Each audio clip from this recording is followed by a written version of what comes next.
World craziest setup. Golly. This shit. Out the dome. Man, move out my way.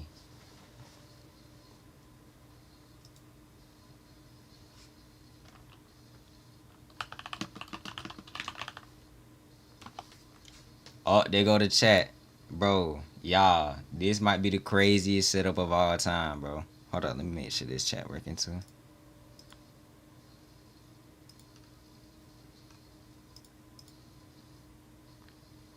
Dude, I swear, man.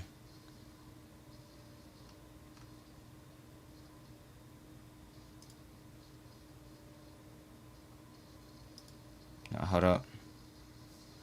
Cause it probably kick in before the chat. There it go. It just gotta take its time, I guess, bro. Bruh, say you swear to God. Say on God I'm lagging.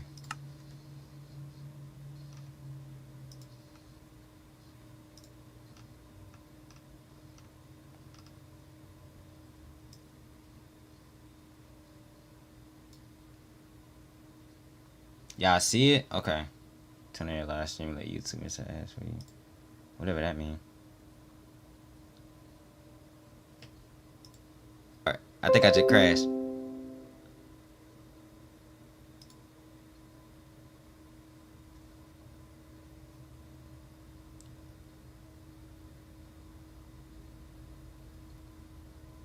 I'm scared. What's going on?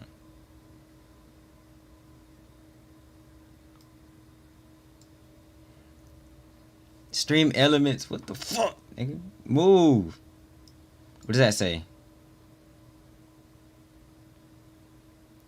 Why is it lagging this bad, bro? Come on. The one time I wanna... It's not receiving enough video to maintain smooth streaming. As such, viewers will experience buffering. What the fuck does that mean? And why is it acting like this? I'm playing on Bedrock. Next stream, I might open up a server. But bro, this shit laggy as hell. Okay. It's not lagging no more? Y'all straight? They fighting over third place in chat. They fighting over placements.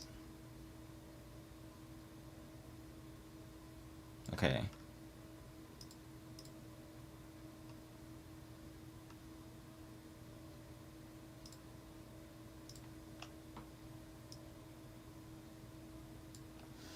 Big brain. Okay.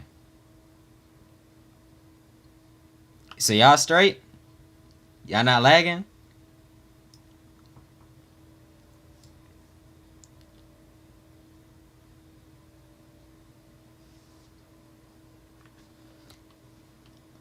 What's going on, not zooming?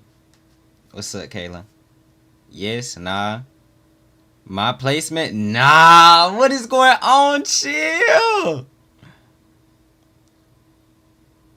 Hopefully Da Vinci won't hold his stream. For real. I don't know what's going on now because it's saying poor performance or poor something, bro. Something about me lagging, bro. Don't jinx it. Yeah, I'm not. I'm gonna shut up. I'm gonna shut up. Whoa, whoa. I say y'all peep game. This the craziest setup. Look, we in Fluttervi's house right now, bro. We got the TV right here. I'm thinking for this stream, I'm gonna play a zombie apocalypse mod while reacting to the Apple of the Dead. It's not really an infection because it's just Applejack who tweaking. But still though, like, you know what I mean? It gonna fit the vibe, right? Don't mind the title name. Don't ask why it's called Give Me Apple Head.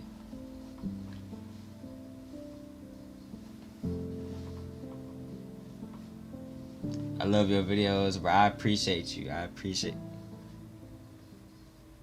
my carrots are high. Look, so I'm gonna find a house and I'm gonna start the video. After 3 videos, I'm gonna take a break and we gonna hop on Roblox. That is the plan. Who the hell is in my ear like this, bro? That's the whole plan. When you gonna drop the feet reveal? Yo, chill. What is going on? Let me change my keybinds, bro. As soon as I get a house, I'm gonna start the video. What is going on? Bro, I love y'all, bro. I appreciate y'all. Put all this shit on low. Come on, bro. We streaming. We can't have all that.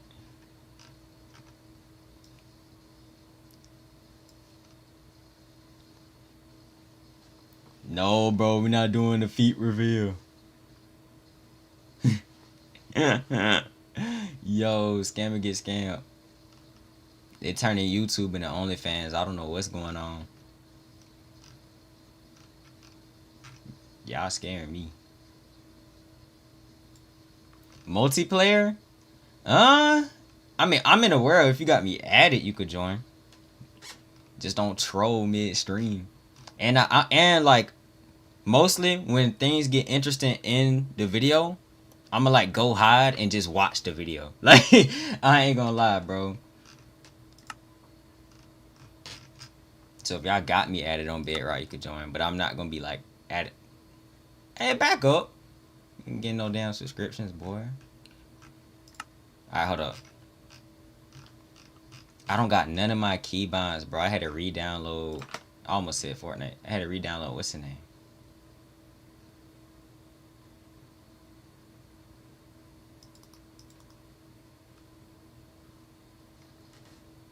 What about the face reveal? That's coming in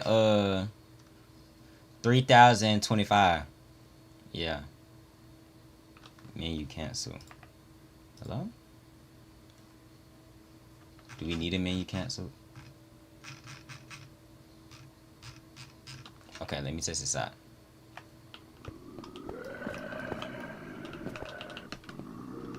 Damn. Do I jump with the mouse button for real?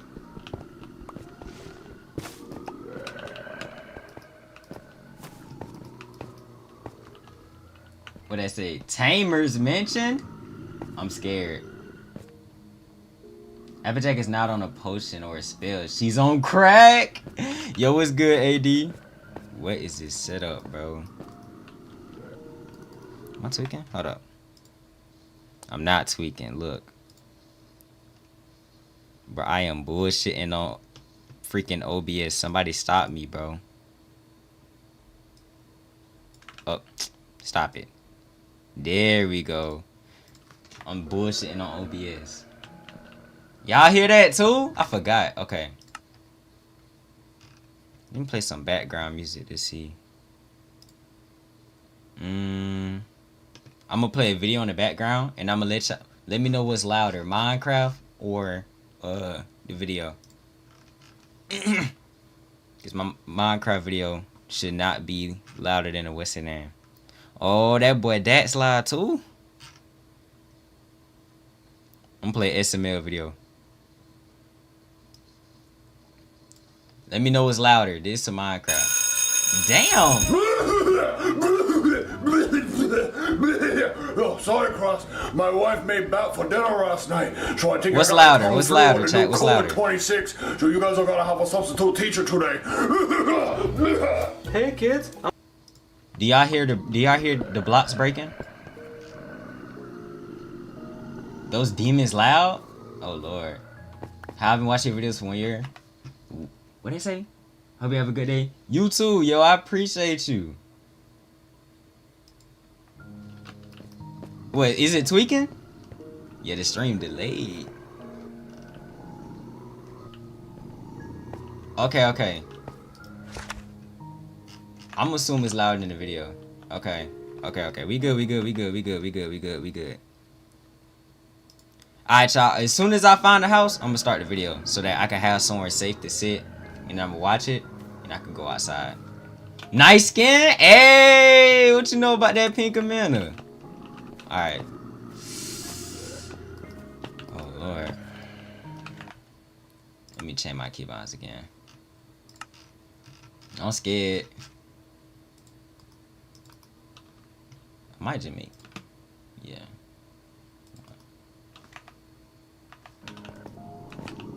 That's why I didn't feel like that. Okay, I feel it. What does note say, man? To whoever finds this, I write this in hopes that you will wake up and read it. Mostly I'm writing it for myself.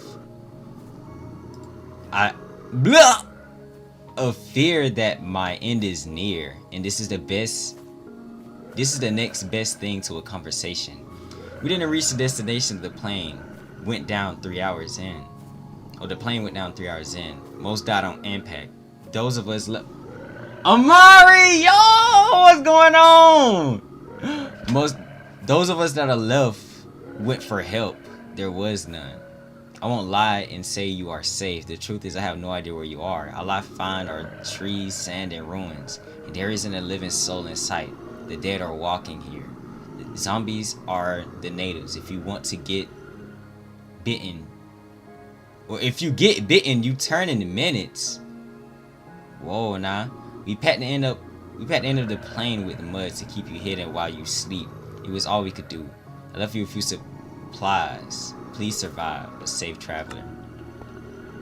Carefully tuck the note into your back pocket. Okay. Got a map. We got some food. Bro, what's going on, Mari? I'm broke, man. That's all I got, bro. You good? Bro, you being here is good enough, bro. I appreciate you, bro. What the hell? You ain't need to do that. If you ban me, you a bum? You must finna be in a game. Oh no, you talking about Percy. Y'all don't play with my mod, bro. Percy gonna shoot you, bro. Verum, help, I ate skin. What do I do? What that mean? What skin? Flesh skin? Ads acting like Twitch ads? Oh nah. Let me delay those ads, bro. I'm sorry, y'all.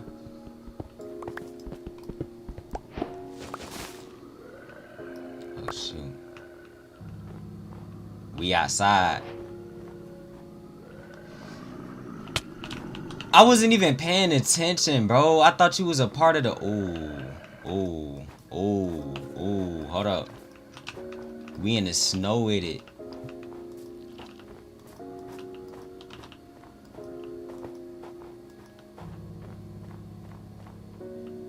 Oh shoot. Anyway, I'm going out to that tree over there.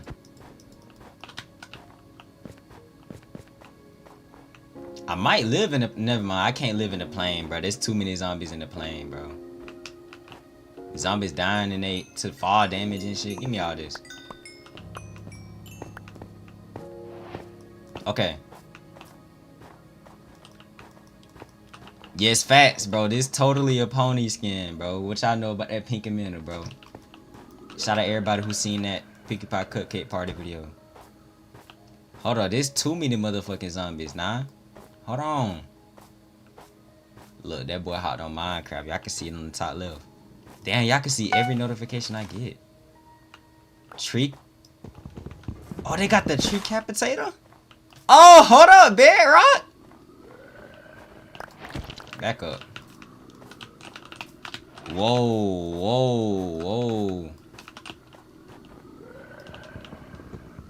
Bro, I'm finna build a motherfucking sky base.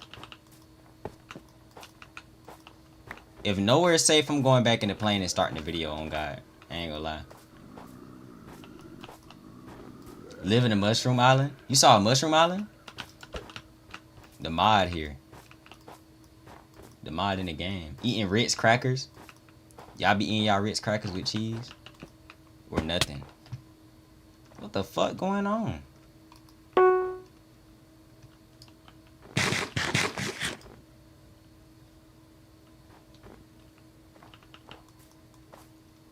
Bro, I'm finna die, bro. I'm drunk. Hey! Hey! Hey, don't embarrass me on stream, bro. Please, bro. I'm not finna die to snow on stream, bro. Oh, shit. I'm going back to the plane, bro. Perksy! Help! Oh my god.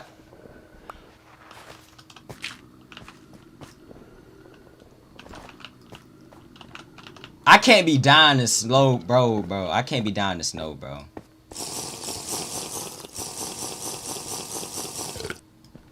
I can't be dying in snow, bro. What the fuck is that? Bro, Perks, let me up there, bro. We gotta build a... Hold up, the dog's attacking? Hold up.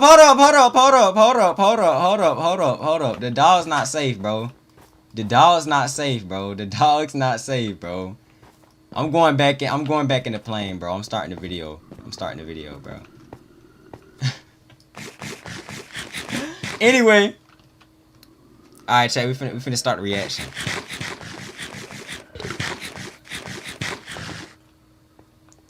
He just walked in! Oh! Watch out. They move so slow.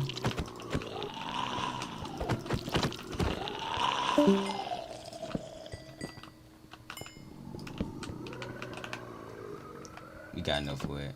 We gotta board this shit up.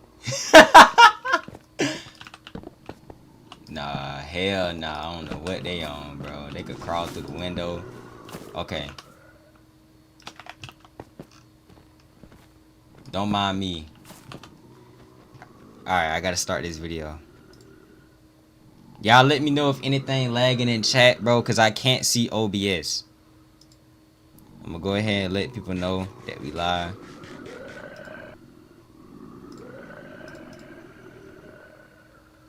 Okay. I posted a short. Alright, now. Y'all let me know. If y'all don't know, unfortunately... Okay, chat, what y'all want to do? Y'all let me know. Do y'all want to watch the full original Apple Sleep Experiment and then look at the another one? Or do y'all want to jump straight into the another one? Because my first video with the Apple Sleep Experiment, I kept talking over the video. Because I was scared to pause it while watching it with other people.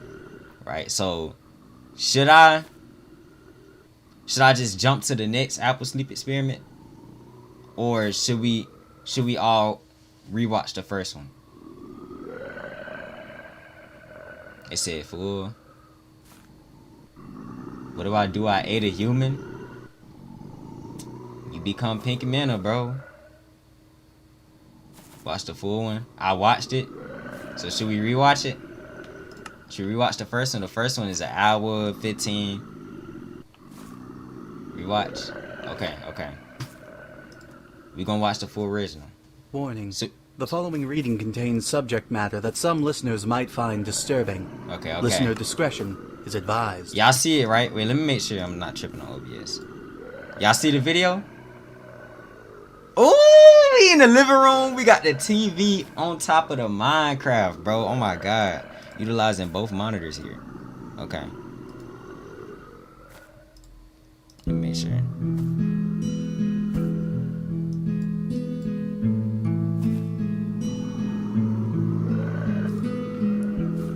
Alright, y'all.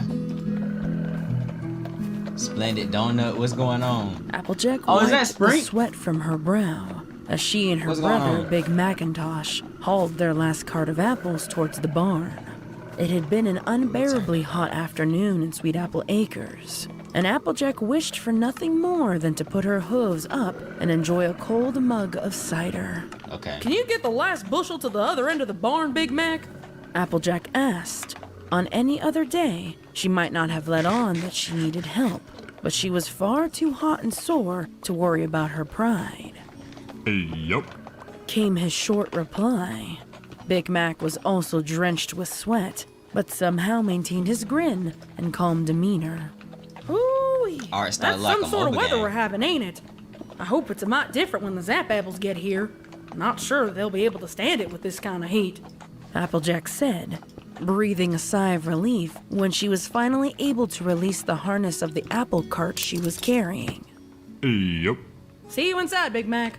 Applejack said, already out of the barn door as she bade him farewell. Applejack's iconic hat seemed to offer no relief new from the MVP sunlight species as we on her listen, trek babe. back to the house. Tired, sore, and irritable, her only solace for the day's labor was the thoughts of refreshment and relaxation. However, Shoot, I when think she I'm getting rounded the thirsty. corner, she spied a familiar-looking carriage with the iconic dollar symbol on the side, the trademark of the business tycoon Filthy Rich. 2 earth ponies harnessed to the carriage nodded in her direction as an informal greeting. And Applejack This warily dude nodded Filthy in Rich, return. bro. She wondered why Filthy Rich would be visiting the farm so soon, as he usually only appeared when the Zap Apple Jam was prepared and ready for sale. Applejack was surprised to see the front door open and peered inside suspiciously. She found Filthy Rich talking to Granny, who was sitting in the corner looking timid and frail, curled up on her rocker with a tremble in her hooves. It didn't take long for Applejack Granny to understand Smith, bro. that this was not a pleasant visit. You owe a great deal more than that, Granny Smith, and I, for one, would hate to see you lose this farm. Filthy Rich said, all manner of pleasantry gone in his tone. The screen is back Granny at the Smith top. looked up at him with wide and pleading It is. It is. Y'all good? Okay. eyes. But before she could answer, Applejack came to the rescue. What in darnation are you talking about?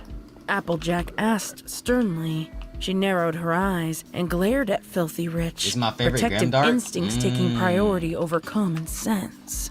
Your granny here is in This quite one was some fire. debt with me, young Phil. I like 'em more than And it's Affliction. high time I'm paid my money. The Apple family hasn't borrowed money from you in ages. Applejack Nah, protested, bro. Yes, stomping they have, towards bro. him Granny with a Smith growl. been doing secret deals. Now hold on there, Applejack. That ain't quite true, young'un. Applejack broke his way to look at Granny in confusion. Granny, What do you bro. mean, Granny? Well, I didn't want to worry you none, but this season hasn't been too kind on Sweet Apple Acres, and we've been needing an extra bit or two to keep up with work demand. It's a bad weather spell is all, it'll pass. That may be so, but what has passed is my deadline. What with interest and everything, brownies I'd for say you. you'd owe about half Rainbow of your Factory? farm's worth by now. Half the farm? Granny, why didn't you tell me we were hurting for money? Now, Applejack, this here is mine. I remember reacting to this, but half the farm is crazy. I ain't remember all that. Now, half the farm, Granny? Golly. Don't you worry none. You're a reasonable pony, Filthy. Can't we work something out? I believe I may know just the thing. Filthy said, calming his speech a little and straightening his necktie. I think I could overlook this little debt of yours if you gave me twice the amount of Zap Apple Jam this year. But you already take half. Precisely. That's what I'm saying. Wait a minute. You want to take our entire supply of Zap Apple Jam this year? We need that money along with the solder sales just to keep this family going during the winter. Well, the way I sees it, y'all don't have much of a choice now, do you, Missy? You can't actually be considering this, can you, Granny? Well, Them ass I'll be whooping y'all buying tail. 2 weeks for my product. Filthy No. Rich said, having already considered this a done deal. And I'll be counting them jaws too, so don't go thinking y'all can just hold out on old Filthy Rich. I get every last jar, or this farm goes into foreclosure, you hear? Applejack was stunned into silence. Filthy Rich cleared his throat a couple of times until she snapped out of her trance and realized she was blocking his exit. With his head held high, Filthy Rich left the farmhouse with a sarcastic Good day. I hate his Applejack ass, bro. waited until he had gotten into his carriage and was out of hearing range before she confronted Granny again. What are we gonna do if we don't get those Zap Apple Jam earnings this year? We can't pay off a debt if that means we'll be hurting for money in the winter months. your Granny Smith always thinks of something, Applejack. You just worry about harvesting those Zap apples and leave the rest to me, you hear? Granny said, offering her an apologetic smile. I got y'all. Hold on. Applejack. There we go. I had to wait till 50 Rich leave the room. I'm gonna delay the ads for y'all. Somebody getting beat up out there. Somebody getting their ass whooped. Didn't There we go. reply. Instead, she looked back outside the open door to see the sorry state of the apple trees, baking under the unforgiving heat of the sun.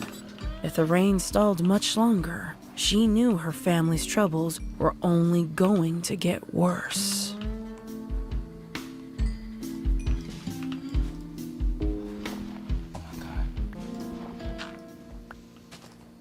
As predicted, the next day saw no improvement for the Apple family. Things had taken a sharp turn for the worse, and Applejack resigned to the fact that she couldn't solve this issue on her own. She raced from Ponyville Hospital to consult the only pony she knew that could figure her way out of this mess. Twilight! What up, Applejack Snicker? I'm called, doing good. letting herself into Twilight's castle. Are you in there? I need your help. It wasn't too long before Applejack found the princess pacing in the library. She noted that Twilight looked a little more haggard than usual. Damn, There were bro, I beads of can't sweat believe along her brow, and her usually kept mane was hastily tied in a ponytail to keep it off of her neck. In that moment, it dawned on Applejack that even royalty were victims to the unusual weather, and that wasn't a good sign. Applejack? What is it? Twilight asked, snapped out of her pacing by her friend's entrance. It's a lot of things, really. She hid the dark circles under her eyes with her hat, hoping she didn't look as dreadful as she felt. I came to you because I don't have any other option. Tell me what's happened. Twilight said, her voice edging on a strange combination of concern and impatience. First things first. Have you heard anything from Rainbow Dash regarding the weather? Twilight let out a frustrated sigh. Hold on, I'm gonna answer you Apparently, in a minute. that was not the right question to ask. No. It seems Ponyville isn't the only place suffering this heat. There's a What the terrible hell drought going all on? over Equestria. I've heard that Rainbow production has completely shut down for the time being. It seems Pegasi are having a hard time finding enough water to make clouds, let alone rain. I was afraid of that. I was saying though, damn, he got his ass beat. I was finna ask first off in chat, bro, how many people have seen like the full original version of this? And then number two, heck yeah, watch that Backrooms movie. And I'm doing good, Snicker. Someone got in one bed that his daughter got attacked in bed, man. Rainbow Dash had to brought her to Sakura. Which infection area was that? Okay. Not me? Okay. Dang.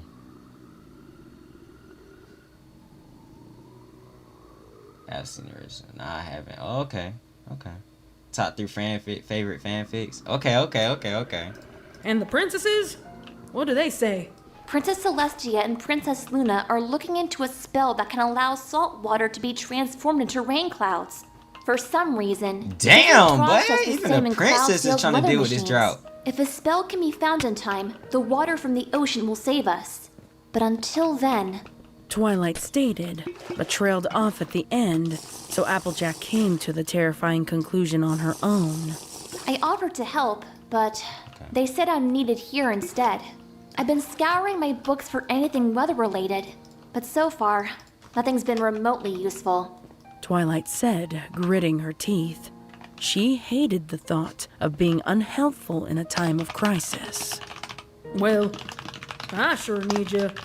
Applejack offered, wishing she could smile in comfort, but unable to do so given the nature of her visit. It's Big Mac. He got wind of Granny's debt to the rich family, and he worked himself to the bone harvesting apples. I think he was hoping to make some extra money before the Zap apples got here. Darn fool was out in the sun so long he went and got himself sick with a heat stroke. What? Is he? He's gonna be all right. Doctor says he's got to stay in the hospital for a few days.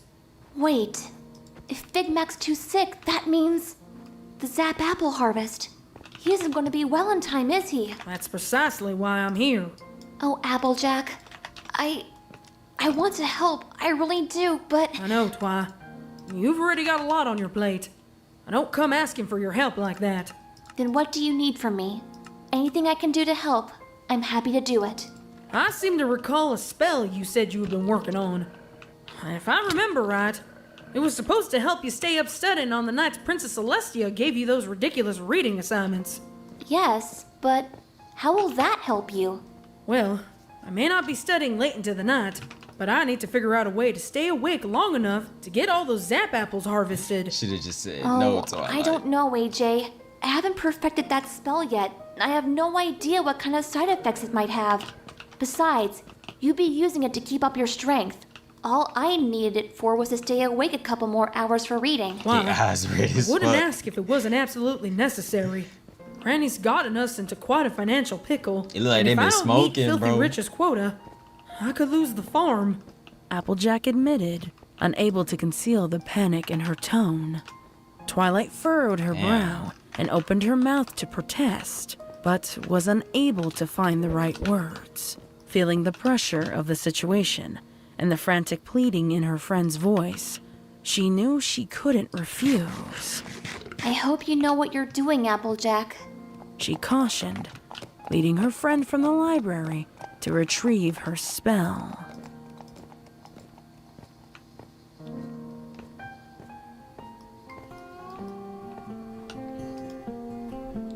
Ooh. The sun's heat showed no remorse on the day of the Zap Apple harvest.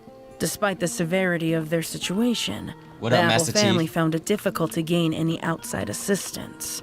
Most of the extended Apple family was tending to their own dying orchards, and Applejack's friends all had places to be. Still, there were a few kind Ponyvillians willing to lend a hoof, though most of them didn't last more than a few hours under the sun. By the day's end, only Apple Bloom and Applejack remained. When the sun finally set over the horizon, Apple Bloom collapsed on the ground, grateful that the heat would finally subside. Although Applejack felt her own looming exhaustion, she was too stubborn to give up the work. She looked at a few bushels they'd collected, and then at the remaining Zap Apple trees, realizing that despite their hard work, more than half of the bucking was left to do. Soon after sunset, Granny Smith emerged, struggling as she walked with what appeared to be 2 glasses of lukewarm cider. Sis, are you coming in? Granny says there's fresh pie inside. Apple Bloom asked her older sister warily. No can do, Apple Crazy, Bloom. dude. I was hoping we'd get through more of the trees before sundown. You know as well as I do that these disappear at midnight. Now, Applejack, we done our best. Besides, I can tell you're about to That boy drop, getting young beat up. Billy, and I'm not about to have another grandchild in the hospital from exhaustion. That ain't gonna happen, Granny. Y'all go on ahead. There's still a few more minutes of strength left in these here legs of mine. And I want to make sure we get all the Zap Apples we can get. Goodness. Applejack said, walking away from them. Applejack knew it worried Granny to see her working this hard, but she also knew she couldn't risk letting on how important this was with Apple Bloom around. Thankfully, I should just be every honest, pony bro. had kept quiet about their finance problems around the little filly. As Applejack wandered from one tree to another, she could feel the contents of her saddlebag moving in rhythm to her steps. Okay. Somewhere, buried beneath her supplies, was a little potion vial that hopefully had the answer to her problems. When Twilight produced the sleep preventative potion the previous day, it came with a strongly emphasized condition. Applejack had to promise to use this as a last resort, an absolute last option. Applejack did not read the terms and conditions, y'all. Also, I was gonna ask, bro. So boom, y'all got the chance to live in Ponyville, right? That boy getting beat up by wolves. Y'all got the chance to live in Ponyville, right? But the only thing y'all gotta worry about, and not disaffection you, right? The only thing y'all gotta worry about. Can you shut up? Can you shut up? Doing all that howling while I'm talking. Only thing y'all gotta worry about is y'all gotta work at the Sweet Apple Acres farm, bro. Look, I'm not saying that the apple sleep experiment gonna happen. What the fuck? Yo, back up, bro. Can I talk? Can I talk? Bro, y'all are rude, bro. Damn. I'm not saying the apple sleep experiment gonna happen, right? But like whatever happens in Ponyville happens in Ponyville, along with you working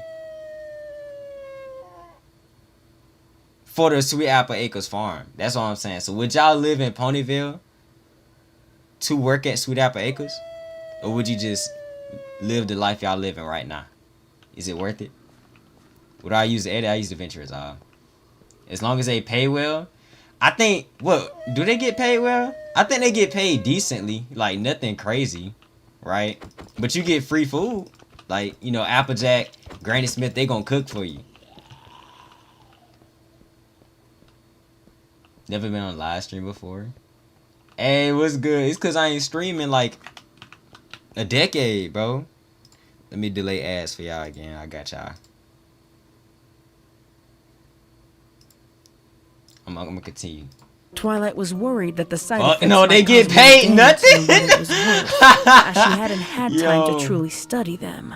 As long as they Applejack could pay see good, the genuine okay. concern in her friend's expression, and Ponyville gladly probably made the safest the in My promise, Little Pony. even Yeah. knowing full well that she intended to use it. Don't go out to Crystal Still, Empire, but they got staying true to slavery her out there, word, boy. Applejack gave the Zap Apple bucking her best effort without it.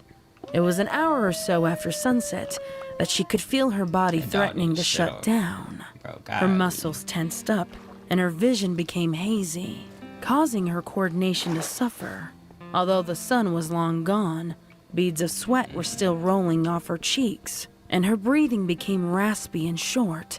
In her rapidly Pause, bro. escalating exhaustion, Pause. Applejack made a miscalculation in her bucking, Okay. and ended up being pummeled to the ground with Zap Apples. As long as she don't break her leg She yet, bro. groaned and I put hate a that hoof to her scene. throbbing head, shaking some apples loose from her hat.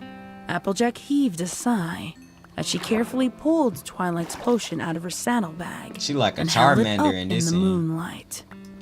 I'm sorry, Twi, but I've got to save the farm. She pulled the cork free from the potion vial and downed it in one gulp. However, the moment she drew the vial away from her lips, she felt a wave of unbearable sickness. Clasping her mouth with her front hooves, she turned away from the Zap Apple trees before the potion and most of her dinner came back up with a vengeance.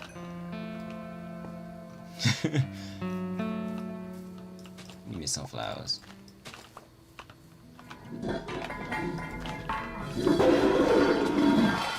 Apple Bloom awoke just after sunrise when she heard a crash coming from the kitchen.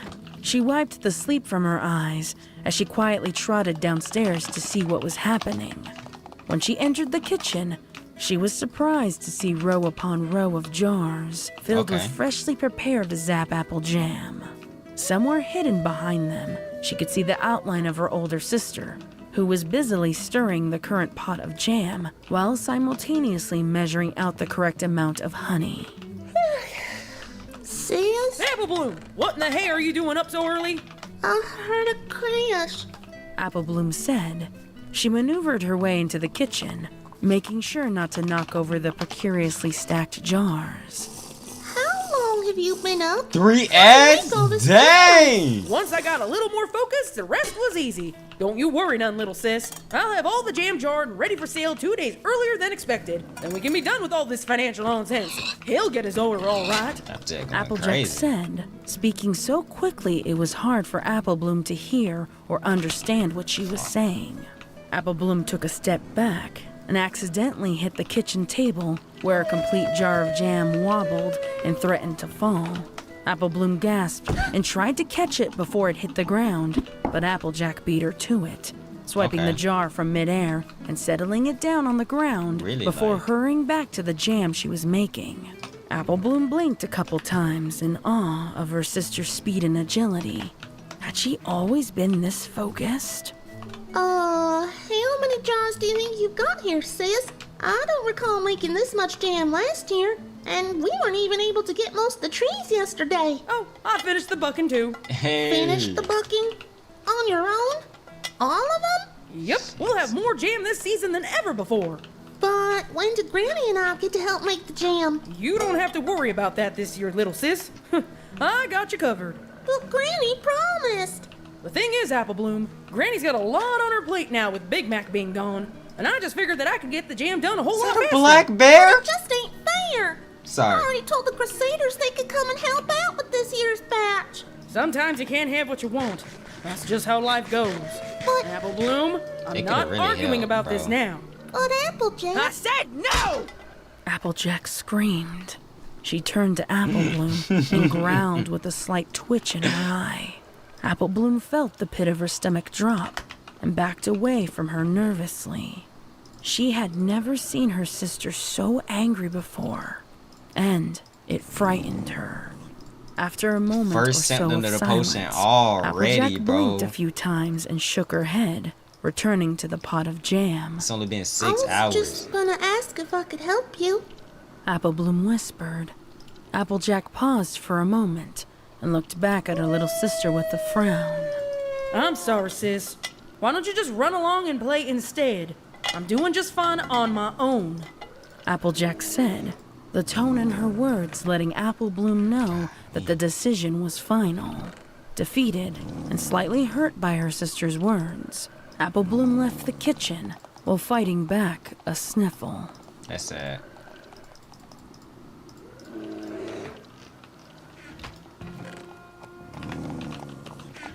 My, that is mighty impressive, young filly. Filthy Rich watched in delight as his staff loaded the jars of jam into his cart. Filthy It's Rich, nice to shut up, see bro. a little I just hustle these crafted another days. crafting table, bro. And the debt? Applejack asked, finding it difficult to remain still as she stood beside Filthy Rich. Repaid in full, as far as I'm concerned. Good. Applejack said, rubbing her right front leg with her left. She could feel the tremor in her body and was aching to get some more work done. Oh my god. 400 jars of jam for the debt repaid. Beg your pardon. 400 jars. That was the deal. Twice your Don't order tell from me last Granny year. Smith I lied. believe I said every jar of jam, young filly. Now, Nah, never mind. I He know you're a tweaking. reasonable pony and all. You know that if we don't get the sales from the Zap apples, we'll be hurting again in the winter months. Everything is I slow figured motion. since you had gotten your order so quickly, you wouldn't mind us holding on to a few jars. I appreciate your business sense, Applejack, but a deal's a deal. Even with the extra jam, that debt would still be technically underpaid. I'm doing you a favor, and all I ask is for the jars I Bruh, was this shit promised. hard. Applejack's heart was racing, and her blood pressure was increasing rapidly. Now hold on just a minute. That ain't fair and you know it. He Ain't should have about told being Applejack fair. this on day It's about 3 so knowing how to Applejack could conduct have business. crashed out on his Applejack ass, bro. stamped her hoof in frustration, but Filthy Rich held out a hoof to stop her before she could say anything else. Tell you what, I'll let you buy back some of your jam. Half price. For personal use, of course. And if you're hurting for funds by the winter months, then y'all know y'all can come back to old Filthy Rich. Applejack Bro, snorted you not angrily. trustworthy, bro. Her legs began to quake and her eyes narrowed. Though she would have liked nothing more than to cuss out Filthy Rich, she clenched her teeth shut instead. Without another word, she stomped towards the orchard, each hoof step beating against the ground in anger. Apple Bloom, Scootaloo, and Sweetie Belle remained hidden behind a bush nearby, Yeah. trying to understand what they had seen. It can't be You true. too much of a You just scammer, bro. can't. Apple Bloom said, not wanting to believe what she was hearing. Sweetie Belle threw her hooves around her friend in a hug until Scootaloo interrupted them. Guys, I think there's something off about Applejack. What do you mean? Well, she seems kinda mad. Of course she's mad. That greedy stallion won't even let us keep a single jar. And after she worked so hard, too. Oh, bro. Yeah, but I'd be mad too. I can't believe Diamond Tiara is gonna have this told over our heads. Reformed or not, she'll never We let going to you My live Little this Pony to down, jump Apple 50 Bloom. rich facts. Scootaloo said, her eyes growing wide. I ain't gonna give her the satisfaction. I say we grab a couple jars and hide them before Mr. Rich can get them all from the house. Just saying. guys, He ain't gonna know. Is it, Scootaloo? Apple Bloom started, but was cut off when she followed Scootaloo's gaze. Yeah, that R5 boy. Applejack was Ain't bucking gonna an old apple tree angrily, I wonder if they kicking it permission. so fiercely that it was beginning to weaken. The three fillies could hear the unmistakable sound of the I trunk hate cracking, this scene, bro. so they raced from their hiding place to call out a warning. Applejack couldn't hear the filly's cries. She was lost in her rage, imagining that instead of bucking a tree, she was bucking the tar out of a certain greedy business pony. She could see his smug grin and the selfish gleam in his eyes reflected in the tree Is this trunk. Dexter She panted Morgan's and thing? sweated as she bucked, so focused on getting out her frustrations that she didn't realize I'm the so tree glad I was watched falling Dexter, apart. bro. Branches cascaded down and left little cuts in her Damn, fur as they fell. I did not pick up on However, this last time. Applejack I haven't remained seen it. unfazed, unable to feel crazy, the that's slightest bit fire. of pain. Soon after, the image of Filthy Rich on the tree began to laugh, as if to mock her efforts to take out her anger. Applejack, Although chill, her back bro. hooves were physically unable to handle the amount of stress she was making them perform, she didn't care. All she could think of was bucking the smile right off that pony's face. Apple Bloom and the other Crusaders were only a few yards away when they heard the is terrifying crunch. I'm almost finished At with almost first, season they 11. believed that Applejack had actually managed to buck down an entire apple tree. But upon closer inspection, they realized the sickening truth. It wasn't the tree that had cracked, but the bones in Applejack's back legs. shit hurt. They were unmistakably visible under Applejack's skin, jetting out to the side and causing her hooves to turn the wrong way. Sweetie Belle screamed in surprise, and Scootaloo Applejack lost is all on color in her PCP, cheeks. yo. Apple Bloom was frozen in place, horrified at what she was witnessing. Meanwhile, Applejack's ears were ringing, and she felt a wave of nausea as she attempted to buck the tree again. This time, however, she felt a tremor in her body when her hooves made contact with the bark. She didn't realize the feeling as pain, and it only served to confuse and anger her more. As she tried to buck again, the ringing in her Chill out, ears bro. only got louder, and her vision began to blur. Contact with the tree sent a wave of shock through her body, and she felt her muscles tense and freeze. Applejack stumbled to the ground, still oblivious to the broken bones. She looked up at the tree, but no longer recognized it to be anything other than Filthy Rich, towering above her and delighting in her defeat. Applejack? Apple Bloom cried, averting her gaze from her sister's back hooves. Applejack! She screamed again. What up? Applejack was unresponsive, still staring intently at the apple tree.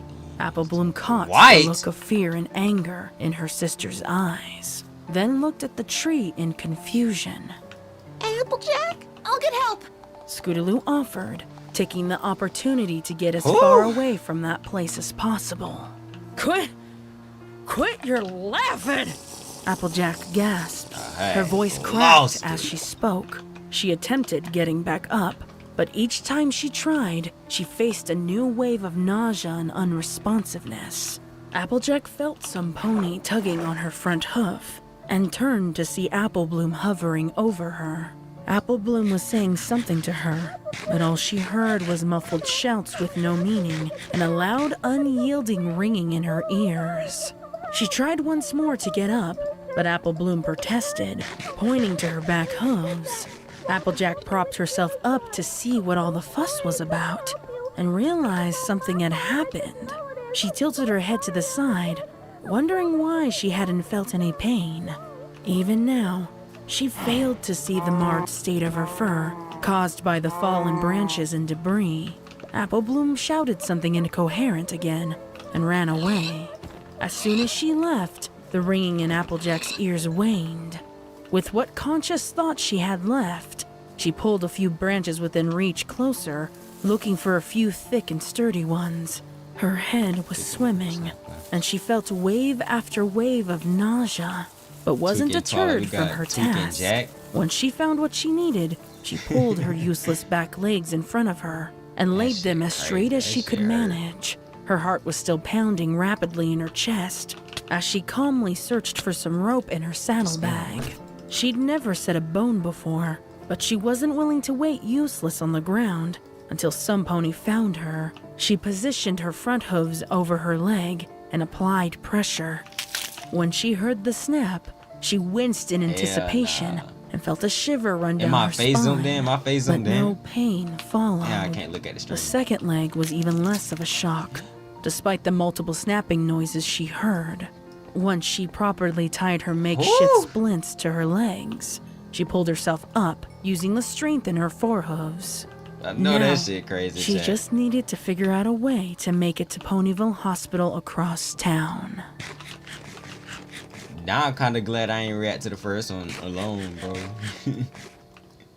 Yo, I only seen this one, which is the original version. I haven't seen the another one, which we also gonna react to too.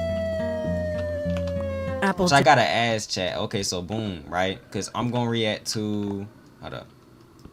Let me break in the plane, bro. There we go. So I'm gonna react to. I'm gonna react to the full playlist, right? But I think I'm gonna react to part 1 and part 2. I think I'm gonna react to part 1, part 2, and then I'm gonna take a break. When I take a break, we gonna hop on Roblox. But what y'all wanna play? Y'all wanna play 50-player IKEA? What sounds better? 50-player IKEA, 50-player Doors, or 50-player Penguin Knockout game? Whatever that game called. Oh shit, appreciate you. IKEA, Doors, or that 50-player Penguin Knockout game? Why am I zoomed in, bro?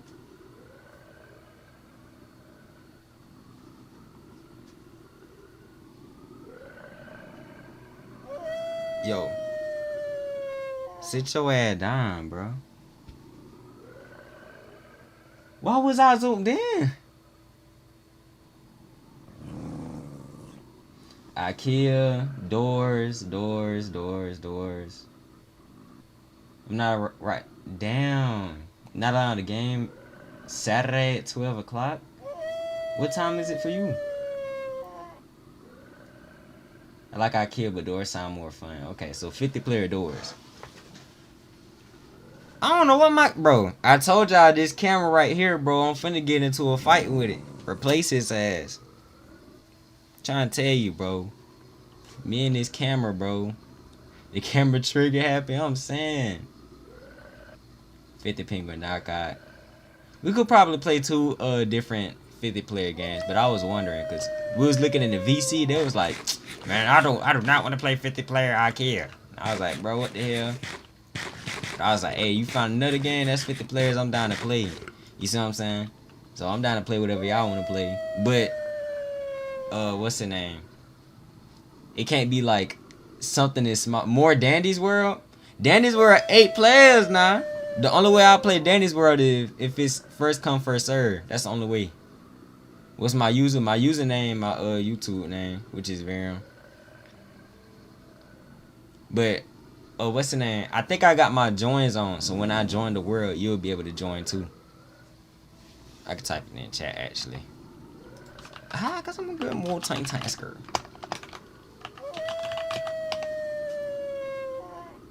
What? Oh man, the age group, I don't even know, bro.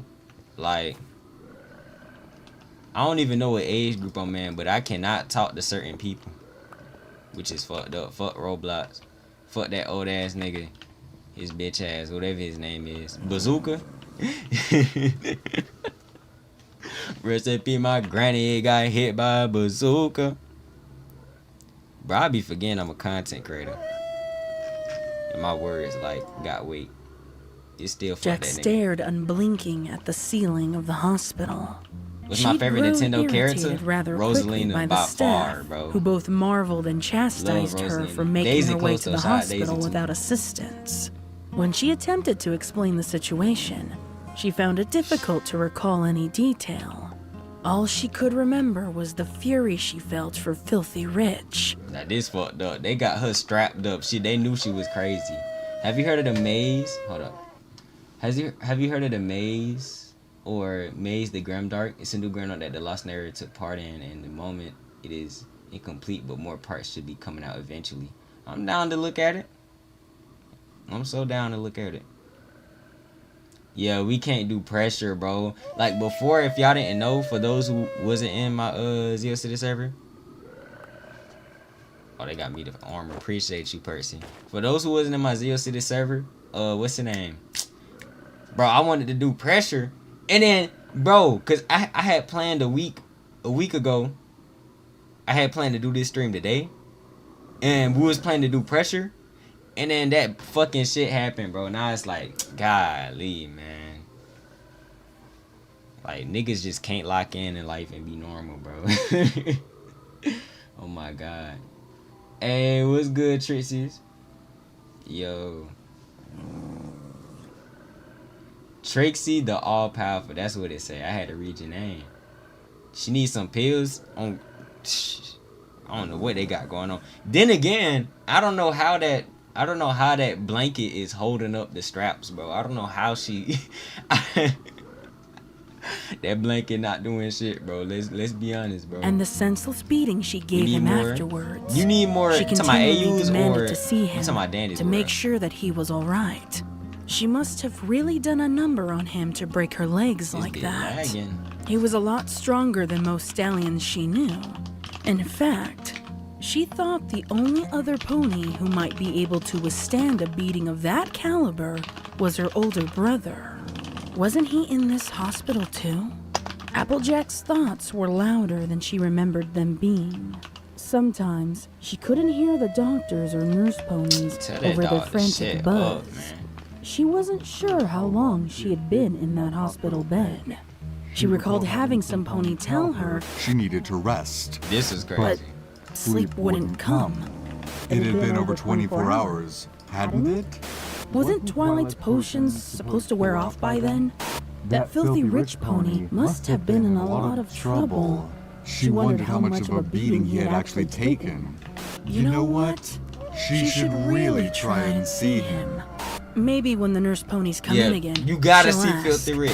She forgot to mention that he still might be in the orchard, in pain somewhere. He deserved it, though. Especially for his insatiable greed. For some reason, she thought Apple Bloom was there. But that couldn't be right. What would she be doing there? Oh, and she really can't forget to tell some pony someone about Filthy Rich. She literally just remembered about how she had given him quite the beating.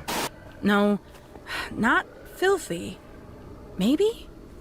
Maybe it was her brother. I mean, he was in the hospital after all, too. Did she break her legs hurting her big brother? That would be awful. He could take it, though. He's tougher than dried leather. She wondered why her legs were bandaged up, though. She felt fine. Maybe she wasn't even supposed to be here. Applejack attempted to get up. But found she'd been restrained to the bed. What in tarnation? Applejack whispered angrily to herself, pulling on the straps that held her down. What was this? Some kind of joke? And who in the hoof bandaged her legs like that? Was something wrong with them? Having a little trouble there? Who's there? Applejack snapped, looking around the empty room in confusion. Maybe she needs a little assistance, brother of mine. Flim and Flam. What are you two spineless, no-good, fast-talking hooligans doing here? Whoa there, little missy. Is that any way to talk to the ponies who can get you out? Get me out? Out of what? Hey, what's going on here? Why can't I move? Applejack asked, thrashing about. If you've gone and done something, I swear. Or you'll what? Buck us to death? Now, brother. I wouldn't go taunting the crazy mare. She's killed a pony that way, you know. Killed a pony? Why, her own brother, too. Such a shame. Oh, you leave my brother alone! Applejack screamed. She turned to the restraints on her right hoof and pulled as hard as she could, trying to get it free. I always knew you were pathetic. Trixie! What the hey is going on here? Personal beef with Trixie. Poor little Applejack, beating the tar out of her own kin. I've done no such thing! Then how do you explain the broken legs? Applejack looked down at her legs in confusion. Why were they bandaged? bandaged? Did she get hurt? Why couldn't she remember? I'm Welcome back sure to a life. taste of our famous tonic will cure what ails you. Guaranteed to put you back on your hooves or your money back. Maybe she deserves to be like this. Applejack growled and pulled again at the restraints on her hoof. When she couldn't make any progress, she decided it was time for a last resort. She bit down on the restraint and tugged it with her teeth, gnawing at it as best as she could. Applejack was feeling frantic. The room was becoming more and more overcrowded by the minute, and all these unfriendly faces were staring down at her as she struggled. Get away! Get away, you hear? Get away! Applejack screamed. She thrashed wildly, biting down harder at the restraint. Pulling as hard as she was able. Try some tonic! Stay back! Oh, come now, Applejack. It can't hurt to try. We'll show you. It's easy. Flim said. He poured the contents of the tonic over the restraint on her hoof. She felt a warm liquid pouring down her leg and turned up her nose at the scent. It reminded her of a rusted coin? She pulled again at the restraint, and her hoof finally came free. See that? I don't need your tonic, and I definitely don't need you. Now that she had one hoof free, she could easily unlatch the other. She pulled the IVs from her leg and leapt out of the bed. Ew! Don't get that tonic on my perfect mane! Trixie whined, standing back from Applejack. Applejack looked down at herself and noticed that Flim and Flim's tonic had somehow gotten all over her fur and was continuing to drip freely from her hoof. What's in this stuff anyway? What'd you do to me? Why, I didn't do a thing, young filly. I'm only a business pony after all. You. I remember you! She charged at him. But he was still somehow able to dodge her advances. It's just good business.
You were gonna take the farm! Nothing you can do about that now, little lady.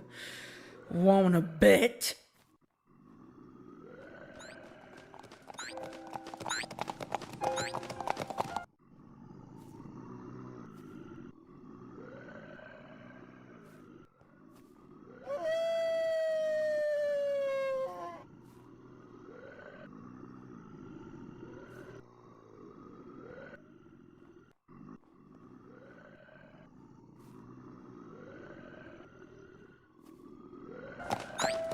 Four ponies shuffled along the dismal white halls of Ponyville Hospital, and one bounced.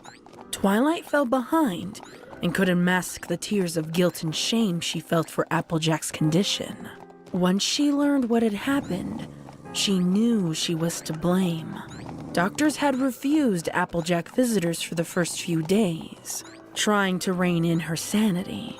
They contacted Twilight personally when they were medically stumped as to why she wasn't responding to their sedatives.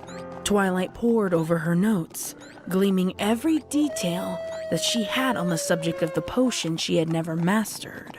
Book after useless book was thrown in disarray, while she and her friends waited to see their ailing friend.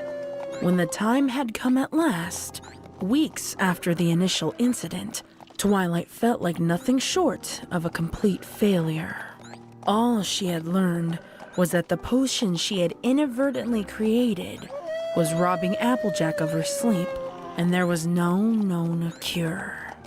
Pinkie Pie bounced happily in denial, paused at the door, and declared out loud, "We're here!" She turned to see the hopeful smiles from her friends, with the exception of Twilight, who hung her head in shame. Come now, darling. I'm sure Applejack will forgive you. It was an honest mistake, and you were only trying to help. Forgive me? She may not even recognize me. Terrible things happen to ponies when they don't sleep, Rarity. Some pony who has been awake this long has never been seen before, all else considered. Applejack should be dead right now. Well, that's not very cheery. We're supposed to be cheery, remember? It's not like we haven't run into these kind of problems before. You'll figure it out, Twi. And you will be fine. Yeah, you're probably right. Her friends knew it was a lie, and not a convincing one at that. But it was all the permission they needed to press onward. No pony knew what to expect when they opened that door.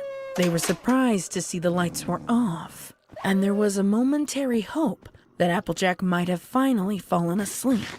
While Rainbow searched the wall for a light switch, Oh, the ponies muted. all Oh, turned their nose shoot. up to the strange smell. Is that? What's good, y'all? Rarity started, but was quickly cut off Yo, by that's Fluttershy's crazy. shrill of terror, moments before the light flickered on. Blood! Twilight cried. I would like The to know other that ponies sleep could only experiment stare is in a bit horror different. at the I bet. chaos of the room. The Ah. hospital bed was thrown up against one of the walls. The medical equipment again. strewn in every corner. The restraints were empty, but the one in the upper left corner of the bed was gnawed clean Yo. through and caked with a layer of blood. The blood smeared on the floor and walls showed that quite a struggle had cannot taken look at this place. It didn't take the ponies long to notice the open window and the trail of blood that led to it. She can't have gotten far. Come on! Rainbow Dash said, soaring out the window in pursuit. What's she gonna do, Twilight? Will she hurt herself again? I don't know.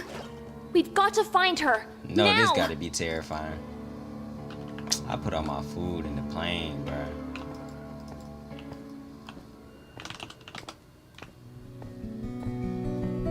Applejack's disappearance was only the beginning. This When her mod is so friends were ass, unable to bro. find her within hours of the discovery, they widened their search to no avail. Days passed with no sign of the Earth Pony, and to make matters worse, other ponies in Ponyville vanished within close proximity. The heat, combined with the unknown, had left much of Ponyville in a blind panic, including a particular green unicorn called Lyra Heartstrings. When she discovered Bonbon was Lyra. missing from their home that evening, she didn't hesitate to assume the worst. Her mind went into overdrive pushing her onward despite the risks of wandering alone. She had to find her. She had searched everywhere Bon Bon could have possibly been. Sugar Cube Corner? Maybe she was talking to the cakes about a new recipe. Vinyl and Octavia's house? They said they hadn't seen her in a few days. Maybe Fluttershy's cottage. Of course. She probably went there for more fresh eggs for the current batch of treats she was making. Lyra continued her gallop, praying and hoping Bon Bon was safe. She saw a figure coming into focus among the clearing. They were slumped and slowly making their way along the trail. Applejack? She recognized the now disheveled and filthy hat from afar. She galloped up right next to her. Thank goodness! She looked like Yoshi. Ponyville has been worried sick about you. Have you seen Bon Bon? All sorts of ponies have gone missing, and not even Princess Twilight has been able to control the panic. But if you're here, then there's hope, right? Maybe Bon Bon and the others are okay too. And wait, what happened to you? Oh, my Celestia, are you all right? Applejack slowly tilted her head up from the ground to meet the green unicorn's gaze. The haunting glare from pin-pricked pupils and the dark circles around her eyes sent a terrifying shiver down Lyra's back, catching her off guard. She recoiled away in confusion. Should I call some pony? She asked timidly, taking in the true nature of Applejack's appearance in horror. She had used a handkerchief to haphazardly stop the bleeding from her left front hoof, where a good chunk of flesh was missing. The restraint marks on her hooves were still present from her excessive thrashing, and the old dirty bandages clung loosely to her back legs. Her skin looked aged and tired, having lost some of its usual orangish color, marred by the scars of the branches that had fallen on her many weeks ago. Her mane and tail were unkept, and although she still wore her iconic hat, it too had been a casualty to the fallen debris and the unknown events that followed.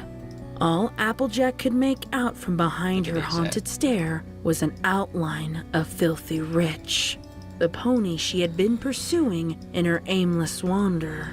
The image her chaotic brain had given him was marked by an unholy grin, the likes of which frightened her at her very core. Thinking fast, Applejack turned and bucked the pony to the ground. Damn, bro. Lyra was out cold by the time her head hit the dirt road. No. When Lyra regained her consciousness, she found she had been restrained to what felt like an old tree stump. Her front hooves were secured above her head by something sharp, and when she tried to move them, it sent shearing pain along her hooves, and a fresh trail of blood that trickled onto her brow. Her heart started beating faster, and her breaths became hard and labored. Her torso was crushed against the apple tree in what she assumed to be rope, limiting the use of her lungs. Slowly, Lyra's senses began to intake her surroundings. The rancid odor of death and decay grew with every labored breath. Damn, bro, that ain't even her first, bro. There's another motherfucker on that tree right there. Anyway, everybody here, we all, except me though, cause like, I gotta be the leader, so like, I gotta be calling out the commands. We all gonna be in the room with Applejack. Yes, everybody in chat gonna be in the room with Applejack, and we gonna reform Applejack with no weapons. Like, we all gonna help Applejack calm down. But I'm gonna be on the outside telling y'all what to do type shit. Like, yeah, that's what's gonna happen. I forgot what I was gonna say. Man, I don't know. I forgot.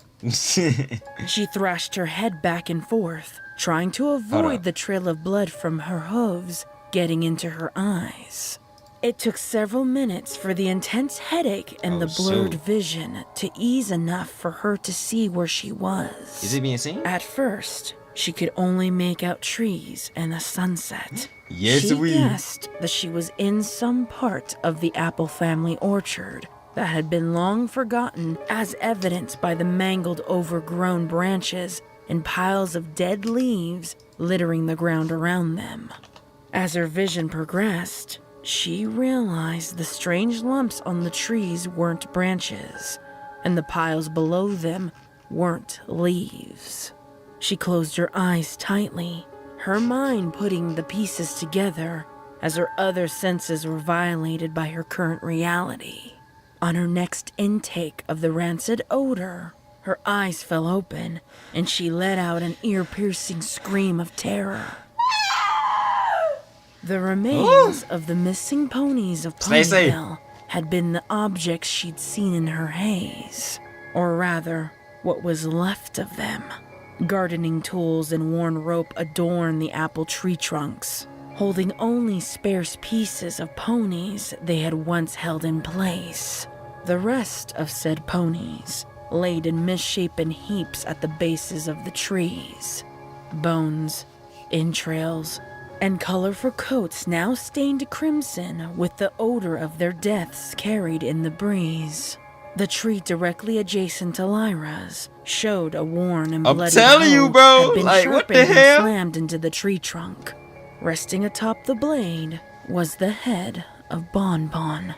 The terror still stamped clearly on her face from her final moments of life. The rest of Bon Bon's body had not been completely severed by the hoe. Her spine was exposed Bon from the Bon, neck, bro. and her broken body hung awkwardly around it.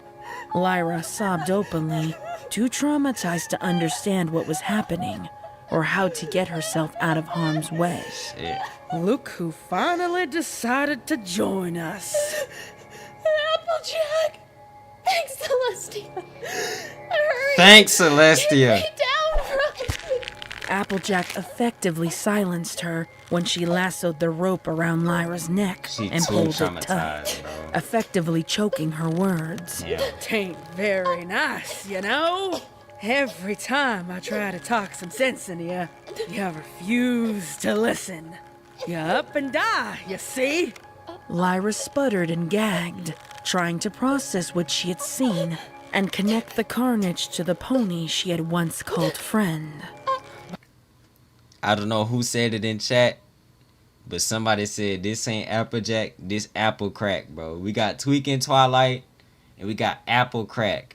We got two ponies. Next thing you know, if we react to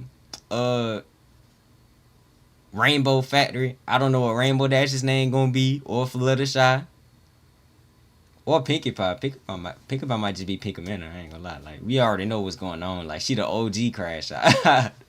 Apple Crack crazy, bro. Apple crazy. I Yo. keep bringing you back.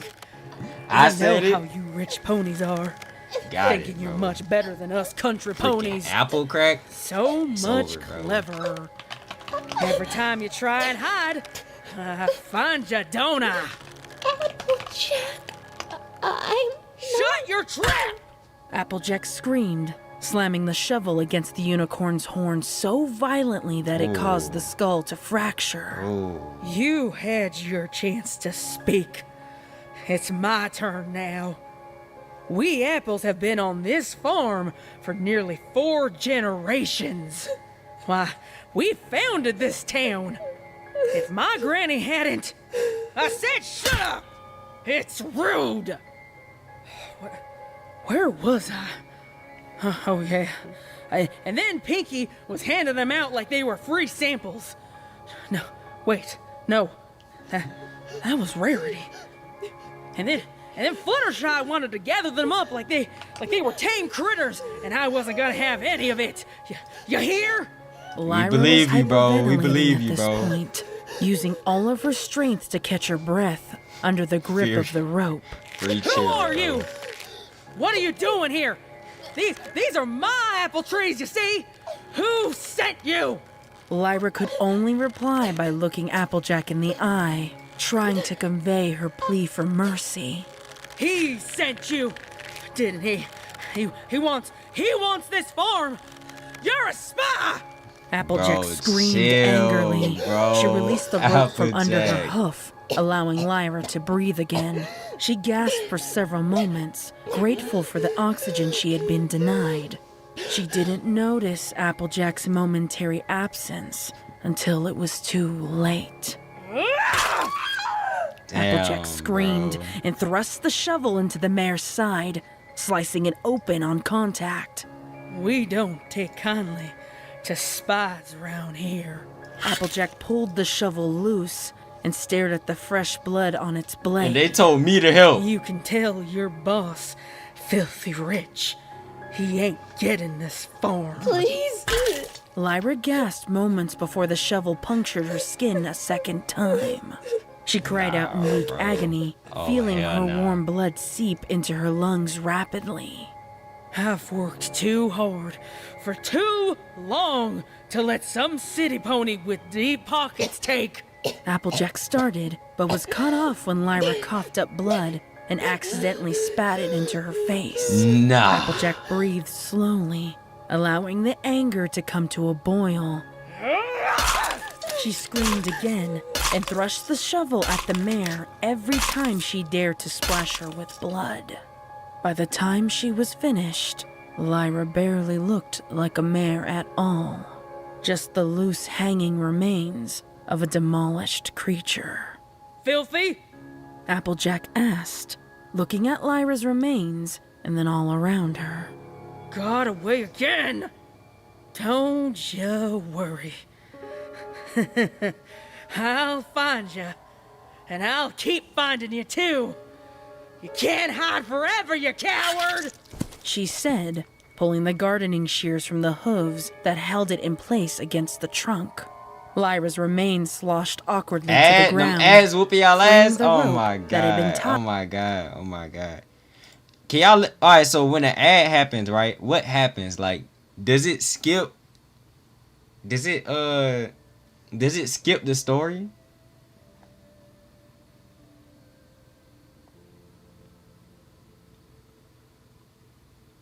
Yeah? Golly, bruh. Move out the way. Don't care about getting monetized, bro. Move, bro. I think I turned off the ads. Nigga, fuck them ads, bro. Don't need that money right now. Okay. Bro, no. Huh? So it do skip it or it don't skip it? They ate skin again.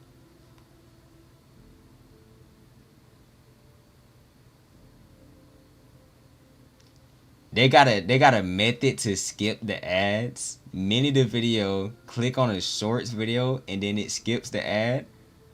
What type of try hard shit? What type of try hard shit? Nah, y'all got it, bro. They got methods on how to skip the ads, bro. Alright. Around her torso. Applejack's movements were For the slow ass and currency for deliberate, help, bro. aside from the occasional twitch. Determined to find and punish Filthy for his crimes, she left her little corner of the orchard in pursuit, unaware that his remains had already painted the orchard floor red from Applejack's rage.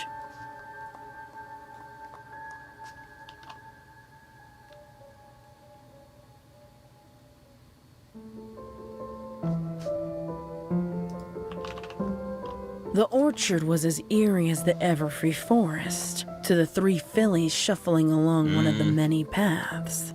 Apple Bloom led her friends deeper into its fields with a single-minded determination. Yo, For a white short man. time after her What? sister's hospitalization, Apple Bloom had believed Granny Smith when she claimed that her sister wasn't well enough to be visited. However, when the weeks passed with no word, the Crusaders had demanded to see Applejack in the hospital, only to be turned away by the staff each time. Every new doctor and nurse they had seen gave the fillies a think I different could be- explanation Me? for the denial of their Hell visit no! before hastily ushering them out the door. Soon after, rumors and whispers of disappearances around Ponyville had Not type one, y'all. surfaced. Miss Don't listen to Shirley them. addressed the confusion and the panic by insisting the ponies had fallen ill from heat stroke. Anyway. Apple Bloom didn't buy it though, especially when an unspoken increase in security could be seen around Ponyville. Fillies like the Crusaders were no longer permitted to be outside their home past sunset, as ordered by Princess Twilight herself.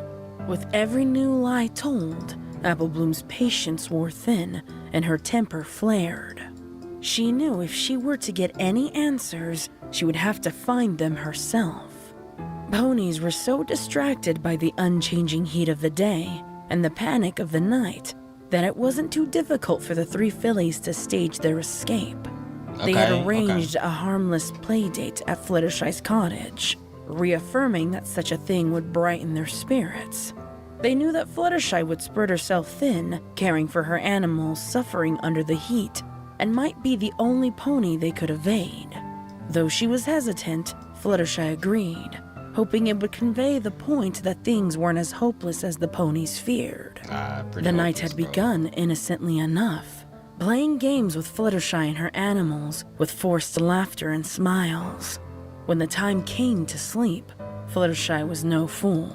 She posted her bear friend at their door as an informal guard. The Crusaders were told this was just a precaution to keep them safe, but they knew it prevented them from sneaking out at night as they had before. What she didn't count on, however, was Harry the Bear's distracting appetite and how easily he could be persuaded away from his post by the scent of honey. Sweetie Belle held the delectable jar outside the window with her magic, and Scootaloo flapped her little wings to send the scent his way. Within minutes, the Crusaders had evaded Fluttershy's security and were alone in the darkness again. It's too hot. I want to go back. Sweetie Belle whined, magicking a leaf from the tree branch nearby to fan herself as she walked. You know it's hot as hell. I don't know if y'all ever experienced this. You know it's hot as hell when it's nighttime and it's still hot. Like, I remember it was 9 p.m. one time. It was hot as hell, bro. How is it hot at 9 p.m., bro? Can we chill? Like, also, chat, I'm not gonna be in the front lines. Somebody finna catch this straight.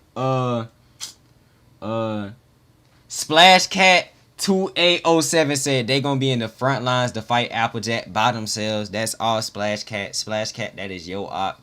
You could 1v1 Applejack. That's all you. Like, you got it, bro. That's all you, Splash Cat. You know, everybody put y'all faith in Splash Cat. They got it, bro. Like, you know, Splash Cat gonna fight them, bro. Splash Cat gonna save us, bro, against Applejack. Apple Crack, my fault, Apple Crack. Oh yeah, somebody said Flutterfuck. I don't know who came up with that name. Y'all banned from making My Little Pony main 6 names. Whoever said that, no, bro. We are not calling Fluttershy that. You got Apple Crack, Tweaking Twilight, and Flutter who? No, bro. I ain't gonna lie. Y'all cooked. Face reveal, I don't know what you're talking about. This is my face. Y'all like my face?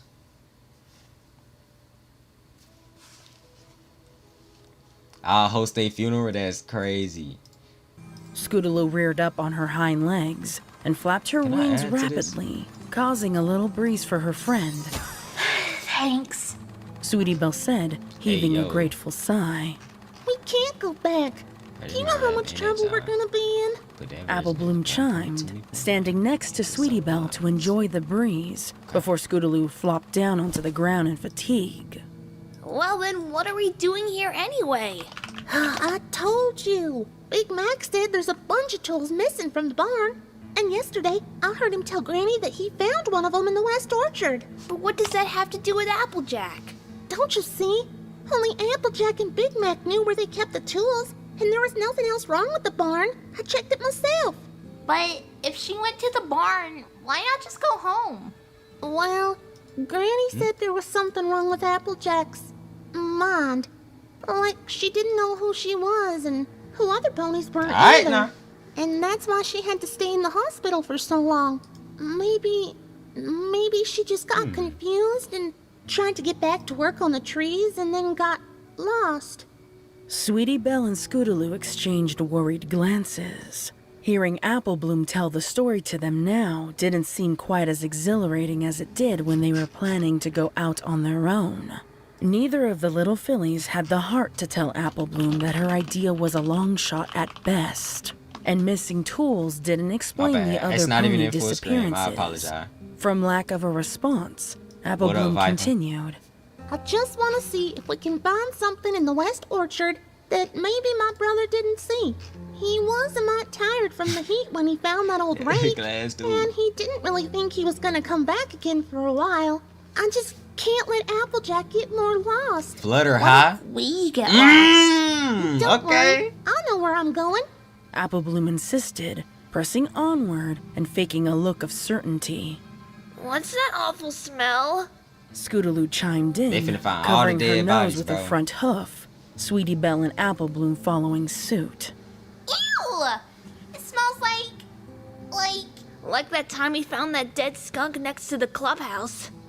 Girls, does that look like dried blood to you? Apple Bloom stammered, stopping dead in her tracks. She pointed to the dead patch of grass, stained with crimson hoof steps, that led further into the orchard. I think it's time to go back now. Look, it's Rainbow Dash's saddlebag. Scootaloo said, That's not bounding good, after bro. it alongside her friends. Maybe she's still here, and maybe she found something. A clue to... She paused, gasping in terror when she lifted the saddlebag off of the ground, only to find it had been resting in a fresh pool of blood. Let's go back, please. Sweetie Belle cried in terror, her eyes watering and her legs trembling. Listen, do you girls hear that? Apple Bloom whispered, causing the other two to fall silent. The three fillies strained to hear the sounds of garbled cries coming from somewhere in the direction of the bloody hoofprints. Rainbow Dash! Rainbow Scootaloo Dash dead, screamed, bro. abandoning her logic Splash and Cat, do racing something, alongside bro. the blood trail in a blind panic. She finna get Rainbow Dash. Why is this? Apple Bloom protested. She and Hold on, Sweetie Belle. chat. Is my camera zoomed in? Sit back. Sit back, bro.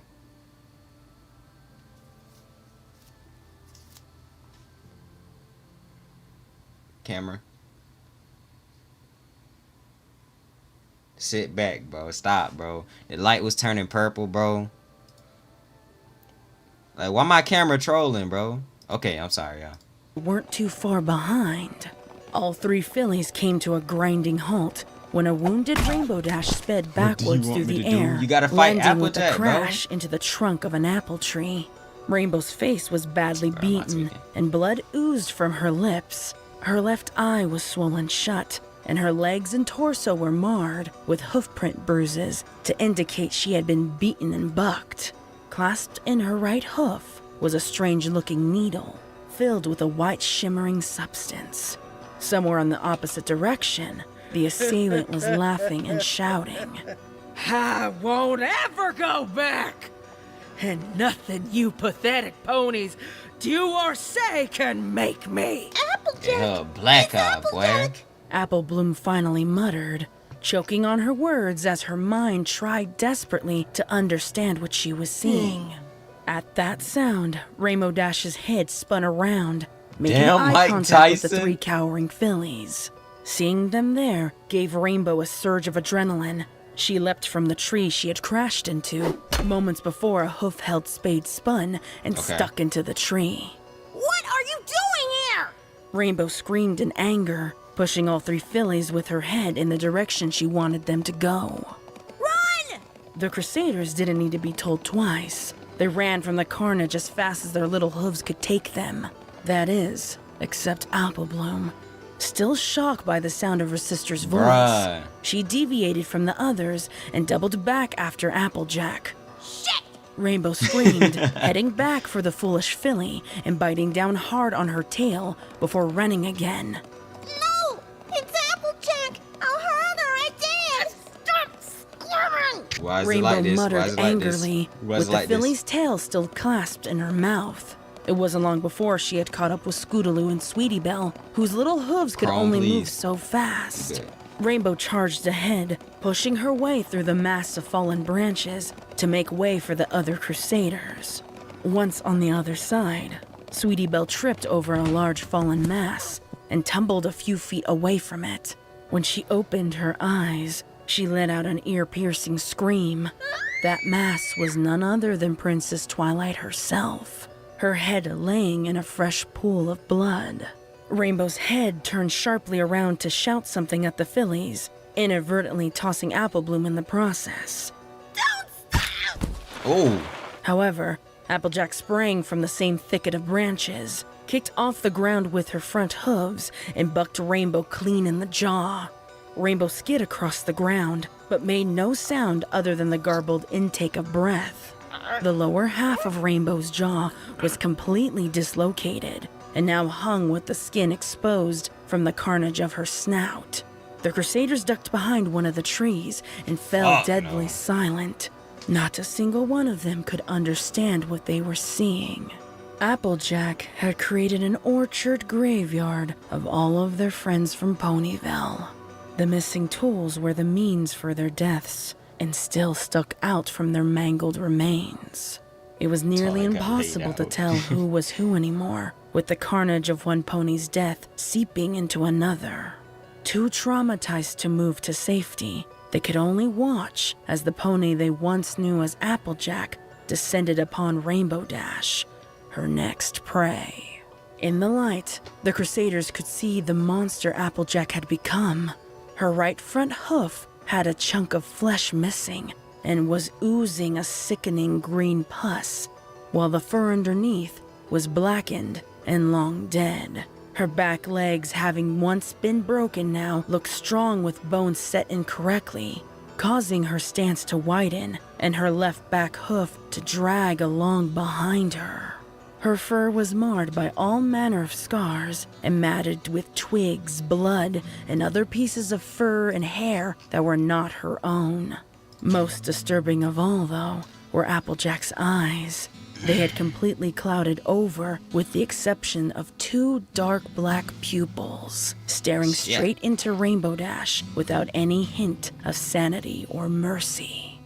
I told you, I don't want your fucking cure, Applejack said, spitting on Rainbow Dash, who fought against choking on her own blood. Cure? Apple Bloom looked up from where she had landed, searching frantically for the needle that had been flung from Rainbow's grasp at the same time she had. Dazed and still in shock, it took a moment for Apple Bloom to focus her eyes and concentrate on nothing but finding the needle.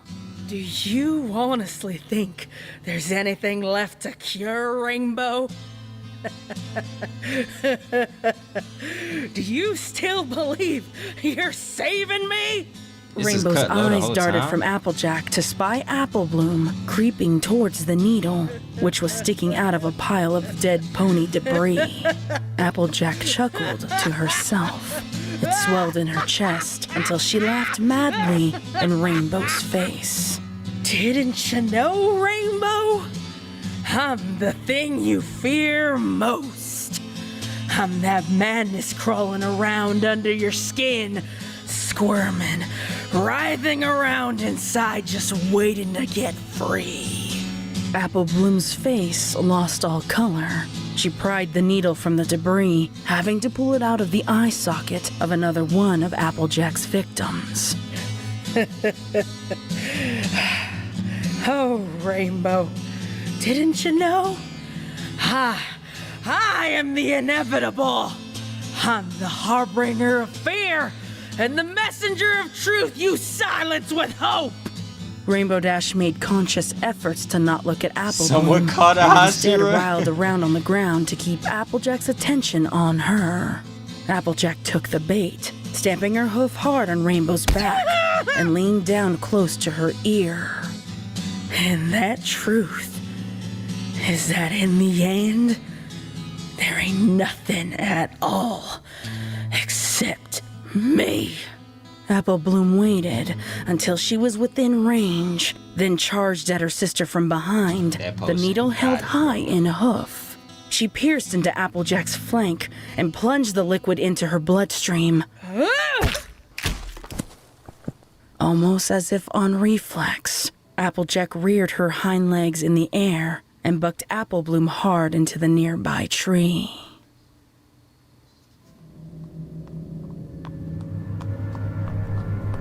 The dark stillness of the dungeon cell was broken by the sound of approaching hoofsteps. Applejack lifted her head from the cot and looked expectantly towards the door. Her only indication for the passing of time came from the light of a small window too far from her reach. When sunlight passed over certain stones on the wall, Applejack knew to expect her daily meals. It was the only change from the monotony of silence. This time, however, the approaching pony came entirely too early. Applejack's mind raced, hoping at last she could learn what was going on. Some pony magicked a key into the lock and opened the cell door. Applejack winced from the sudden brightness, but her expression quickly turned to a smile. Twilight? Hello, Applejack. Twilight replied, not normal. Her voice tinged with the professionalism that Applejack had only heard used in the presence of acquaintances or important guests. Thanks, Celestia. I was beginning to think that some pony forgot I was here. What in the hay is going on? What do you remember? Applejack frowned and slumped back onto the cot where she had been lying. No, I don't know how to make a mind fat, bro. And taking that strange potion of yours.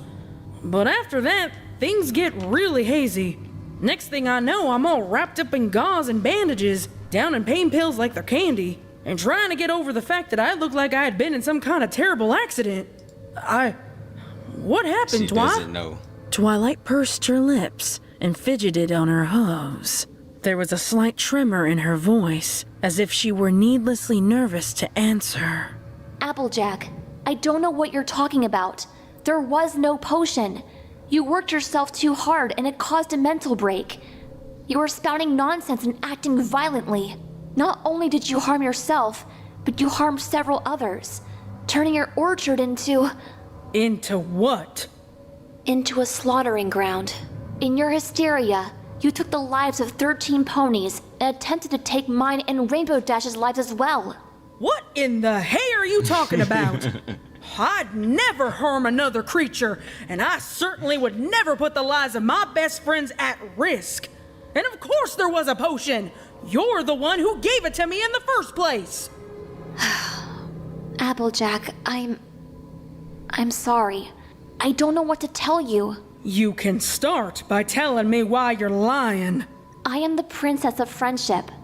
I have ponies who rely on my guidance, and I can't be taking the blame for the mistakes of my friends. Your mental break must have caused you some confusion. Take the blame? Twilight You're lying the ass. one Twilight accusing be a me of great murder, politician. Twilight. We both know that I went to you for Yo. that potion. What was in that thing? Why can't I remember what happened? What did it make me do? This nigga Twilight. Applejack shouted, wishing she could stamp her hooves down in anger, but Gaslighting feared the won't work, searing bro. pain of doing so. Twilight completely ignored the outburst and continued. Princess Celestia and I don't believe in corporal punishment, and given the fact that you've assisted in saving Equestria on numerous occasions, we decided to grant you your life, a sentence to be carried out here for the safety of other ponies. Why are you doing this? You know me, Twilight. Applejack muttered, her voice tremoring as her mind tried to accept her friend's betrayal. If there was such a potion, and I'm not saying there was, I would have tried to caution you to its adverse effects before giving you anything that could be considered dangerous. That's it, isn't it? You're absolving yourself from the guilt, blaming everything on me so you can sleep at night, knowing what you've done. You're the one who carried out those heinous crimes and disturbing deaths. You have no pony to blame but yourself. Applejack looked at the pony who used to be considered her friend with a cold stare that could penetrate Twilight's heart. It wasn't like her to be so cold and calculating. The Twilight she knew would have stood with her friend and owned up to her mistakes, no matter the cost. While she racked her brain, searching for a plausible explanation, Twilight broke the silence. I found a cure to whatever it was that ailed you. Even though I was too late to save the others, I knew I could save you. It wasn't until you were safe here that I could really focus on the drought. I did something even Celestia couldn't do. Find a spell to save Equestria. That's what I do, Applejack. I'm the Princess of Friendship. I wield the most powerful magic in the world, and it's my responsibility to harness that magic for the good of every pony. Equestria can't afford to lose the both of us. So you sacrifice your friend to bury your secret. What about the element of honesty, Twi? The magic of friendship doesn't work without it. It turns out that Starlight Glimmer might be more useful to Equestria than we thought. She wields the element now. Applejack sat, Starlight, dumbfounded. honesty, bro. The life Over she had Applejack? lived Come on. passed through her eyes like a flickering memory, and she knew Twilight, this you know cell better. was made Come on now. specifically for her to rot. Why'd you come then? To say goodbye. And to see if... If I was What it up? cured. What it up? What? Sorry to What disappoint up, you, Christopher? but I am. Your spell worked. Twilight bit her lip and lowered her head. If Applejack wasn't herself, she could justify this in her mind. But Applejack wouldn't give that to her. She wanted Twilight to live with the weight of this guilt for the rest of her life. Is Rainbow all right? Rainbow Dash is still recovering, but she should be fine. And my family? Twilight hesitated again.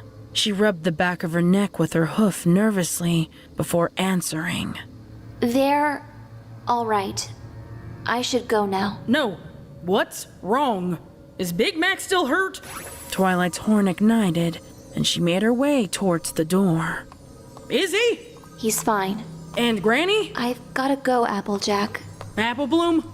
Twilight flinched at the mention of Apple Bloom, and Applejack picked up on it immediately. What's wrong with Apple Bloom? Goodbye. Twilight said, choking back tears as she closed Applejack's cell door and locked it again. Twi! Where's Apple Bloom? Twilight briskly walked away from the cell towards the guard pony waiting to guide her out. The sound of Applejack's cries were masked by the boom of thunder outside and the new rainfall hitting against the prison wall. Twi, please, you owe me this much. Tell me she's okay. Tell me what happened to my sister.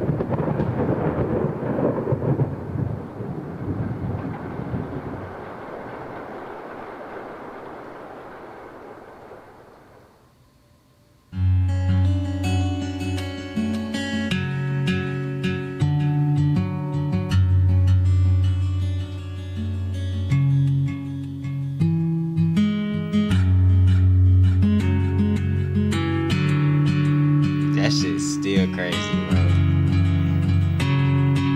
My second time watching this, bro. Damn. Is her sis dead? I mean, I think that's the fireest part, bro. They don't really they don't explain what happened to Apple Bloom based off Applejack kicked Apple Bloom into the tree because Apple Bloom put that cure inside her and Twilight's reaction. So like, oh shit. Me personally, I think she gone. I think she gone, bro. Yo, that's crazy, bro. I think she gone, bro. The purpose for not explaining what happened to Apple Bloom? Shit, bro. That's crazy, bro. I ain't gonna lie. This shit's still crazy, bro. Damn.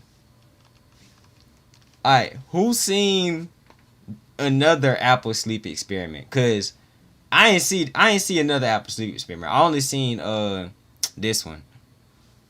That was a fire rewatch. Yeah. Bro, I need what? In the meantime, let me figure out this mod pad thing, bro. I can't do it cause words. I couldn't use my main Chrome, bro. How many push-ups can I do with the world? Like 30. I've watched the entire story playlist. Okay, is another Apple Sleep Experiment different? Like, is it a continuation, or does it start from the beginning again but tell a different story? Who in the race? Me or Pinkie Pie? See, I got an ego, so I obviously gotta say me, you know what I mean? Like, but you know, that bit Pinkie Pie. Hey, don't sleep on Pinkie Pie now. Pinkie Pie caught up with Rainbow Dash, bro. I'm just saying, like, don't sleep on Pinkie Pie now. He said we can. Vi, are you black? No, I'm not black. I don't know what you're talking about. Yeah, it's a continuation. Oh shit. So it starts off with Applejack locked up in Twilight Line and Applejack.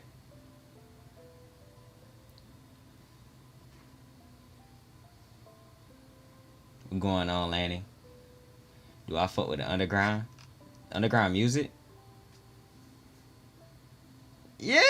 You can say that. You can say that. Is Sweetie Belle dead? Shit, I think Sweetie Belle and Scootaloo ran.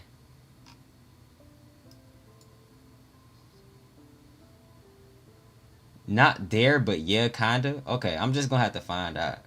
It's all the same story. Somewhat, you'll see. It's peak. Okay, yeah, I'm definitely gonna see it.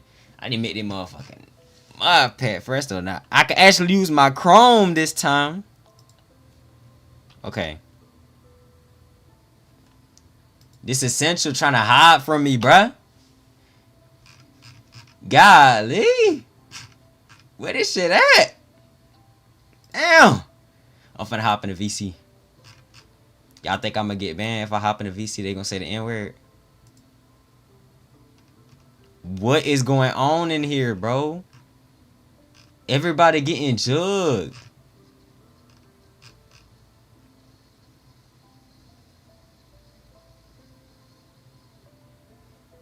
Yo!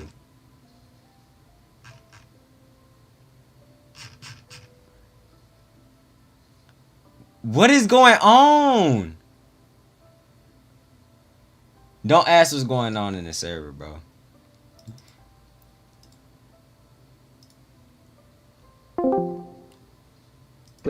Bro, I need help, bro. I don't understand rocket science, bro. Look at the chat, bro. I don't understand rocket science, bro. I fixed my mic, bro. I don't know what Vibe. Yo, vibe. What? Did you Don't even say nothing crazy, bro. I'm on stream, bro. Oh, I'm about to say everything. You screaming?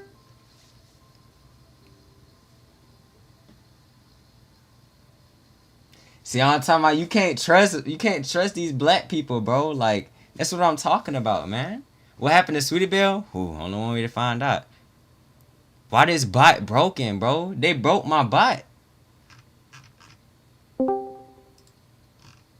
Is chat safe? Chat seems safe. But what the hell going on, bro?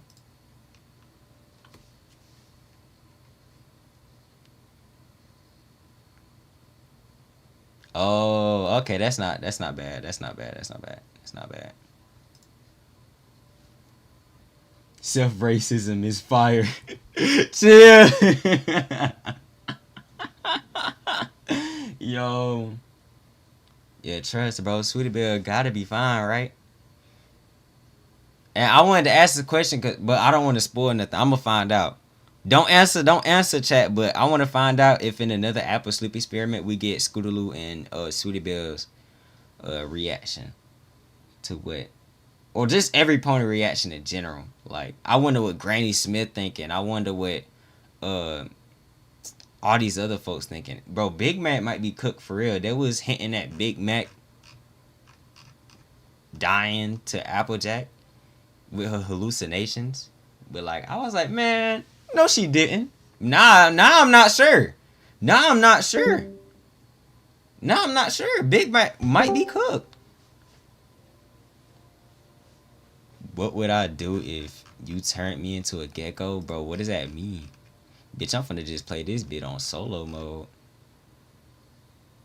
Oh, I'm not even in the stream VC. Okay. Somebody gonna save me, y'all. Right? Yeah. So look, right, I got you. So when you go search up essentials, right? You wanna go to browse and then change the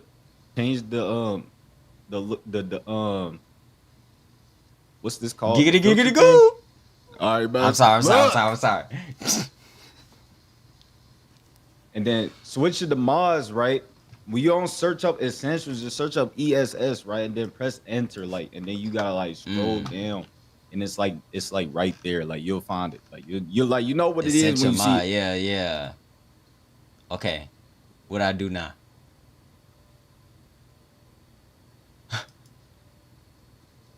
Oh, I could choose where to install it at. Did you find it? Yeah. Oh, the All right, for cease sure. craft. Bro, it won't let me add it to the zombie. Wait, okay, hold up. Wait, did you like Does it have to download be a specific version? Nah, like did you already did you download like a pre-made mod pack? I think so. The zombie craft. Okay, Apocalypse. so all right, I got you. So like you can unlock the mod pack. Hold on. You said zombie craft. Hold on. No, I'm finna get another one, bro. Oh, you finna find another one? Yeah, nah, I'm finna find another one. I don't know how I feel about that one. Oh, yeah, zombie craft, zombie apocalypse. I see what you're talking about. Is that? You can do the deceased craft one. Deceased craft one kind of better. I ain't gonna lie, but you can unlock it though, so you can add. Oh my god, boy, I'm sick as hell. Yeah. You finna get Yeah, me you sick, can unlock no. it. Nah, bro, you good. Okay. Only a little bit, bro. Only a little bit, like common code. Y'all who gonna win in a fight, Deku or Tweaking Twilight? I ain't gonna lie, I don't know who beating Tweaking Twilight, bro. Who my favorite YouTuber? Nah, Deku got that for sure. I might be a basic. I might be basic, but I'm gonna go. I might go Corey. Might gotta go Corey. I think who I watch the most all time. It's either. Cause I don't know who my favorite YouTuber now. It's either Corey or SML. Like who I like the most videos I seen from a YouTuber gotta be from Corey or SML. Like bro, I used to watch SML like it was TV, bro. Like in the old version of Talking Puppets. about Corey X Kenshin? I used to watch Corey. Like I think I seen almost all of Corey X Kenshin videos twice, bro. Like like the whole channel twice, bro. Except Subnautica and I forgot what other gameplay series I'm missing. But bro, I almost seen his shit twice, bro.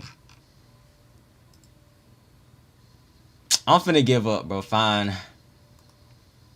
I get the. What you looking for? I get the zombie craft, zombie apocalypse, whatever.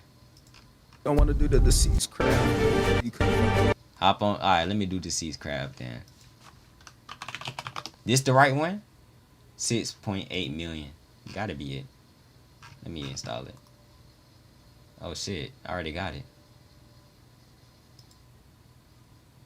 Events just spectator. Where Events just spectator. Is this supposed to look like this? Okay, what do I do? Do I create a brand new mod pack or just put it in this one? Nah, don't create a new one. Just put it in the one you got downloaded already. But I'm about to see, like, wow. Can't stand these people, bro. But like, you can. Oh my God, why is this taking so long to download, Larry? I still watch Corey, just not as much. Saying I ain't see his recent video. I'm waiting to see that. I'm gonna work on a movie while watching his recent. I like watching Resident But if Evil. if you go to a mod pack, right, you download it, you click on the 3 dots, right, and then you go to profile options.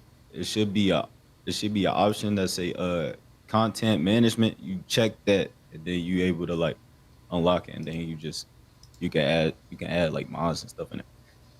So when you do that, profile options, you just press it on. And I can't speak. You got bit. It's me. Allow content management for this profile. Okay. And then what? Yeah, you go to profile options. You click on allow content management for this profile. Then you go to add content, and then it show you what mods you can add. Let your friend eating. Hello? Who? You can feed other players.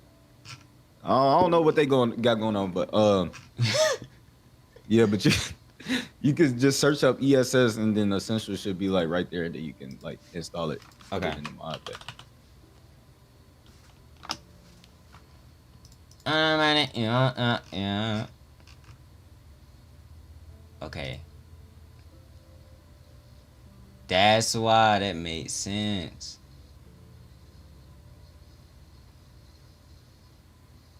Okay, so I don't gotta do no game version shit or nothing like that.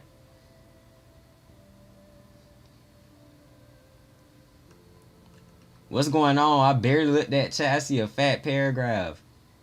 Yeah, though. What's Yo, do you happening in the have chat? other tunes that don't use them? Or do you just use Poppy because you can't afford anything else? I'm gonna blow up your mailbox. Oh. Do you think you could win in a fight with the person who's in front of you? Who, me? In person? Man, I almost said something crazy. I forgot I was streaming, bro. Ooh. I almost said something I ain't even did nothing. I'm just here.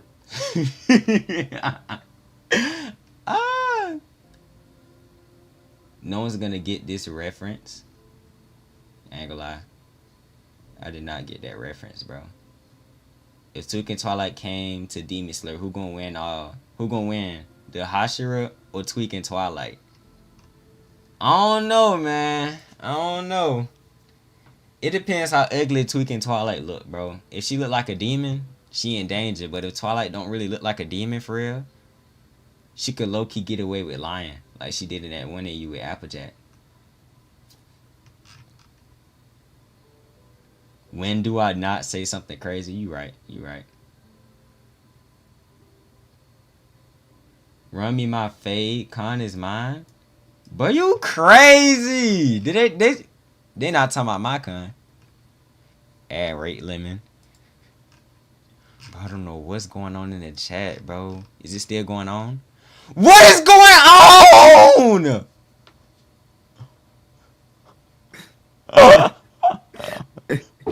What is going on in the chat? Can we get FBI to watch Sergeant Pierre? Did y'all see that? Why they making ball? They got him bald, bro. No, I'm not trusting none of you niggas, bro. No, this is crazy. Do you think you could one tap him? One tap who? What are they talking about? It's a really cool Japanese rhythm game called Poppin' Music. And I think the game need way more recognition. It has really cool character designs, and I think it will interest you. Interesting. I see you, bro. I'm scared. I should play Danny's World. But when I catch you, I'm taking your hair. What's up with people thinking I got a wig? Headphones were at 99. I'm so sorry. My chat jump scared me, bro. I don't know what's going on with the chat. I'm not opening up VC chat no more, bro.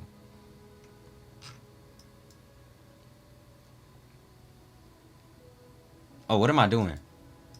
I forgot what I was doing. Oh, shit. Is this Essential in here? Did you put Essentials in the mod pack? Yeah. So I don't gotta change the game version and stuff like that, right? Nah. Okay. I click play, nothing. Like, we all good, right? I chop with the project, my nigga. Trying to show off. You right. I'm sorry. I'm working on another project. I'm so excited. Also, I plan to upload tomorrow too, Jack. I'm being serious. It's a really cool game. If you, I don't know if you're in the server or not, but if you're in the server, please put it in the vid suggestions. I don't want to sound annoying. You good? You going to be bald, little bro?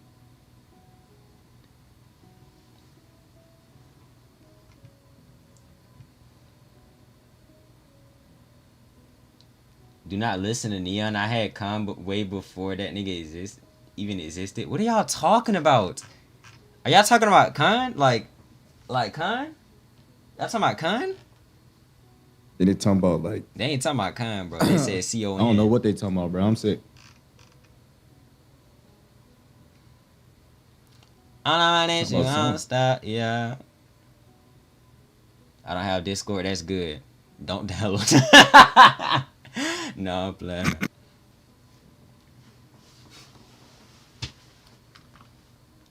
Please, Minecraft, can we load? Failed to launch. User is not logged in. Are we dead ass? Okay, bro. Let me log in, man. It's this specific code once. Whoa, buddy.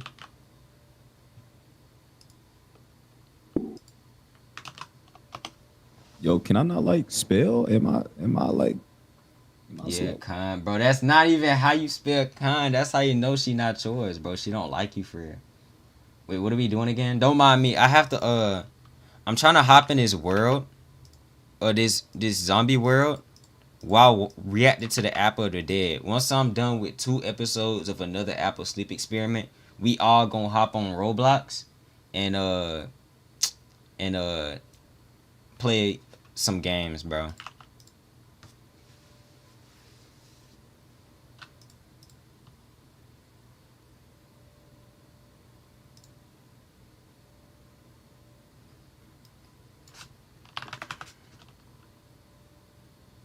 Yes, this is me, bro. Hello.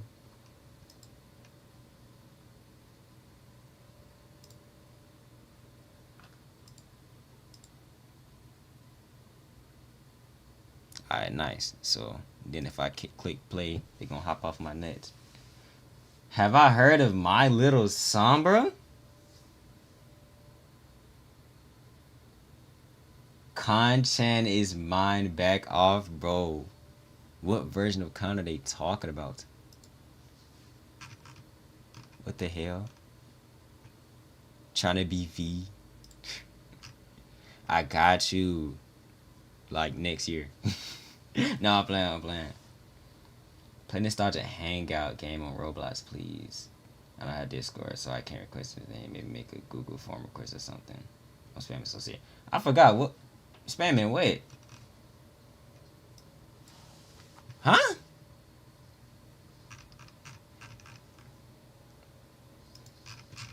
I'm confused. What is going on inside chat? I don't know. I got hacked on Roblox, so we twinning in the Poppy gang. Damn, you gotta restart too? Shit. I said too, I ain't have to restart, but yeah.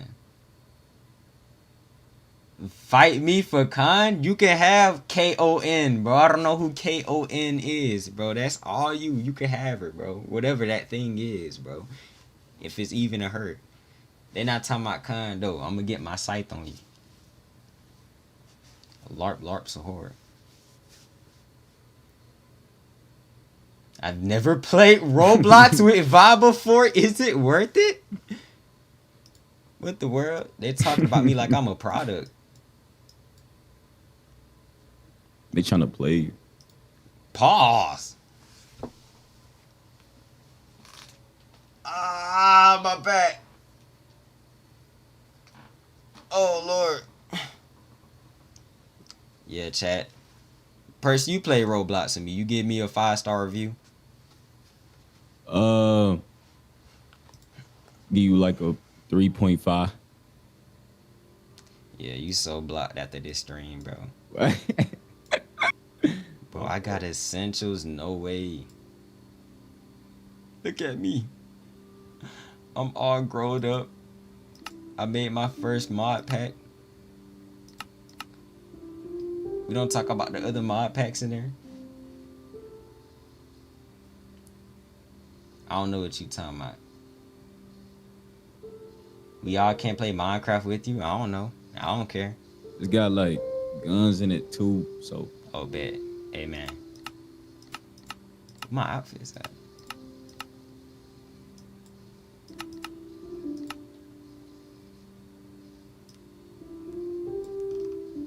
I hope it got the one I think it got in it.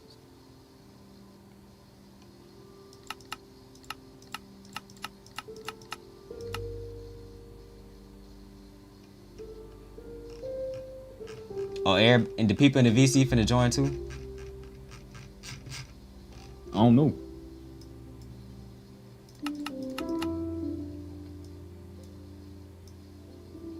They be trying to join. Bet. Think I should invite Avi.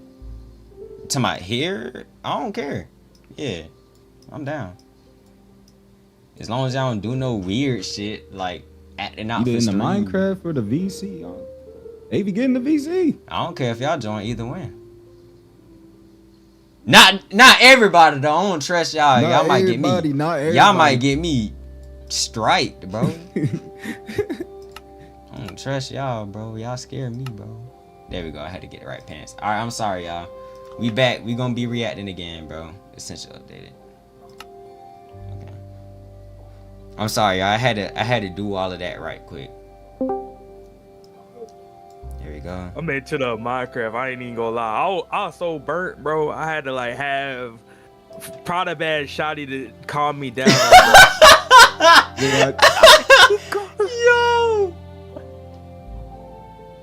No, we're turning black. I just teared up Prada Bad Shotty like yesterday. That's bad, bro. I'm turning into an Atlanta demon. The pronunciation is cooked. Neon is Khan? Why did you tell him that, bro? Now they saying Khan correctly, bro. Wow, we are smacking. What? We smoking on that apple bloom pack? No, we're That not. is wild, Yo, what? He had to say it like the fourth time for me to see it. Oh wait, am I making the world? No. Oh shoot, my fault. I keep getting distracted. Okay. Damn, they monitor fatty here. I'm going back on Deafin. Y'all could type in chat. Okay. We're gonna react to part 1, part 2. We hopping on Roblox. We reacting to part 3 and part 4. Even though that seem longer than midnight. Goodness gracious. Warning. Might not. The following reading contains subject matter that some listeners might find disturbing or difficult to hear. Listener discretion is advised. Oh shit.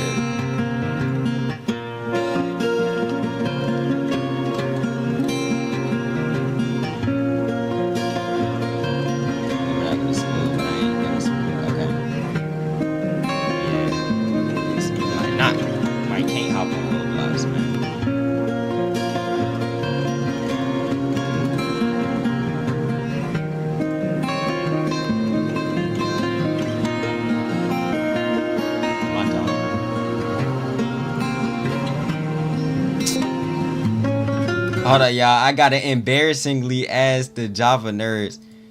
So, how do I create a multiplayer world? Yo, how do I create a multiplayer world? Yo. Oh my God. Go into a single player world, right? See this one? And then. Oh my God. I'm finna get mad. So. No, look, you gotta go into a single player world. Press escape, press on invite whatever you want to, and then it'll like put you through the process. It's like it take like 5 seconds. Why? Why do I have to press single player? Single player. Oh, cause it's essential. Okay, I'm finna say I thought it was just Java. Yeah, cause it's essential. Okay. I gotta click single player to play multiplayer. But stop fucking playing with me, man. Yo. Crimson, was you joining too? Okay. I'm scared. I was gonna join. Yeah. I'm sorry, y'all. I'm sorry, y'all. No, I just Ask Con.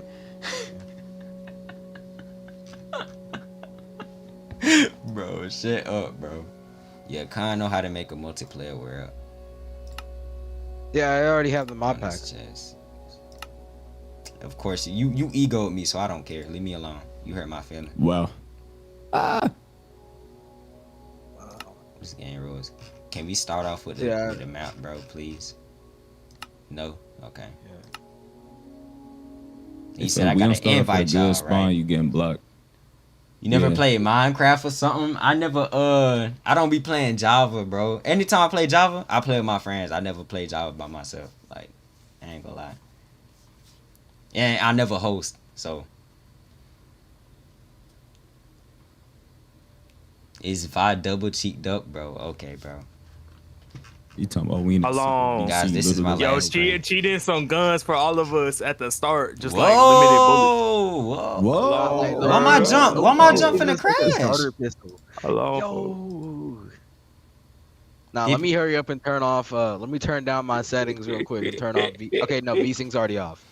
I'm gonna just turn down my render distance and stuff. So y'all, we gonna start it, I swear. But what's the name? I just gotta get a multiplayer thing going because they want to join too. Y'all could join too if y'all got Java.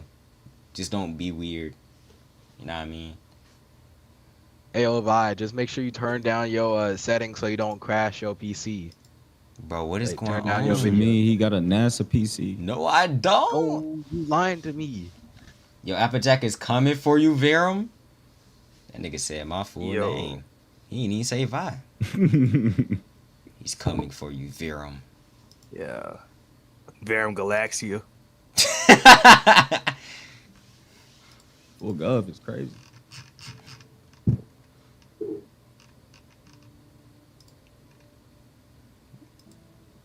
Percy, what did I download? I'm scared. Why is it taking long to create a world? How huge is this world? It's not that big. I think it got like cities in it or something. What the fuck? Yeah, it's spawned like cities and stuff in it. It's a good mod pack, yo. Vi, does it clap every time you walk? Okay, bro. What kind of question is that? What the fuck? This feel like Instagram Live. Oh.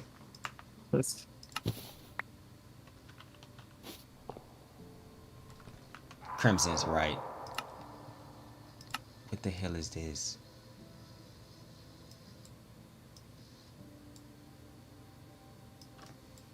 Bruh, do I gotta like... Alright.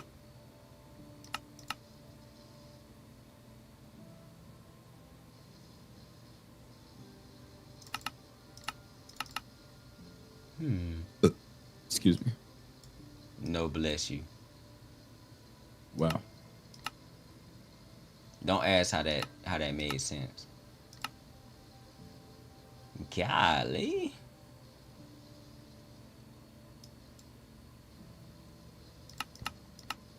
Okay, I just plugged my mic back up. What's happened? Nothing. Nah. Yeah, low key Vi. Bro, what the hell is this mod, bro? Yeah, just turn down. No, go to general. Go to. I can't. I'm like seeing this with a delay because of. I know the stream, but like, yeah, just turn down your render and simulation distance so you don't blow up your PC. I'm scared. Man, let me. Verum Galaxy. We switching my... from Roblox to Minecraft. Low key, if we even do Roblox. Let me low key drop my. Wise man talking about Vi cheeks. What? I'm saying. Yeah, it's kind of crazy though. I can't lie. Answer yo, Vi, you should should low key load up the potato shaders. See, there we go. Like, why was I Denise tweaking? Now let me look. You heard me, Vi? You said what? You should low key load up the potato shaders. What the fuck is that? It's shaders for potato PCs. What it sound like? Yeah, it's for potato PCs. And how do I do that? Go to CurseForge and Nah, you lost me. Right. They No, I said don't- curse words. You lost me. Man, you just. Oh yeah, wait. I was finna different, but I don't know how to invite. Let me invite. Oh yeah, press escape. It should be like a fat invite button on the right side of the screen. Yeah, like right above social. But who beside me?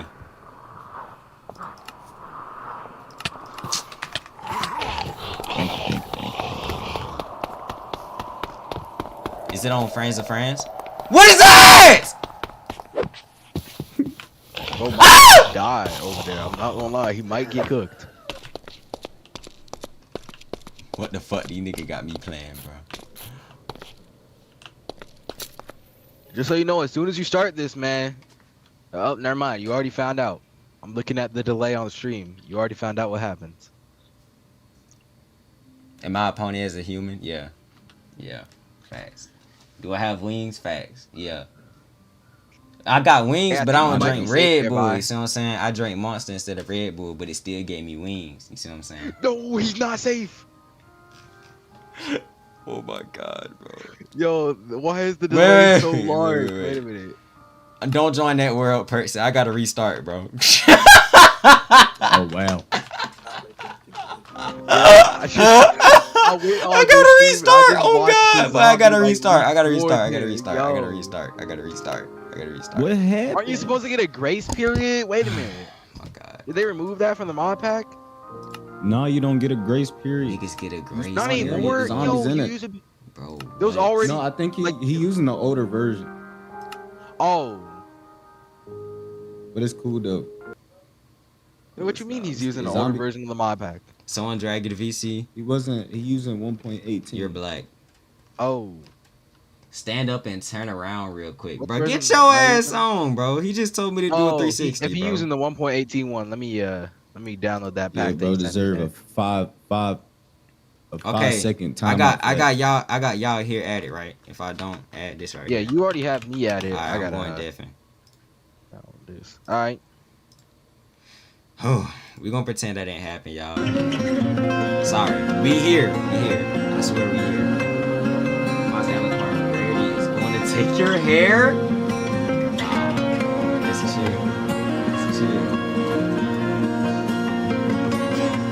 What stuff I did to make such a fan, bro? I don't know where they came from. I ain't gonna lie, bro. Green J profile pic. What video did you see of mine? Autumn in So I know not to Ponyville. post it again. While the rest of Equestria readied Whatever they said, themselves it's for not gonna Nightmare post it. Night the next month, Ponyville busied themselves with preparations for their memorial.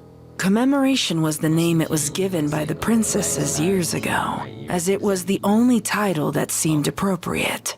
Although this year marked the 7th anniversary of the memorial's creation, it was still a sore spot for most Ponyvillians. It was created in lieu of cider season at the once active Sweet Apple Acres. Commemoration is a time to reflect and honor those who were lost to the Great Massacre.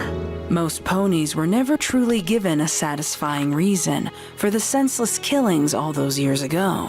The princesses remained it as really tight-lipped is as the the survivors did. Eventually, between Twilight's reassurances and the lack of new victims, fear and anxiety in Ponyville slowly ebbed. It was Twilight who initially proposed the memorial in hopes that it would ease the pain and bring normalcy back to Ponyville. Of course, in doing so, she and her friends had become the unofficial conductors of the memorial.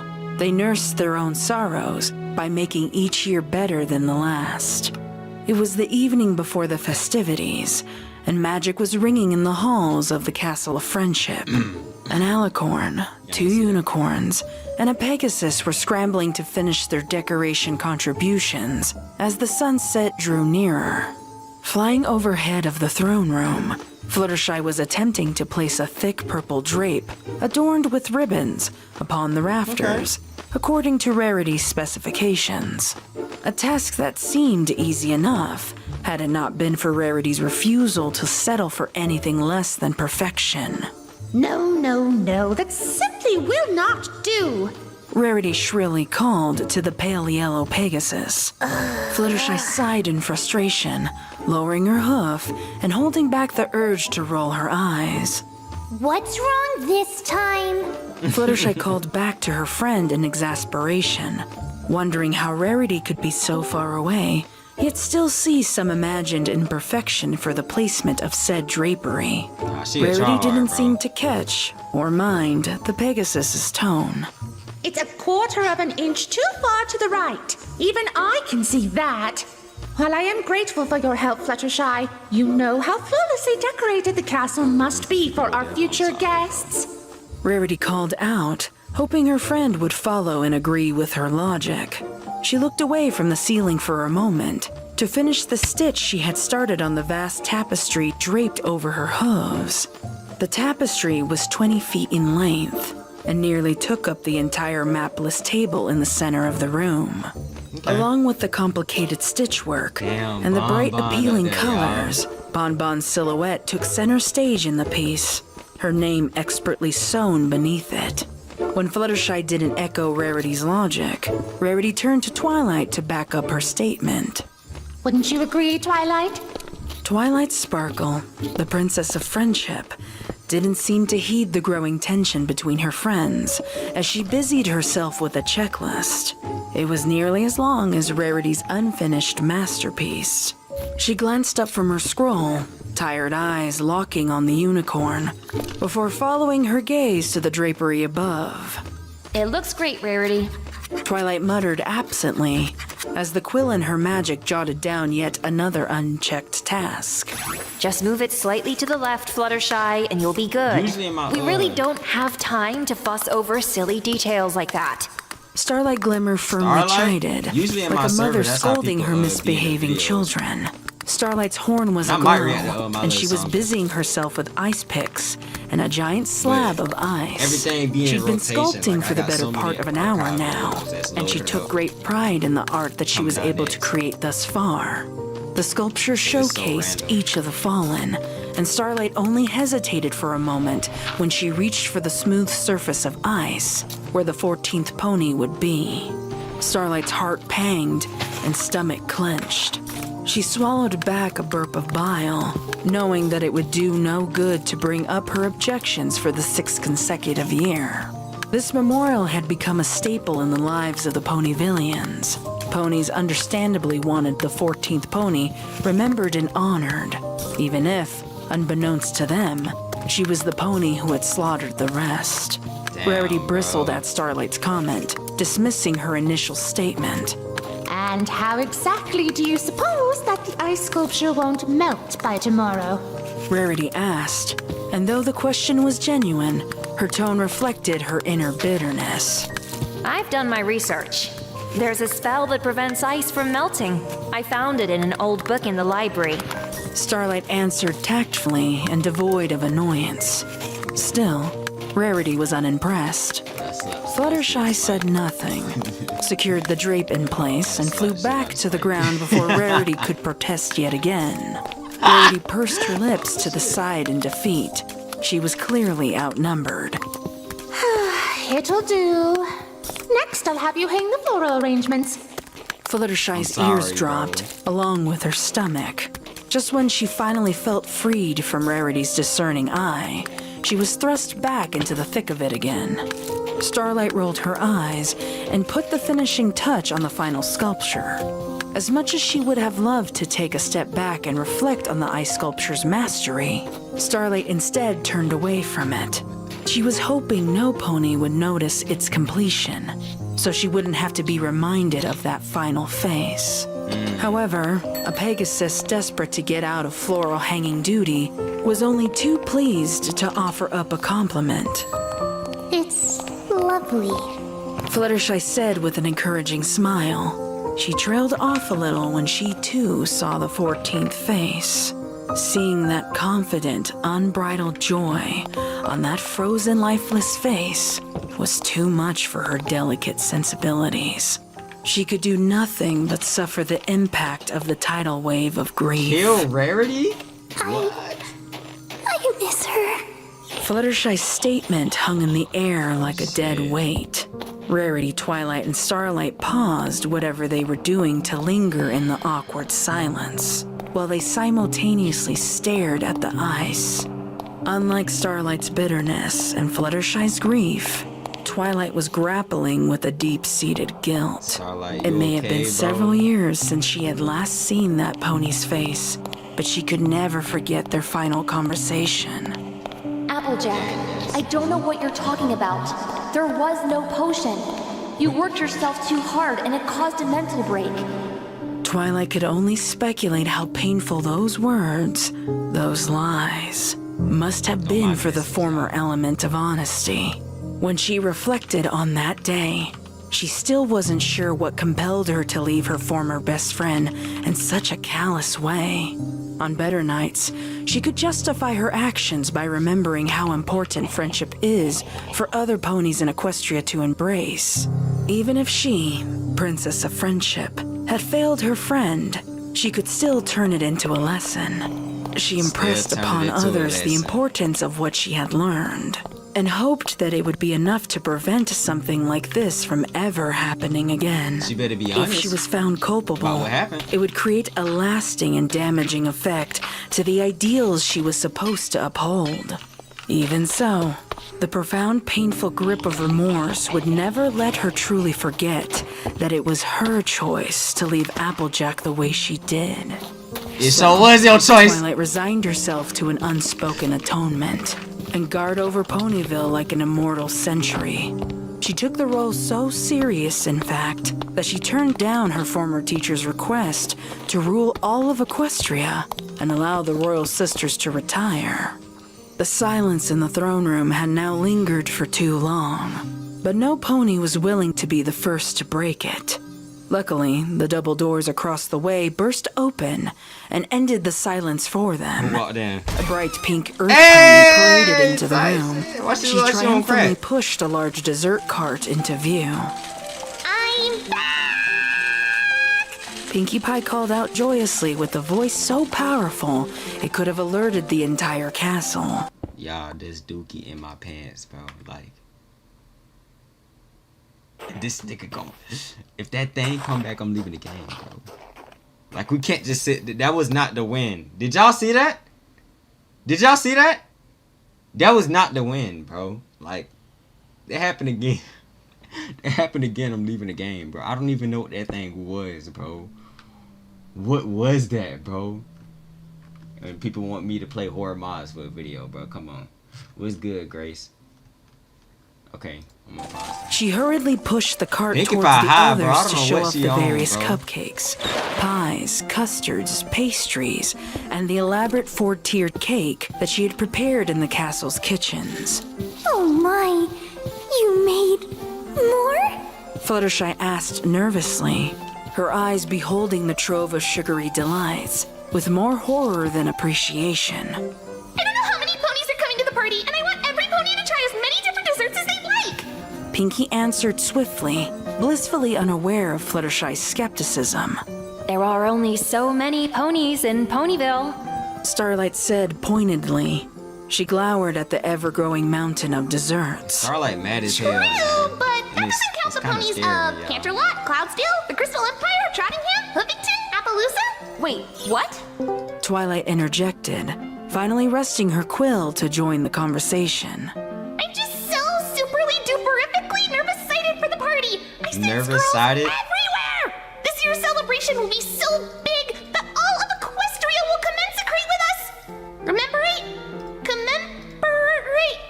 I can never remember what it's called.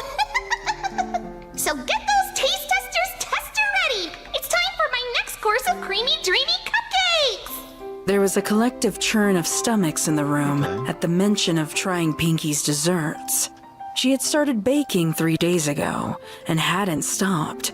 It wouldn't have been so unbearable if she hadn't been so insistent on her friends trying and Okay. So, is this Pinkie Pie being Pinkie Pie, or did she drink that potion too?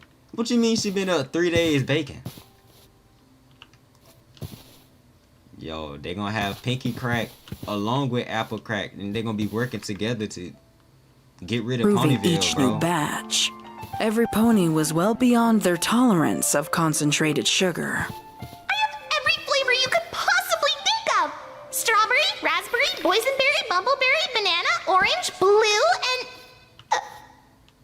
Pinky stopped mid-rapid ramble, and her demeanor instantly dropped. She'd unintentionally told a lie by declaring that she had made every flavor. There was one flavor she had purposely left out, a flavor and ingredient that she would never use again. Ponies had asked her periodically why she no longer baked apple desserts, but she would simply state that apples reminded her too much of sadness, and the subject would be dropped immediately. That's sad, Once bro. again, the silence hung in the air, but this time was cut short by the sound of a speedy Pegasus zipping through the open Rainbow Dash doors straight? and completing the circle of friends. Okay. We're planning or decorating or something, right? Rainbow Dash asked, I swear. hovering over her throne chair around the circular table. Rarity scrunched up her face in disapproval. The rest of us certainly have been. We've been here since dawn and still have so far to go. This is only the 10th tapestry, you know.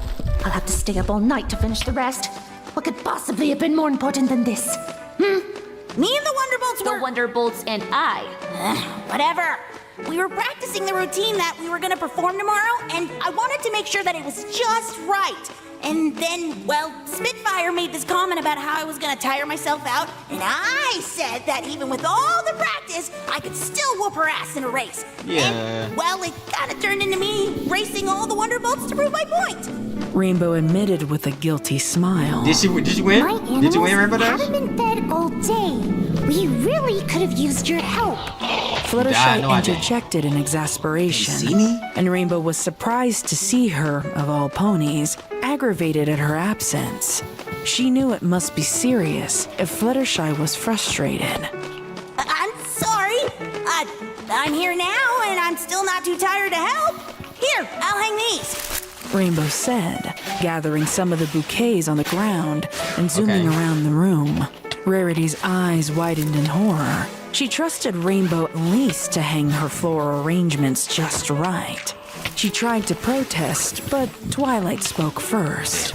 That'll save us some time. Since Pinkie Pie apparently invited all of Equestria, we had to get these tasks done as quickly as possible. I divided our duties into separate lists. Twilight said, at least Rainbow horrifying Dash, the bunch okay. by levitating long scrolls of checklist items to each of her friends. If we get started now, we should finish about an hour before the celebration begins. Sure wish a certain little assistant was around to help us. Rarity grumbled bitterly while eyeing her task list.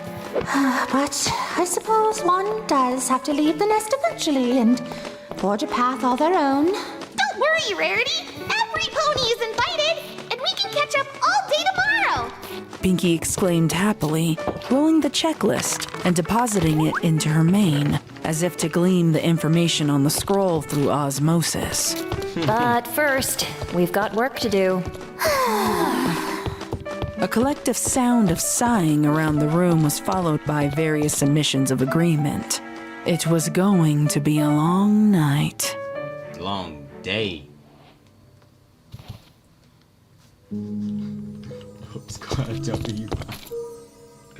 The hours ticked by, and eventually, Twilight Sparkle found herself hunched over a desk in her bedroom. Her eyes were transfixed on the specific scroll laid out in front of her, while a quill, held aloft in magic, waited for the next cue. Twilight broke a moment of long, unblinking concentration when the candle she had ignited to write by snuffed itself out, its wax spent. She ignited a new candle inside, crumpling the parchment in her magic and tossing it aside with the other discarded failures. Twilight peered at the task list she had meticulously written for herself, but the nagging feeling in her stomach prevented her from moving past the little checkbox labeled, "Write the hostess speech" to start the memorial. She knew that it had to be just right. Somehow, she had to convey that it was okay to celebrate the lives of their loved ones and still feel sorrow for their absence. She needed every pony to feel safe, secure, and protected by their princess. She also needed to stress the importance of friendship during trying times like these, and that was the part tripping her up the most. Just as Twilight pulled a new clean scroll from her desk drawer to start again, she heard frantic hooves pounding against the stone floor. The sound was growing increasingly louder as they approached from down the hall. Typically, Starlight Glimmer would graciously knock before interrupting her mentor, but there was no hesitation now when she burst through the bedroom doors. Twilight saw the terrified look on Starlight's face and whirled around to face her. Aside from the panic, the only thing Twilight noted out of place was the scroll held too tightly in Starlight's magic, hovering nearby. Starlight? What's... Starlight didn't answer, but magicked the scroll to the princess so hastily it almost collided into her face. Twilight dodged the throw, taking the scroll from Starlight's magic into her own before scanning the semi-crumpled urgent message. As she read, reality refused to sink in. Only a few key words and phrases stuck out in the unicorn's mind. Escaped. A struggle. The Canterlot guards can't recall the past few days. She was living in a waking nightmare, and each word she read pulled her deeper into that soul-shattering terror. Twilight reread the scroll once, then twice again in a silent panic, while the distressed Starlight waited on bated breath for what to do next. When the princess didn't pull her darting eyes away or speak, Starlight finally interjected. If it's been days, she could be in Ponyville by now. Twilight glanced up at Starlight with pinprick pupils. Despite the bile rising in her throat, she forced herself to remain calm and take back control of the situation before her own fears and guilt incapacitated her completely. We need to get word to the girls. They're the only ones who know that Applejack is still alive and... Twilight stopped abruptly when she and Starlight both heard rustling from above. The sound was muffled, but both mares' minds spiraled with all the possibilities. Was it an open window? Was it hoofsteps? Was it something knocked over in haste? Neither of them could be sure, but both feared the worst. I'll check it out. Starlight said, vanishing before Twilight could respond. Sleepy as hell, can't Twilight's you stop heart the was lava? racing, and beads of sweat formed on her brow. How could this be possible? How could Applejack escape? Perhaps Applejack's story softened the heart of one of the guards, and he helped her escape? But even if she had escaped Canterlot's prison, where would she go? What would she do? How would she react to seeing her friends again? How would she react to seeing Twilight again? Twilight's heart was beating fast and loud now, but she felt as though she were trapped in the belly of a great drum. She realized that she'd been uselessly pacing for an unknown amount of time, just trying to grapple with the cascading horrified thoughts of what was to come. Blinking a few times, she forced her hooves into action, praying that she could devise some sort of plan to fix this egregious mistake. Twilight learned long ago never to underestimate what Applejack was capable of, and knew that she would need specific supplies before she began the hunt. She raced to the far side of the bedroom and ignited her horn. She had to ignore the hiccup lapses of magic from sheer anxiety to find the specific stone in the wall behind her bed. The stone pressed deeper into the wall with magic as the bed began to rumble. Slowly, a platform under the bed gave way to a secret set of stone steps, leading to a dark room below. Twilight galloped down the steps, 2 at a time, as torches along the walls ignited to shine her way forward. She stopped at the bottom, skidding on her hooves at the horrifying sight. There, on the ground, laid the remnants of a magical lock that was used to secure her secret laboratory entrance. More terrifying still was the light pouring in from behind the door, slightly ajar. The unmistakable clatter of glass slamming into a wooden surface from within sent a new wave of anxiety through Twilight. It ripped through her like a lightning bolt. It's She not pressed Applejack, guys. forward, Trust, bro. thrusting the door open to see the horrible reality in the flesh. Applejack, the orange earth pony who had haunted her thoughts and dreams for 7 long and languishing years, was standing unabashedly amongst the collection of empty potion bottles. Her fur was pale, almost cream-colored from the lack of sunlight. The wounds that once marred her coat had healed into a series of scars, some fresher looking than others. Her standing gait was still irregular from the bones in her back hooves setting wrong all those years ago. Deep, dark circles lined sunken eyes, and the unmistakable lack of nourishment left the earth pony looking almost skeletal, with fur clasped tightly to the frail frame. Twilight opened her mouth to speak, but no words would come. Thoughts wouldn't solidify. Her body refused to move. How did she get in? Did she use the other passage? What happened to the lock? It was supposed to keep every pony out, to keep her work secret and safe. Will's talking in my ear. Finally Chill. caught me, huh? Applejack said. Her voice was far removed from the happy country-tinged accent that Twilight once knew. Now, there was a deep graggle and a roughness akin to some pony dying of thirst. Gotta say, I thought you'd be here sooner. Suits me just fine, though. Apple! Yes, ma'am. That dirty little secret you've been trying to hide for years. Bet you thought I'd just fade into obscurity by now, huh? Afraid not. Applejack turned away from the stunned princess to clasp another potion bottle by the neck. She didn't hesitate, tilting her head back as she brought the rim of the bottle to her mouth. The swirling purple liquid disappeared past her lips and into her gullet in 2 deep gulps. With a satisfied exhale, the earth pony mockingly licked her lips for any excess potion that may have lingered there. Twilight didn't know how it was possible to be even more horrified than before, but seeing that carelessness provoked a panicked outcry.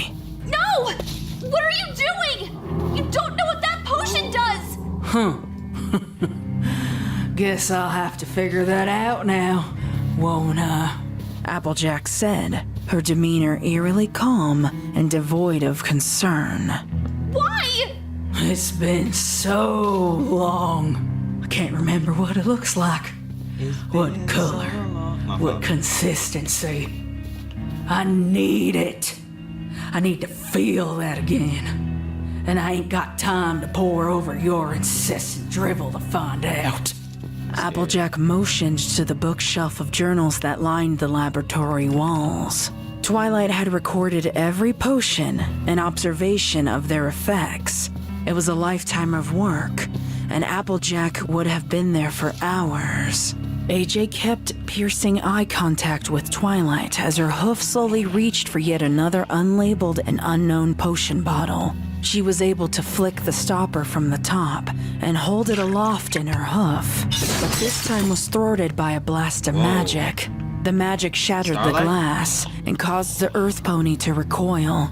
Twilight had firmly planted her hooves on the cold stone ground, a renewed sense of focus apparent in her horrified and worried expression. You're looking for the sleepless potion?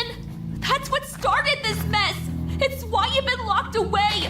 Why you killed all those ponies! Why in Equestria would you think I would keep that? Twilight demanded, tears staining her cheeks, as her guilt roared itself to the forefront of her mind. You? Throw out a chance to study something. I may be out of touch, but I ain't stupid. Applejack snarled, casually brushing the pieces of shattered vial from her fur. You've consumed all of those? Twilight gasped she finna in turn horror, into a mutant. her eyes finally beholding the graveyard of discarded bottles, beakers, and vials around her laboratory. She stuttered in disbelief. But not all of my potions are for ponies! There are several that can't be ingested! Well, guess you better hope that these kill me then, huh? Bro, you're Dangerous to wildin', combine bro. so much magic. I can only imagine the hell I'm in for if I drink the wrong ones. Not that it matters, of course. I suppose death is another way out of this hell you saddled me with. I was just gonna Twilight commentate couldn't on help that after but this shudder at the conversation. unemotional way Applejack shirked off her own uncertain doom. Her eyes quickly scanned the potion bottles that remained, but she couldn't be sure if that one was among them or not. What is that Does one? that make me the experimenter? Or the experiment? AJ asked rhetorically as she reached for yet another potion bottle. Twilight didn't hesitate, focusing her magical blast at the next potion to stop her. This time, however, Applejack was able to move quickly to the side and avoid the stream of magic. 1 second she was standing a few feet from the princess, and another she was across the room, bracing herself against a wall. Twilight's magic had landed on the bookshelf, destroying some of her journals. Singed pages fluttered about the room. Both ponies were initially stunned by Applejack's newfound agility, but AJ's surprise melted into sheer what? delight. Super speed? What? That's awfully handy. You've been holding out, Twi. What would Rainbow think if she knew you had something like this all along? Drop it! She still got a sense of Twilight humor. screamed as she ignited her horn again, her crosshairs on Applejack's new position. If you say so. Applejack answered with a shrug, taking the potion in her hoof and smashing it against the floor. A great plume of green smoke overtook the room instantly. She got magic and Twilight too? reared back, inhaling the gaseous byproduct with a gasp. The immediate burning sensation in her nostrils started a wave of guttural coughing, so loud that she almost missed what Applejack said next. Ooh, boy! Hot and vision too? Twilight fucking sparkle. You've outdone yourself. Twilight gritted her teeth and tried suppressing the burning in her throat to find the earth pony through the haze. She ignited her horn, but the light was useless against the thick green fog that lingered. To the left, Twilight heard the sound of glass sliding into AJ's hoof. Despite the limited visibility, it seemed that AJ was still going to down as much potion as she could find. Twilight knew she had to take action, and that it was better to stop Applejack than try and salvage her work. So, deeply chagrined, Twilight blasted magic in that direction, wincing at the sound of her precious equipment exploding on impact. Applejack laughed in response, clearly unharmed. Her voice was now coming from the right side of the room. Twilight whirled around again, desperate to stop her. It became very apparent that AJ was enjoying her new speed and sight as her voice bounced from one side of the room to the other. What's wrong? Having trouble aiming? Now why'd you go and shoot over there? Are you blind and dumb? Applejack continued on, unscathed and unceasing. Twilight was on autopilot now, striking every direction she could with a singular stream of magic. The lab became a magical frenzy as potions, books, machinery, and equipment exploded in disarray. Still, the princess knew she couldn't react. She couldn't afford to lose her concentration. However, the longer Twilight struggled, the more confident Applejack became.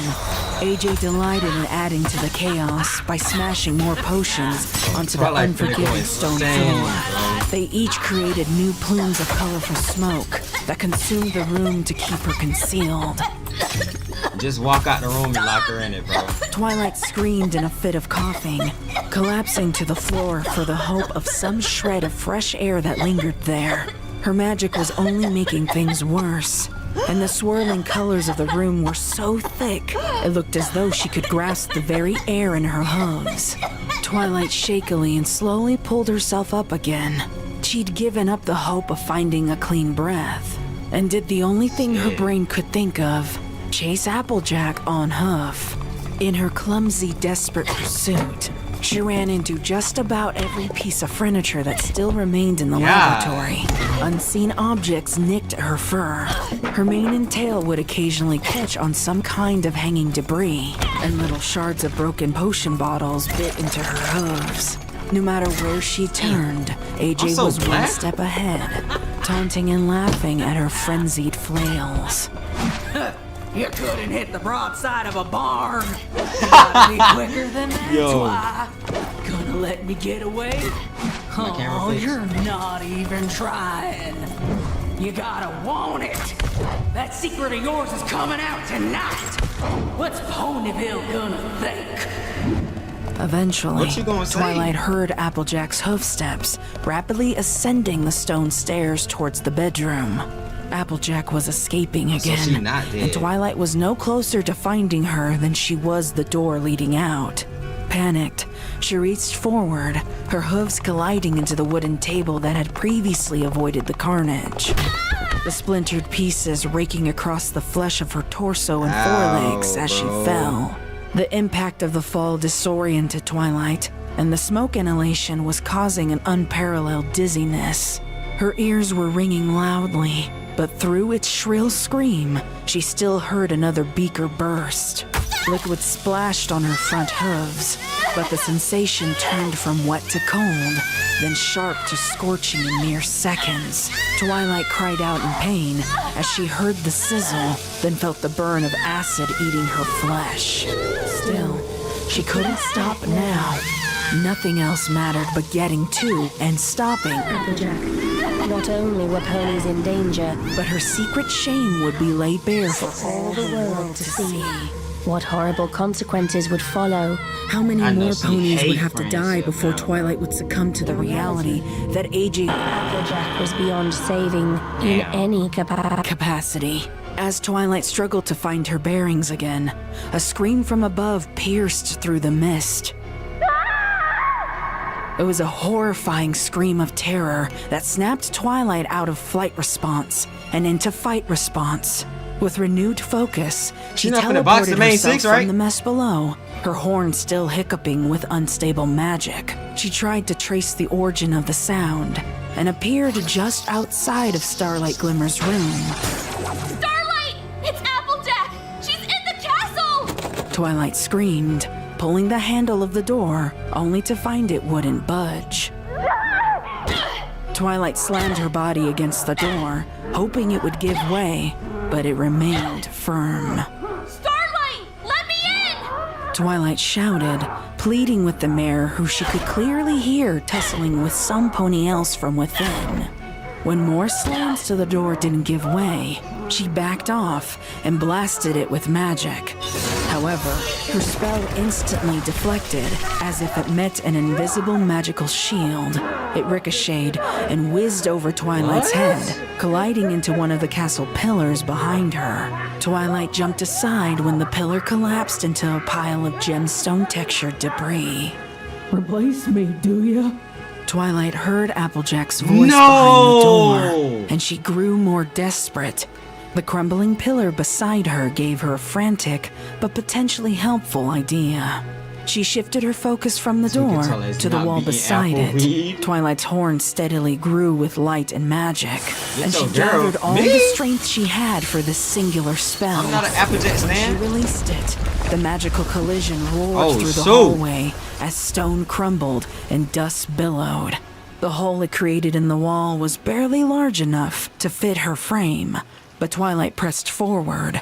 She sucked in a deep breath and squeezed, contorted, and pushed herself through the wall. The dust hadn't settled yet, so Twilight had to squint through another haze to find both Applejack and Starlight Glimmer. It was then that Twilight's eyes fell upon a gruesome sight. Starlight! The unicorn mare was laying on the opposite side of the room, near the ruins that were once her belongings. As the dust from the explosion slowly settled, some of the destruction in the room came into view. The bed was in pieces, feathers from the pillows still adrift in the air, mixing with the dust from the explosion. The armoire was nearly unrecognizable. All that remained were sharp splinters of wood and strewn about clothing. A mirror that once stood atop a vanity table was smashed into tens of thousands of pieces. Clothing, tapestries, childhood memorabilia, eviscerated. Then there was Starlight herself, who was in a similar state of upheaval.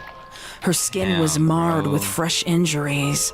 The red soaked through her fur so thoroughly that wounds were indistinguishable from one to the other. A bone in her back hoof was jutting backwards, disconnected from its place. But most horrific of all was the cascade of blood oozing through hooves that clung desperately through a severed jugular. Why? Starlight asked, her breath caught in her throat. She was looking up at something that had been hidden in the haze.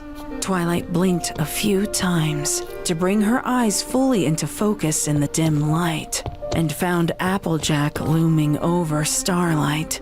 There was a strange, unnatural, and unnerving smile on the Earth Pony's face, looking pleased with herself for ridding the world of her so-called replacement. Yeah, I was just This gonna was say. the moment that Applejack was no longer a pony in Twilight's eyes, but a demon that needed to be destroyed. Clearly magic was no threat to this evil beast. So, Twilight changed tactics, gripping a sharpened shard of mirror in her magic and leaping towards Applejack with a frenzied cry. No way. Surely the weapon would instill some fear, and at the very least, draw Applejack away from Starlight. Much to Twilight's surprise, her plan worked. Applejack's face contorted to that of surprise, maybe even shock, and she didn't stick around long enough to see if the alicorn could bring herself to murder a pony in cold blood. She whizzed past Twilight so quickly, it seemed as though she was flying. In less time than it took for a pony to blink, Applejack leapt out of the hole the princess had just made in the wall and disappeared without a trace. Twilight could do nothing but stare after her, her magic finally failing as the shard of glass clattered to the ground.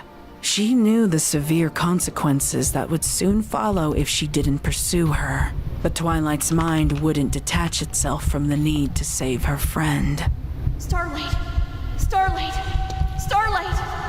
Her heartbeats were drumming loudly again, echoing Starlight's name over and over as she allowed insanity to creep into her reality.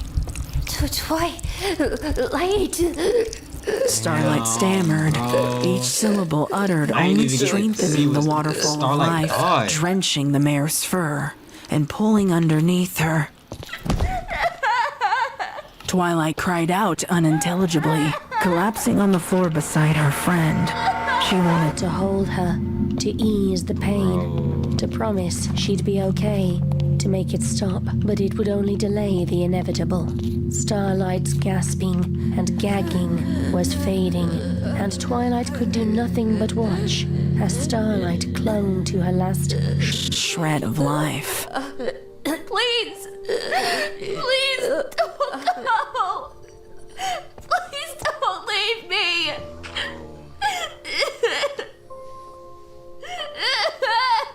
Twilight managed through garbled cries. She watched Starlight's face change from fear to confusion to finally sorrow. Twilight knew she should have said something, offer up some kind of solace or peace, but words wouldn't come. Instead, she helplessly kept her gaze locked on Starlight's as seconds slowly passed them by. The princess's stunned, silent grief was the last thing Starlight Glimmer witnessed in this world before slipping away into darkness.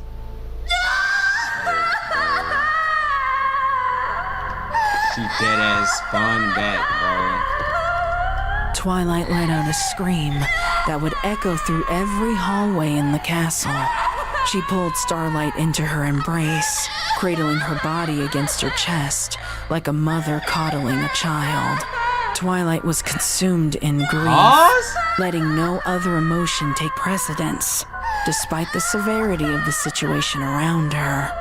She didn't have long to dwell in it, however. When she felt a large, heavy object slam into the back of her head, and the alicorn collapsed onto the floor.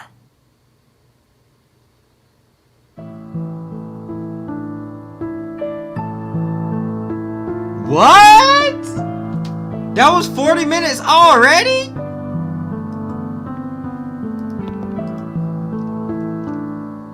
You cannot tell me that was the same as the Invincible episode. There's no way.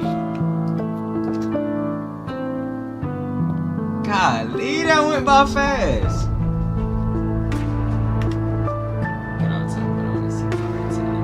I want to react to Elements of Insanity one day too, bro. I forgot what I was even gonna say.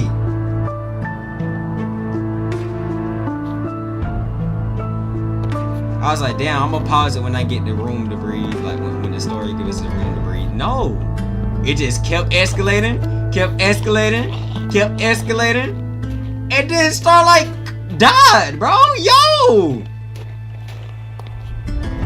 I was waiting to pause it, like at this scene right here. Ever since that scene, I was waiting to pause. I couldn't even pause it. Nigga, this is crazy as hell, bro. Oh, I was gonna say, after being locked up in the chamber for so long, like, her decisions make sense. Go to Twilight.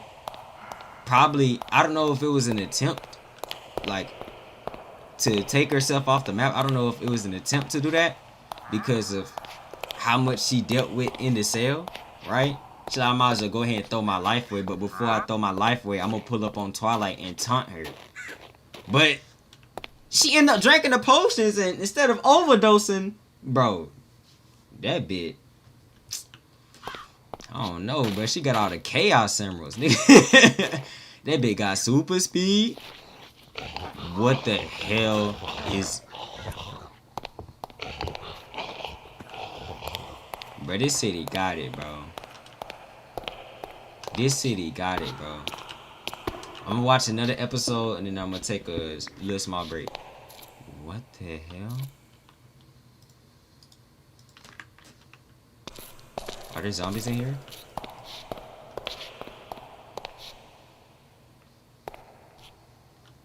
I don't think it's safe in this cave, but it don't matter, bro.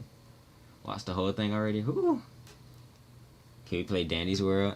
If they got a modded Danny's World open, I'm gonna let it play because they said wait until the end. Let me make sure I ain't missing anything in the core.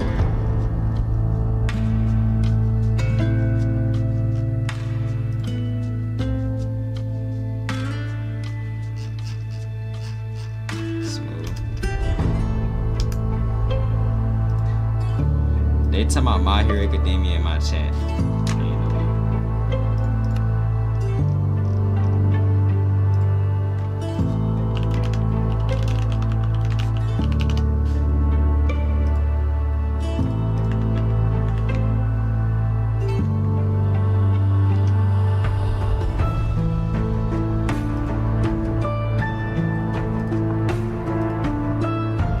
Damn, bro.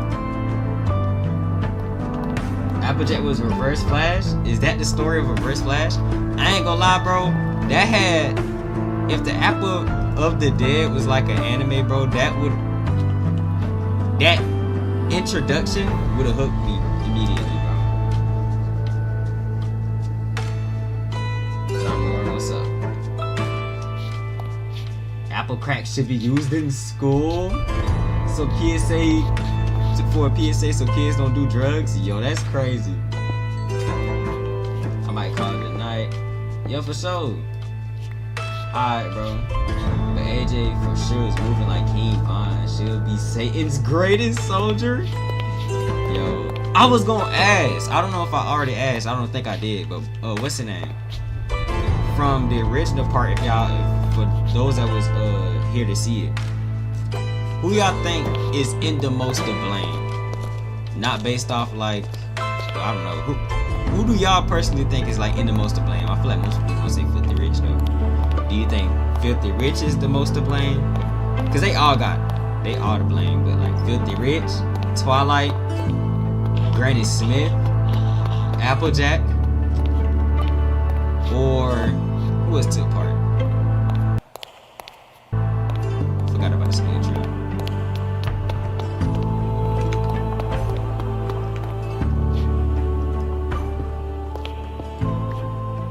This is caves.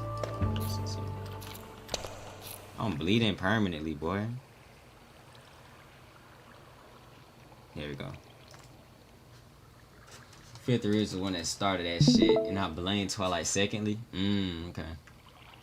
Filthy Rich. Warning. The following reading contains subject matter that some listeners might find disturbing or difficult to hear. Okay. Listener discretion is advised. I was wondering if anybody was gonna say Granny Smith. Dead. How much have they got, boy? What's wrong with him? Filthy Rich and Twilight.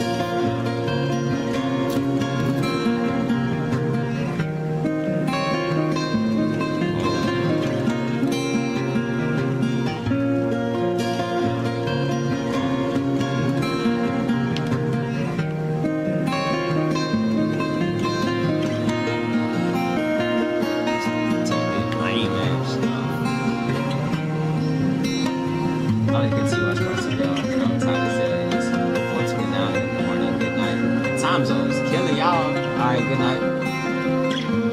Ty and AJ. That's why I gave more AJ. Good night, chat. Kinda wish I started streaming earlier, but I had woke up at like 3 o'clock. And what's the name? The sound of a pan clattering against the kitchen floor echoed through the quiet sweet shop called Sugar Cube. Oh, and then the stream, bro, it deleted my chat, so I had to get another chat, and the first chat wasn't working, so I had to get a whole nother chat. And I was like questioning if I should host a Minecraft server while this was going on. But I might do that next time. Like anytime we doing the Fetch Name stream, I might just boot up this right here, the Minecraft server. I don't Corner. know. The accidental But I might drop not was see this loud right enough to wake the young Cake Twins, who jolted The upright Cake in their Twins? beds. Living in a bakery, they knew that awful loud clang rather well, but weren't used to hearing it at that time of night. They contemplated remaining in bed rather than run the risk of being caught snooping. But curiosity won out, so the pair quietly scampered down the main staircase towards the kitchen. Unsurprisingly to the twins, when they peeked around the corner of the kitchen doorway, they found a frazzled-looking Pinkie Pie. She was trying some kind of new balancing act the Cake Twins hadn't seen before. A bag of piping was in Pinkie's mouth, which she was using to ice something onto a cake, while simultaneously grasping a saucepan in her left hoof, a cupcake tray in her right hoof, and attempting to open the oven door with her back hoof. This left only one back hoof on solid ground to maintain her equilibrium. Although the sight would have been amusing to most, the Cake Twins exchanged worried glances rather than amusement. Pinkie Pie? Pound Cake said, boldly interrupting whatever it was he was witnessing, while his sister followed close at his hooves. I didn't like you, Dad. Pinkie said, the words garbled by the piping bag in her mouth, when the Cake Twins could only offer a face of confusion in response. She giggled and spit out the bag onto the counter, while sliding the cupcakes into the oven and setting a timer. Oops, I forgot I was doing that. I'm so super-duper triple-ripple sorry that I woke you up. Pinkie exclaimed, picking up the piping bag in her hooves and resuming her icing endeavor. Why are you baking? Luna's moon is still high in the sky. Pumpkin observed, pointing out the kitchen window to the bright moon shining overhead. Pinkie started, then switched tasks yet again by sprinkling flour on the counter while finishing an icing swirl. Even her normal Pinky absurdities were multitasking as a rolling pin produced itself from her mane. I've got extra crazy lots to do before the big party tomorrow. Everyone in Equestria is gonna be there, and they're gonna be hungry. I still have Did 6 Applejack dozen know cupcakes, this? 7 Did pecan Applejack- pies, 12 caramel fritters, and Hold on. You said how much? big party You said how much tomorrow. pecan pie? Everyone in Equestria is gonna be there, and they're gonna be hungry. I still have 6 dozen cupcakes, 7 pecan pies, 12 caramel fritters, and another triple chocolate cookie cake with chocolate frosting and chocolate sprinkles. You know those Camelot ponies? They love their chocolate. Initially, the twins didn't respond, unsure how to answer such a string of absurdities. Eventually, they chose to offer their assistance rather than try to riddle out Pinky's logic. Want us to help?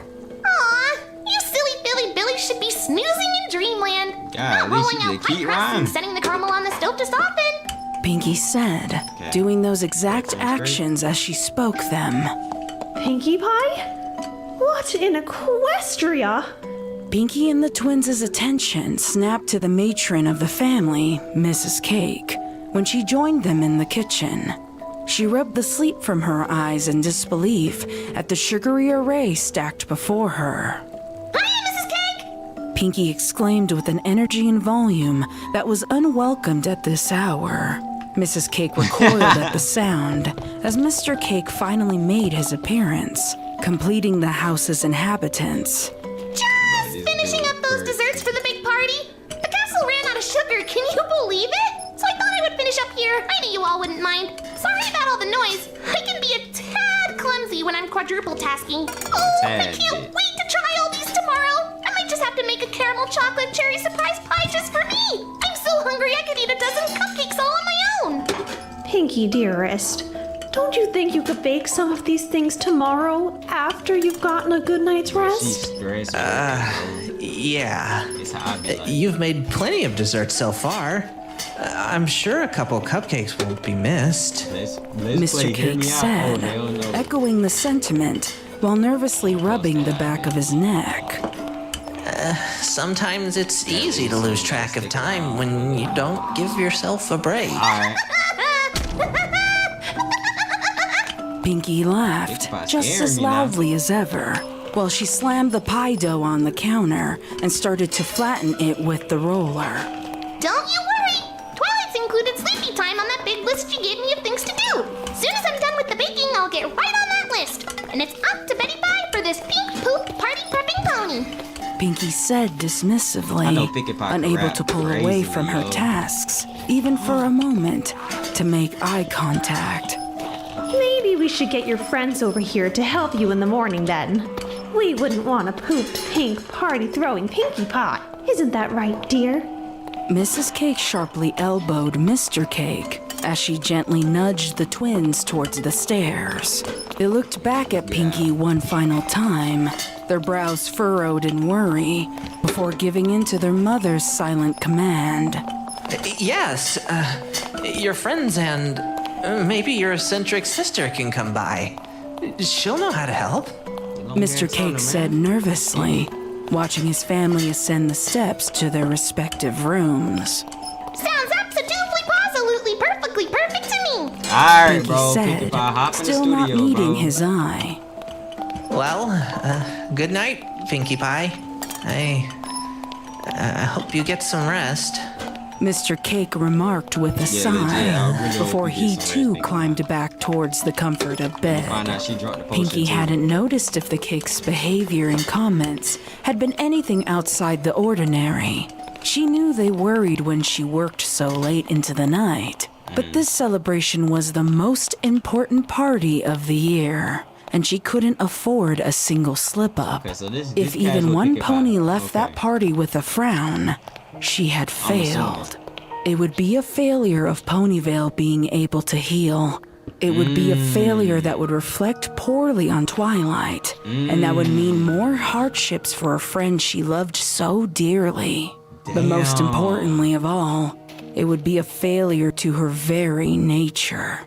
Pinky took those dark looming thoughts and buried them beneath her sheer determination to keep moving forward. Nah, She that's had just crazy. I started ain't gonna lie. cutting That's the third crazy. pie Like, crust from the flattened dough when the timer on the oven dinged. The party pony delightedly dropped the knife on the counter to grasp an oven mitt in her mouth. It was her favorite part of baking, opening the oven to the initial wave of warmth on her cheeks and the sweet smells of perfectly golden pastries that followed. There was a comfort in that familiar aromatic embrace, a comfort that her frazzled nerves and growing anxiety needed now more than ever. Before her outstretched hoof could reach the handle of the oven door, however, Pinky thought she heard more hoofsteps approaching. Her delight rapidly melted into annoyance. What had she done this time? She was sure she hadn't made any additional noises to wake the cakes. Were they coming back to lecture her again? How long could she continually reassure them that she was okay before the happy facade would break? I see nothing's changed around here. Pinky froze for a moment. Whoa. She could have sworn that was Applejack's voice coming from behind her. She giggled and shook her head.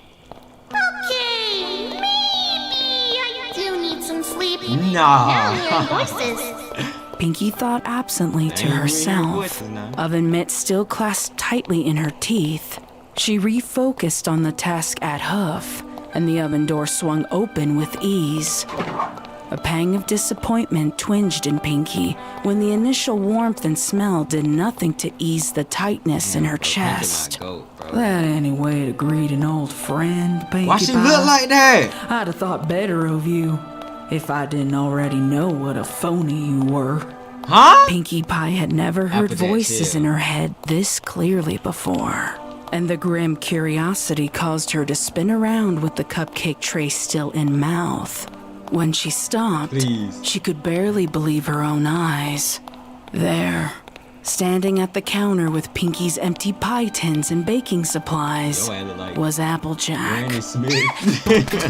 Pinky screamed out and flung the cupcakes into the air, stumbling backwards onto the stove and narrowly grazing the hot saucepan with her right hoof. The cupcakes went soaring, splattering around the kitchen, while the hot tin came whirling back down onto Pinky's back right hoof. She screamed again, but more in shock than in pain, kicking the hot pan away as quickly as possible before letting her eyes focus onto the mare before her. Her eyes weren't playing tricks. This wasn't a dream or a cruel prank. This intruder was undoubtedly Applejack, but she wasn't quite the Applejack Pinky remembered. This Applejack looked haggard, like a sun-bleached, worn-out piece of leather. Her fur was matted and unkempt, along with her mane and tail, like a pony who hadn't had a proper bath in years. Pinky couldn't see her eyes from underneath that old, tattered hat, but she could see the hateful grimace, and that's what had startled her the most. Applejack wasn't exactly alone either, as she leaned against an old, dirt-encrusted shovel and was wearing a belt with various old gardening tools. Pinky immediately recognized them as the very kind that had once been used as AJ's instruments of torture. Applejack? Pinky said, her voice squeaking more than usual. Applejack! Pinky flung herself forward, her hooves outstretched like she was welcoming back a friend from an extended vacation. Please don't trip. It was all Pinky could think to do, knowing that her brain would need time to catch up with itself. Despite the innocence of the gesture, Applejack didn't give her the satisfaction. She didn't want Pinky believing, even for a moment, that there was anything good left between them. She shoved Pinky away, hard, and the pony fell against the Applejack, sink, please her chill. head snapping back and forth so violently it gave her a headache. You don't get to touch me like you give a damn. Bro, Applejack, chill, Pinky bro. trailed off. She had a million thoughts buzzing around in her head, competing for a chance to form into words. So many things left unsaid. and so many questions. It only Look, made... look. Pinkie Pie was just busy, bro. Like, you gotta think about it. Like, actually, like, what's the truth? Didn't Twilight lie to the group? I don't know, though. I don't think Twilight lied to the group. Fuck. But how do we lie? Like, okay. Imagine, right? Somebody you knew went to jail, but you was not visiting them, bro. Like, at all. You never took time out your day to go visit them, bro. Like, what do you say? Like, what lie do you come up with, bro? What could you possibly say? You better pray for your goat? Alright, bro. Water breathing fourth form? Bro. I don't even know what to say. Her head throbbed harder. Don't you but AJ me. Applejack snapped back, taking her hoof and setting it behind one of the empty pie tins. Before rocketing it off the counter, Pinkie jumped and gasped out when the tin hit the adjacent wall. The ringing soon took hold in her ears and wouldn't relent. An unsettling feeling of dread was growing steadily in the back of her mind. Twilight made sense. She had to keep up that perfect little image of hers. And I wouldn't expect Dash to give a shit. And Fluttershy will do whatever the hell the rest of y'all tell her to do. Rarity's another fucking story. Damn. But you, Pinkie, what's your grand excuse? Yeah. Think about it. Think of his excuse, Pinkie Pie. Violently flinging another pie tin across the room. Excuse? Pinkie asked, voice shaking as she helplessly covered her ears from the increasingly loud timbre of ringing. For abandoning me! Applejack screamed, taking the shovel in her hooves and knocking every last item, ingredient and pastry from the counter. Among the disarray, a bag of flour collided into the kitchen window, mere inches from Pinkie Pie's head, and she had to bite back the urge to sneeze when its contents billowed around her. No, I didn't, I swear! When Twilight told me the truth, I went there every day, Applejack! Every day! Why didn't you see I me? wanted to see you, but they wouldn't let me! Also? I begged, I pleaded, I even tried to bribe them with cake! Okay. Twilight had to drag me away! Okay. I wasn't going to give up, so she said I could send you letters and packages! I was writing 3, sometimes 4 letters a day! I didn't stop until they all came back! They said you rejected them! And you believed them. Bro, Applejack Just chill. like that. Applejack chill. Some friend you are. Bro, look, she AJ's tried though. words She stung tried like though. 1,000 bees all attacking Pinkie's heart at once. She had often wondered if it was truly Applejack who had sent back her countless letters, all unopened and unread. Let me find out it was Twilight. Deep down That in the never gave him pit that of letter. Pinkie's stomach, she'd always known it was a lie. I shouldn't have given up. Pinkie admitted, strands of shame gripping around See, look, her heart she like a admitted it after vice. that. She hung her head, unable to bite back her tears. There was a brief, uncomfortable silence between them while Pinkie succumbed to her soft sobs. They were interrupted by the wind whistle of Applejack's shovel whirling past Pinkie's head to land mere inches away, stuck into the wall beside her. She jumped, gaping at the shovel that could very well have implanted itself into her skull. Applejack? I'm not really feeling very merciful tonight, Pinkie Pie. Oh, Lots please. changed since you knew me. And some things, well, I just can't forgive. Applejack abruptly jolted towards Pinkie like a mad mare, hooves outstretched for the party pony's neck. Pinkie didn't even have a chance to scream. She could only squeak in Bro, fear Twilight, where are and you, duck bro? out of AJ's way. She scrambled, crawling towards the stove as Applejack pried the shovel from the wall. Come here! Pinkie could hear the orange mare's gallop, her rapid heartbeats in sync with AJ's thunderous hooves.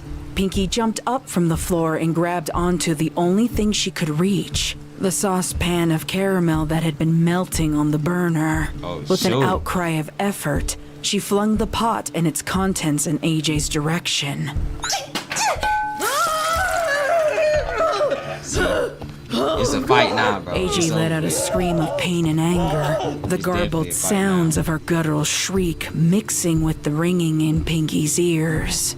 The caramel contents spilled out onto the floor as the saucepan clattered to the ground beside the pair of mares. At first, Pinky couldn't believe a pony could take a red-hot pan to the face and still remain standing. But with grim realization, she remembered Twilight mentioning an aversion to pain as a side effect from that accursed sleepless potion. But they said they cured you! Pinky stammered. She was backing herself into a corner while the former farmer stalked ever nearer. You knew they were fucking lying.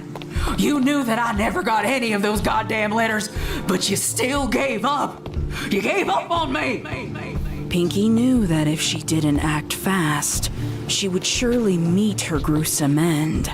She gathered what courage and stamina she had left and charged into the mare, slamming her head into AJ's chest and forcing her backwards until she hit the countertop. Pinky didn't take the momentary victory for granted. She extended her hooves to gather as many pastries and cupcakes as she could reasonably hold from the carnage on the floor. You trying to hold? Still trying to hold the cupcakes? Of weaponry. Taking one muffin in hoof, she desperately flung it in Applejack's direction, following it up without hesitation with the remaining treats, one by one. Pinky knew her chances of survival and escape would increase drastically if she chose to throw something heavier or sharper, but she couldn't fully comprehend those consequences. Objects like that could maim, dismember, or kill. Not Applejack. She couldn't do that to Applejack. She'd already failed her. She couldn't keep failing her. The other mare didn't need to contemplate the severity of such a situation, as Applejack unsheathed the spade from her tool belt and hurled it towards Pinky. Pinky dodged again, only running on adrenaline now. As she looked for a way out, she saw the back door was a few gallops within reach. But what about the cakes? If her baking woke them before, what was to stop them from hearing this potential massacre? She knew she needed to get to the stairs and block Applejack from reaching them. Pinky veered to the side, choosing to run around the kitchen, hoping to confuse Applejack. She made one mistake, though. Pinky forgot the sticky caramel was now soaking into the wooden floorboards near the discarded saucepan. Although it wasn't enough to keep her stuck in place, it was plenty effective in tripping her. Pinky fell forward, grasping the kitchen curtains as a fruitless effort to soften her fall and snapping them out of place. She collided hard with the unforgiving floor, brain rattling in her head. A few seconds passed before Pinky felt an incredible force yank her up by the mane and press her face towards the still lit burner. Pinky gritted her teeth and pushed back against the hoof that was trying relentlessly to incinerate her. She felt the heat singe the bits of fur on her cheek, but she refused to give up. In a moment of frightened insanity, Pinky pushed her own face against the burner to shock Applejack enough to remove her hoof. It worked, and the pink pony pulled away from the heat as quickly as she was able. She didn't want to assess the damage. She just needed to get away. Maybe it was the final straw having to burn herself just to flee. Or maybe it was the thought of the innocent cakes in danger. But either way, Pinky found herself with much stronger conviction. If she didn't kill Applejack, Applejack would kill her. No way. She was a failure, but she wanted to be a live one. Pinky reached for some of the knives resting in the block on the counter near the sink. She screamed out, thrusting one at a time at the orange mare. She couldn't be sure, but Applejack seemed to move faster than any pony ought to be able. Not a single knife was successful in its endeavor. Even more frightening was the sight of AJ picking up the discarded knives, like she was calmly collecting a deck of cards. Pinky's hoof eventually found nothing but air, and she quickly glanced to the side to see that the knives had all been thrown.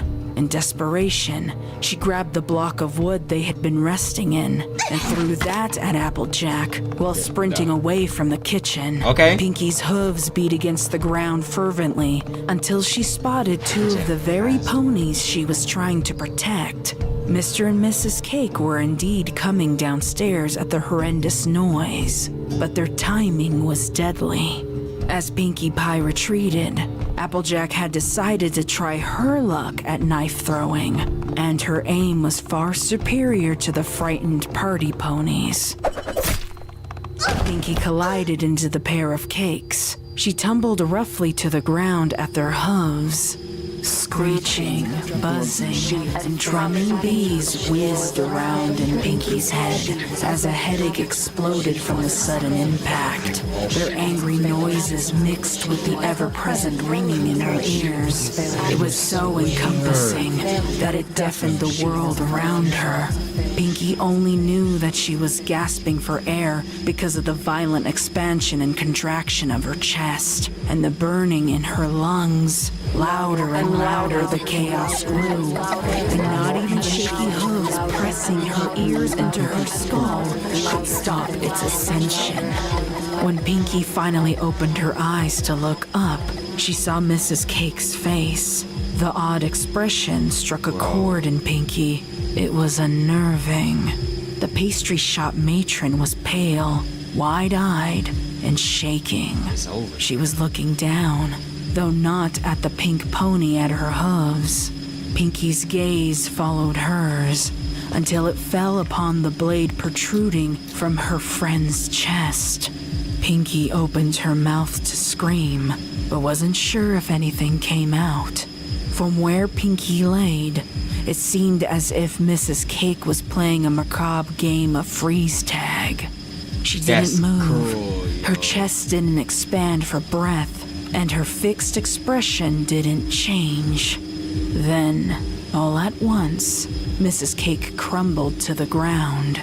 Pinkie didn't even see the blood until Mr. Cake frantically pried the blade from Mrs. Cake's chest, spraying Pinkie's face with his love's viscera. Pinkie knew it in her gut now. Applejack had won. There was no escaping this gruesome end. Pinkie awkwardly scrambled backwards, wincing from droplets of blood in her eyes, clouding her vision. The sight before her was too much to bear, so she turned back towards the kitchen to face down her demise head-on. Instead of finding a murderous mare, however, Pinkie met the smiling face of what she could only describe as a demon, its figure aglow. It took a few seconds for her to realize that the glow wasn't from an otherworldly sight, but the beginning wisps of flames on cupboards and counters. Fire had broken out in the kitchen, and Pinkie spied the fallen curtain resting and burning on the open stovetop. This was her fault. Abandoning AJ, leaving her loved ones in danger, starting a fire for her carelessness. All of it. Pinkie was ready to give up the fight and curl into herself in anguish. But just as she was about to squeeze her eyes shut and await her demise, Pinkie caught sight of the twins. Somewhere in the confusion, they must have joined every pony downstairs, only to find their mother's lifeless corpse. Their little cheeks were marred with tears as they tried uselessly to shake her back to life. Pinkie didn't know what strength she had left, but her hooves responded. She sprang up from the ground and screamed above the roar of the blaze at Mr. Cake. It was odd to feel the words in her throat, but be unable to hear them.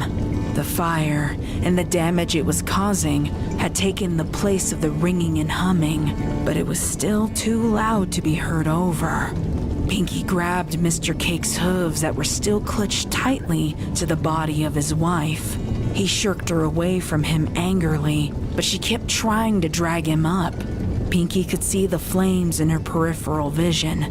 They were seconds from consuming them all. It was then that she realized that she could no longer see Applejack, but assumed that she had fled once the flames overtook the kitchen. It was a small mercy to be able to help her loved ones without the crazed mare simultaneously trying to kill them. As Pinky struggled to get a response from Mr. Cake, she grew to realize she couldn't waste more time on a pony that didn't want to be saved. No, she had the twins to think about now. Pound was the closest, and her hooves wrapped around his little waist, prying him from his mother. He thrashed wildly, beating his hooves against Pinkie Pie, and even bit down hard on her foreleg. She couldn't afford to release him, though, and silently withstood his frenzied resistance. Pinky and Pound were the closest to the back door, and the encroaching blaze had not yet overtaken it. She bolted towards their freedom until shaky, sweaty hooves were forced to fumble with a lock. Pound's thrashing was only making things more difficult, but Pinky clasped him tighter to her chest. Finally, the door handle moved, and a rush of fresh air entered the kitchen as the door swung open wildly. The gust of wind it created picked up the powder of flour scattered about the kitchen, and the flames immediately took hold. A resounding explosion followed after Pinky's getaway, sending her and Pound flying into the street behind the bakery.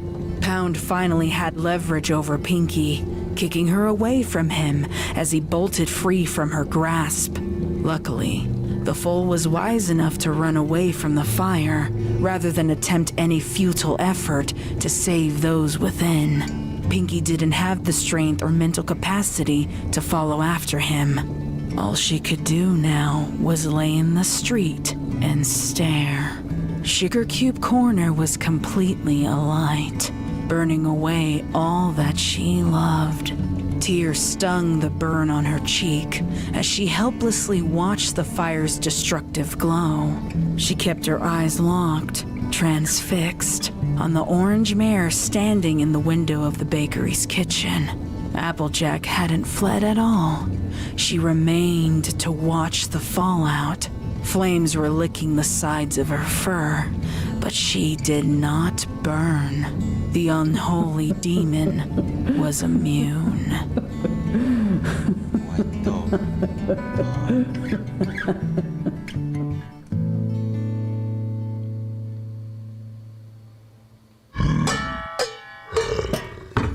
The sound of a very hungry bear's bowl colliding with the floor repeatedly was grating on Fluttershy's last nerve. However, he was not the only protester in the little cottage on the outskirts of Ponyville.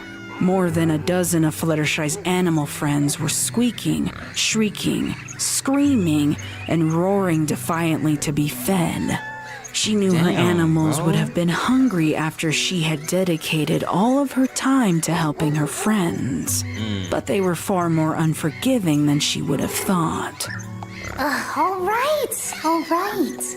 Fluttershy said in exasperation as she headed towards the cupboard in the kitchen where she kept nuts and berries. She held a small brass key in her hoof and placed it into the lock on the cupboard, turning it to the side to allow her access.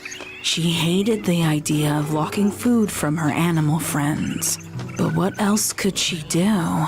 Angel and some of the other forest creatures would often attempt to raid her stash of food and gorge themselves until they were sick, leaving nothing behind for any creature else. Give him the Applejack, I've fed you 3 times already since I've come home.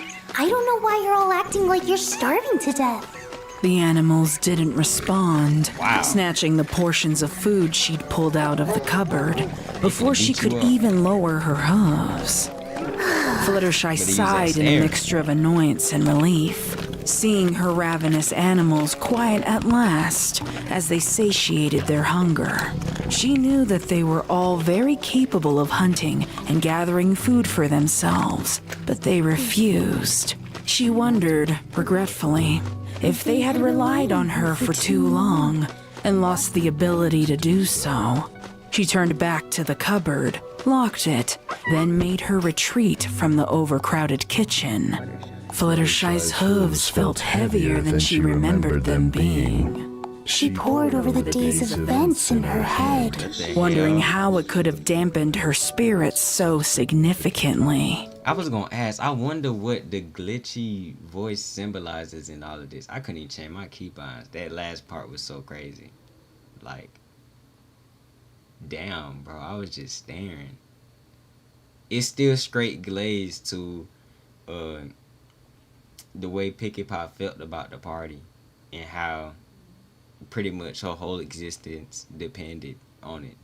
That's crazy. That shit hard as hell. Damn, bro, that was crazy. Oh yeah, and I was gonna say Pinkie Pie survived, but like at what cost, my nigga? At what cost, bro? Damn, bro. I wanted her to survive. She did it. I couldn't even celebrate, bro. That was crazy. I forgot the Cake family was even there. I thought it was gonna be one. No, I forgot the Cake family was even there, bro. They said the Cake family came downstairs. Nigga, my jaw dropped for like 10 minutes straight, my nigga. She knew Rarity had an issue with perfectionism, yet her constant requests for slight changes praying for Angel Bunny to die. Fluttershy's resolve. I don't even know what to say anymore. I'm just immersed. Exactly. Of tasks, I don't even know how to commentate. Small fraction Fluttershy would deem important. She found herself with a pang of bitterness too at Rainbow Dash's sudden appearance at the end of the evening. Fluttershy had worked so hard for so long just to have Rainbow casually show up and decorate twice as much in 10 minutes. than she had in 5 hours. If only she could stand up to Rarity. If only she could rationalize with Twilight's demands. Oh yeah, I was gonna say my theory. When it comes to this glitch, I'm thinking like, cause you got the Tree of Harmony, right? And the Pound motherfuckers, they already exist. So I'm thinking, what if with Applejack being like corrupted or just not being there, cause you know Starlight was there. What if like that's fucking up the magic between everyone there? Like, I don't know though. Like something magically deeper. You see what I'm saying? Cause they all connected. You feel me? So I don't know what's going on here with the voices. Like, I wonder if it's like something, you know what I mean? I don't know how to word it though. Away Pinkie's stomach churning desserts. I'm gonna If cry, only bro. she could avoid the I hope waves of Applejack guilt and pain she ain't felt, seeing that ice sculpture of Applejack. See? If only. Fluttershy tweaking, Fluttershy's bro. thoughts were far more negatively Y'all might be charged than right. she This would might have be Fluttershy liked, for real. and it gave her pause. I think I'm just exhausted. You got, yeah. Fluttershy muttered out loud to herself, dragging those tired and near useless hooves towards her bedroom. Near However, before she could take a single step inside the door frame, Fluttershy's ears swiveled around to an unfamiliar sound. Slow, drawn-out hoof steps. She wasn't sure why, but the sound instantly filled her with fear. Fluttershy snapped her head to look behind her, but found nothing. Fluttershy shook her head and pressed a forehoof to her temple. She massaged the skin to try and calm herself, but found little relief. She went to move again, and the hoof steps returned. Louder this time. She was sure she hadn't made it up in her delusion, so Fluttershy briskly walked back down the hallway towards her living room. Hello? She called out, hoping no pony would answer. What you been doing to them animals, Fluttershy? I ain't never seen a more frenzied pack of wild vermin. Fluttershy's fears roared to the forefront of her mind when she came face to face with the only mare who had ever broken her spirit and faith in pony kind. Damn. Though her face was obscured, the familiar orange hue, apple cutie mark, worn Stetson, and gathered blonde mane and tail were unmistakable. Nevertheless, she didn't linger too long on Applejack's overall appearance, but looked instead to the sharpened blade atop the thick shaft held firmly in her grasp. It only dawned on her when she saw the stains of old dirt that this was once a shovel. Now, though, it resembled much more of a weapon. Fluttershy's wings flared, and she soared to the ceiling of her living room to put as much distance between her and Applejack as possible. You never were one to mince words, were you? How did you... Where did you come from? That's not the right question to ask, Fluttershy. Applejack said, calmly wiping the end of the shovel with a handkerchief, like a chef cleaning a knife before carving into meat. What? What you should be asking is what I'm gonna do while I'm here. Applejack added, tilting her head towards the ceiling and locking eyes with Fluttershy for the first time. Fluttershy's pupils shrank in horror when she saw the eerie, unholy red glow of AJ's irises. It was so prominent. A crimson illumination tinted the rest of her face, making her smile all the more terrifying. What happened to you? Fluttershy screamed, pressing herself into the farthest corner of the ceiling, praying that AJ wouldn't make a move in her direction. Oh, I've got all kinds of new tricks. Wanna see? Fluttershy didn't reply. She could tell by Applejack's intonation that whatever she would have shown her would have been a terrifying sight. Instead, Fluttershy darted from the room to the kitchen. She knew better than to waste time trying to appeal to some pony who was obviously gripped by terrible dark magic. Fluttershy's first priority was the same one she'd had most of her life, saving the animals. She was almost surprised to find them all busily Chomping their third dinner. Despite the unwelcomed visitor only a room away.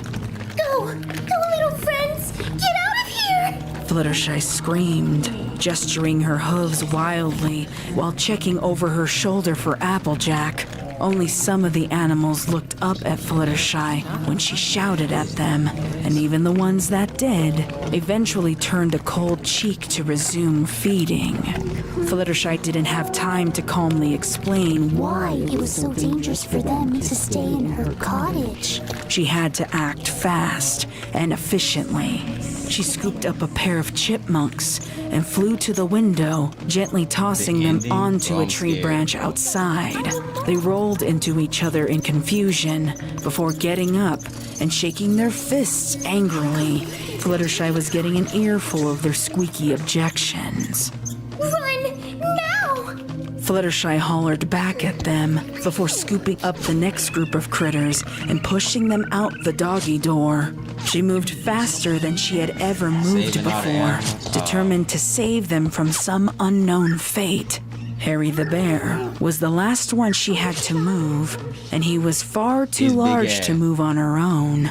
Despite her pleas and desperation, he refused to budge. That bear better help fight, man. He better help fight. Fluttershy sucked in a breath and bore her stare down upon him with no mercy.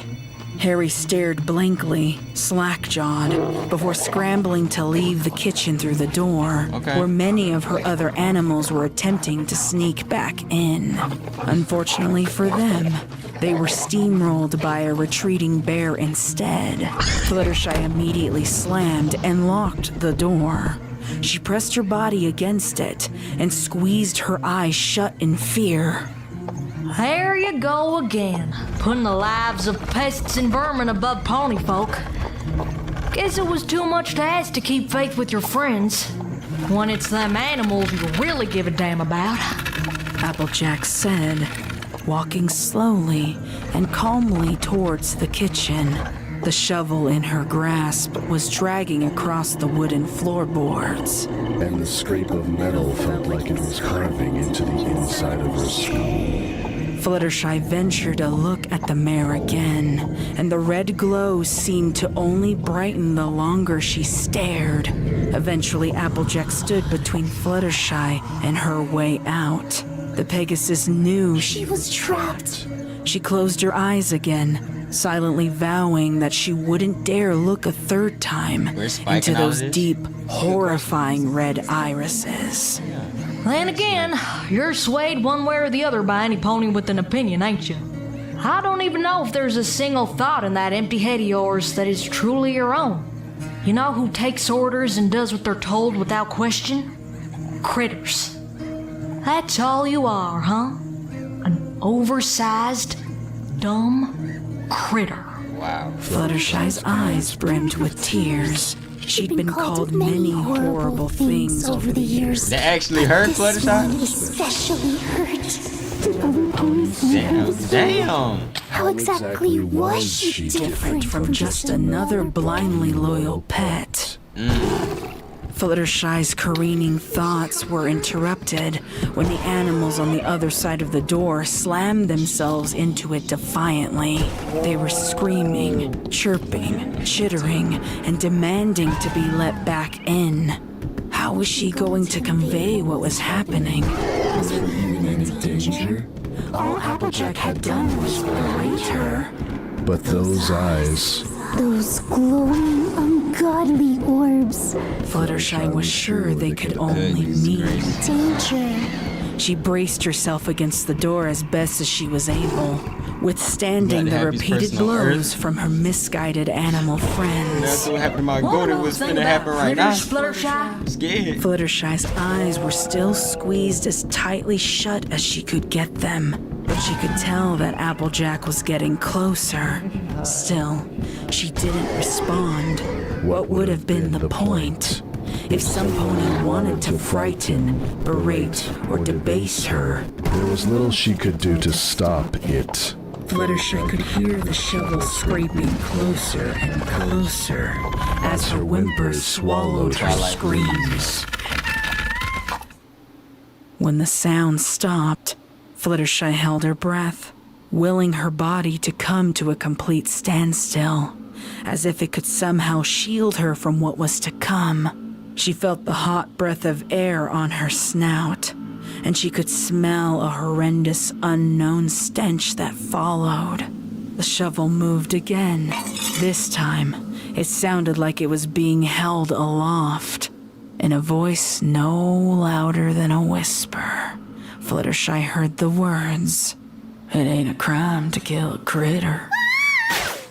Fluttershy's eyes snapped open and she screamed, darting away from the shovel poised above her. Damn, she wanted to make a break for the front door, but she caught sight of Angel Bunny in the corner of her eye. She gasped and lunged towards him fearfully, the pair tumbling across the kitchen to land under the table. You gonna throw Angel Bunny at her, right? Wall. It knocked the wind out of Fluttershy, keeping her disoriented and slumped to the floor. Once she'd taken a few deep breaths, she twisted her body to the side, just as a soft whirring zipped past her ears. Before she could see what it was, she heard the thud of Angel Bunny next to her. She screamed, seeing that the weaponized shovel had effortlessly sliced through her beloved pet's flesh. Let go, man, let go! She turned away immediately, puking violently on the floor amidst a cascade of tears. Her sobs were loud, but they didn't completely drown out the sound of Applejack simply and stoically. Damn, bro, but it's slick, bro. Opening the door to the animals waiting outside. The sound of the handle clicking and the old hinges squeaking was enough to snap Fluttershy out of her grief. She sucked in a frightened gasp. Her animals. She had to save them, so she clambered her way out from under the table in a frenzy. Fluttershy was so convinced that Applejack was going on an animal killing spree. The bear help! Actually saw, momentarily, stunned her into place. Applejack wasn't attacking the animals at all. Her hoof was gingerly cupped to Harry's ear, and she whispered something Fluttershy couldn't catch from her distance away. Fluttershy didn't understand what she was seeing. Harry was calmly staring straight ahead with a glint of recognition and understanding in his eyes. Her breath caught in her throat when AJ's gaze moved to lock on hers. Even so, Applejack didn't stop whispering to Harry. But this wasn't logical. It just didn't make sense. Applejack couldn't speak to animals. Unless that glow. It is dark magic. Fluttershy's gaze detached from AJ's long enough to see Harry's new pair of glowing red eyes.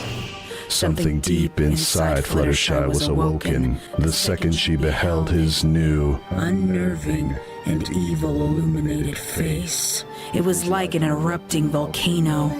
Red-hot anger that had been kept dormant for too long finally unleashed. A few dark whispers from Applejack was all it took. Mere words and her animals could be swayed. Just like Fluttershy when her friends told her to feel one way or another. They just succumbed. Pushovers. All of them.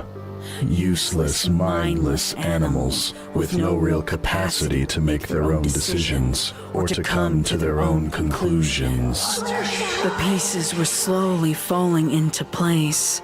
Applejack wasn't going to get her own dirty. She had something far darker in mind for the Pegasus and her demise.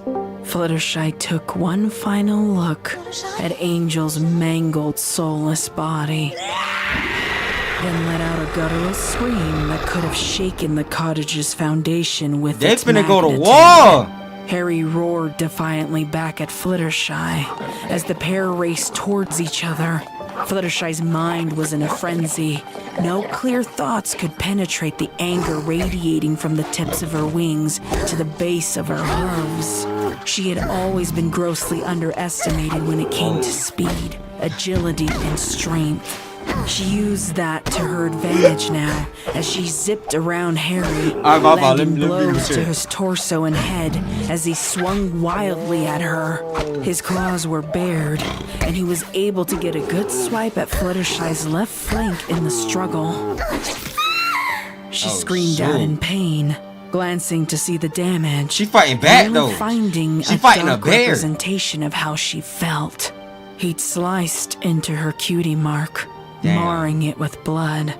It was soon soaked through and visible from the spreading crimson. Animals don't have cutie marks anyways. Oh, come on! Animals kill animals all the time! Wow! Survival of the fittest, Fluttershy! Dang! Other animals started to enter the fray, their glowing red eyes unforgiving as they bore down on the mare they had once viewed as a saint and a mother. A final pang in Fluttershy's heart echoed through her chest at the sight of her animals turning on her as they did. But these weren't her animals anymore. Applejack had seen to that. Fluttershy couldn't comprehend how she had the capacity to meet each of their blows with one of her own. Her thoughts, her feelings, her pain, all pushed out of mind for the will to live. Even through the screeching of birds, screams from the forest critters, and roars from Harry, Fluttershy could hear Applejack's whispers. More and more of her friends were turning on her, intent to kill. Fluttershy kicked and swatted the smaller creatures away from her. As she focused on Harry, his attacks were the most volatile after all. Applejack's laughter grew more thunderous and reverberated with each animal Fluttershy had to fight away. Finally, Fluttershy wrapped her hooves around Harry's neck and pulled hard. The sickening snap was jarring enough for the other attacking animals to silence themselves temporarily. Harry made a soft grunt, like a last gust of wind leaving his lungs as he collapsed hard onto the ground. Reality was slow to set in, creeping up inside Fluttershy with each swift heartbeat. She had done the unthinkable. The Even an evil animal staring looked upon her with the same fear she had shown Applejack minutes earlier. Fluttershy saw reflected in their glowing eyes a tiny glimmer of their old selves, stuck in shock. It was Applejack's voice coming from behind her that finally broke the silence. It was not to Fluttershy that she spoke, but to the animals she had corrupted. Finish her. The words, sickly sweet and sinister, erased any hope Fluttershy had to leave her cottage without more death by her hooves. That's still crazy though. Like, we can't skip over that. Even the animals that were corrupted, it's like, oh shit. Harry, you good? Yeah, I think we went too far. Like everybody and their mama looking at the bear like, oh nah, like I think we got a little bit too far, man. I don't know, man. Like, shit. She did that? Even Fluttershy stopped like, damn, I did that? Shit.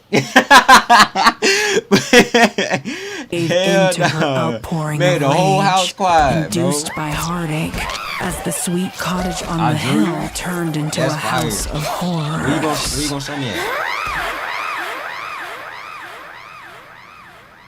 She did a fire sound effect.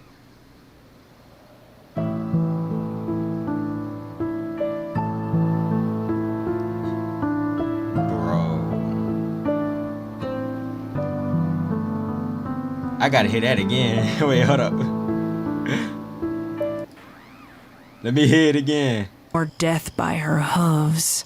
She gave in to her outpouring of rage, induced by heartache, as the sweet cottage on the hill turned into a house of horrors. Oh, never mind. I thought she said fire, man. Never mind. Nah, that's funny as hell, though. Golly, bro. Yeah, you could hop in the Zia City Discord server to show me the art, or you can post it on your community post. Fluttershy on steroids, nah, for real, yo. Golly, bro.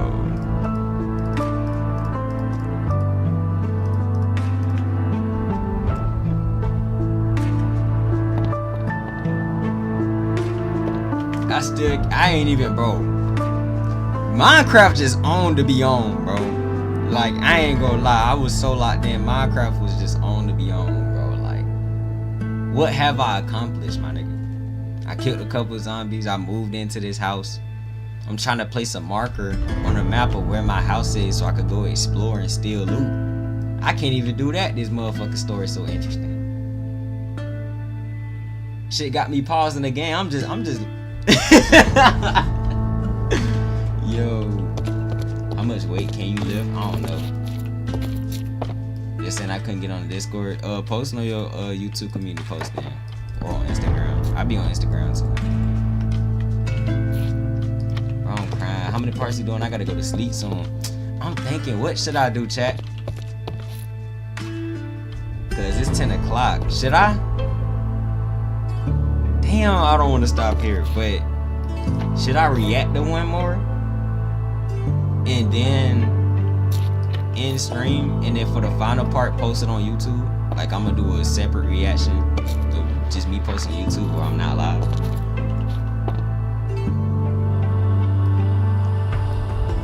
Like, put all of this in a YouTube video basically, and then record the final episode on YouTube and then upload the video.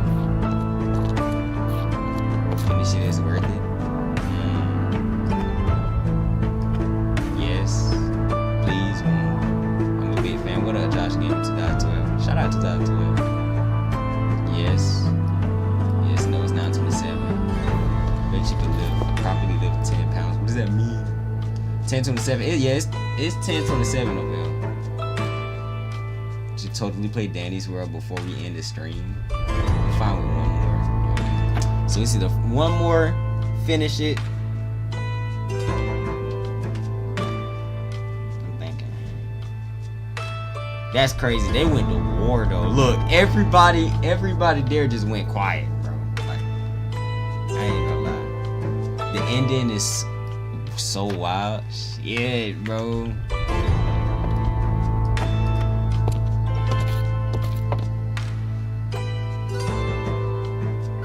I've done nothing in this house. Do I live in Florida? Nah.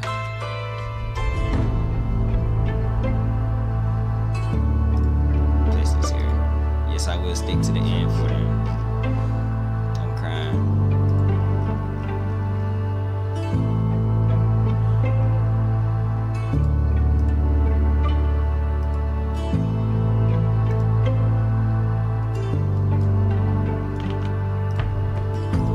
I added that boy so late. I don't even think they gonna be able to join. I was just watching shit.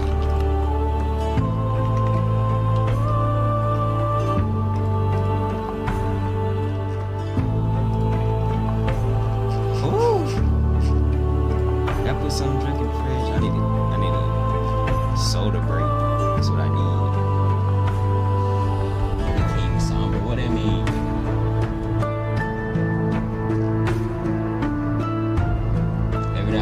Everybody dying, me included. I ain't going to jail. It's my favorite food. I'm not sure. Shout out my auntie Beans, bro. Also buy a tree, but I sadly don't have Discord. You can show me on either Instagram or your community post on YouTube. Or y'all could hop in my community post on YouTube. Warning.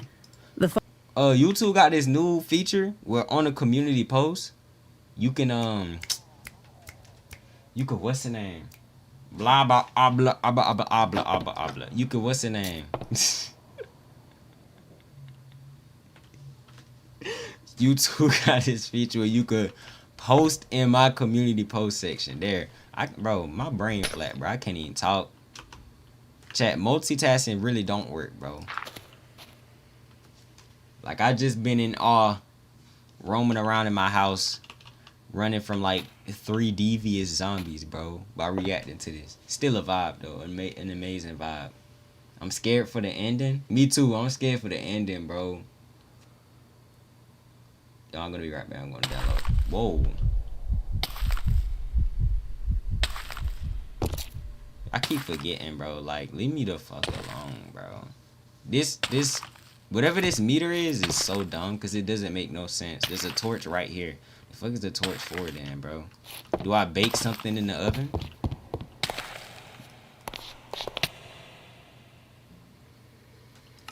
Like, what am I supposed to do, bro? Look, they got me on the stove, man. What? Folk. What am I supposed to do, bro? Cook myself? Anyway, I need to take a soda break. I'll be right back.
Oh Lord.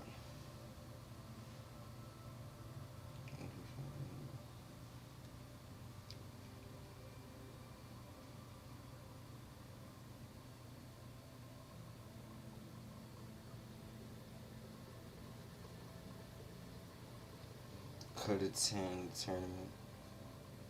Hopping it down tournament. When is that? That like a month. But I don't even think I'm gonna have a month to train and shit. If I hop in the tournament.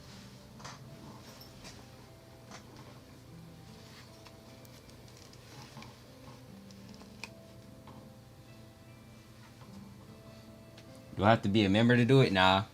I think you could just post. Let me see if I can post a link. I got y'all.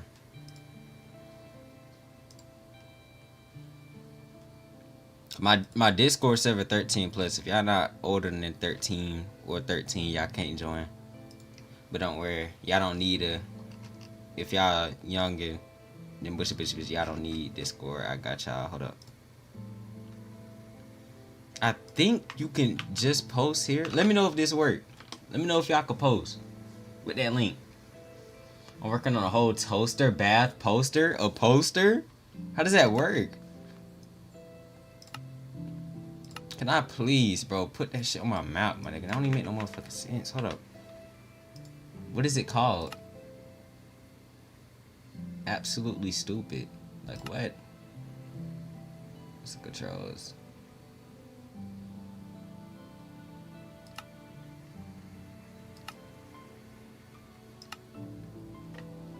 I could have just added it the whole time. They're talking about I need a keybind to add it. Bro, okay. I'm gonna start depending on common sense, bro. Okay. Right there. Oh my god. Okay, amazing.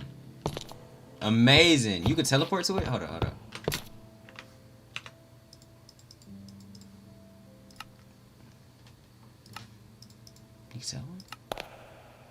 What? But this really fully playable. If I got the same phone as you, you got a Galaxy Z Flip?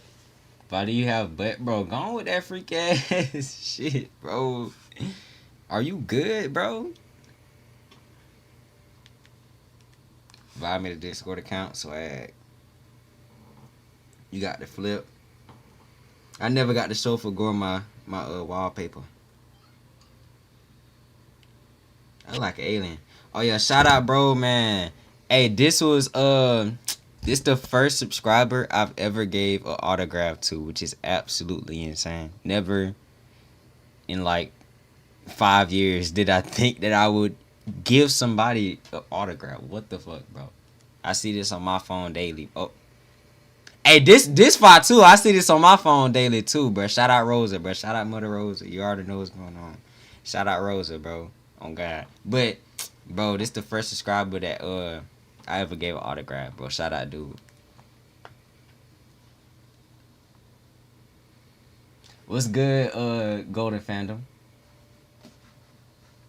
Shout out to Flip. I have a Nokia flip phone. Is that the same thing? Bro, I'm crying. I could go outside and explore now. I think I might. Here's what I'm thinking. Because I don't know if I want to package it in one video. I don't know how I might go about it. I might react to one more. Because I don't know, bro. I might react to one more. I might just end it, bro. And then react to the other two, like, on a continued stream. Because some people that was here for the beginning are going to sleep.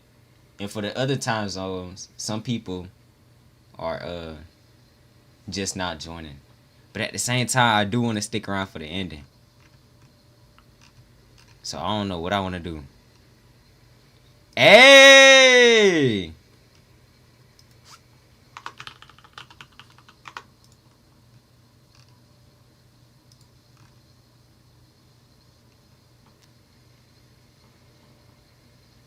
Oh, see, I can post in my community post. This right here hard, bro. This hard. I like this. This hard. I just posted now. Should it be over? Should we hop on Roblox for the end stream? Or should I watch like one more? and then post a ending on YouTube. Yes, Vi, we could post, bro.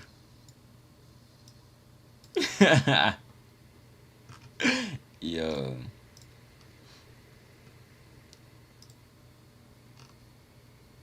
Y'all can post. Hey, y'all can post. Okay. Oh, shit. Witcon? If I was in an AU toaster bath. Bro, this shit is fire as hell, bro. Damn, that's crazy.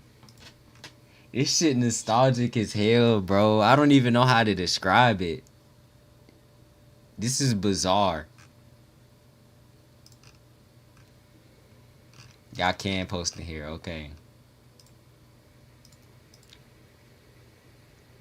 That's smooth. Not immune. You making your affectionate you?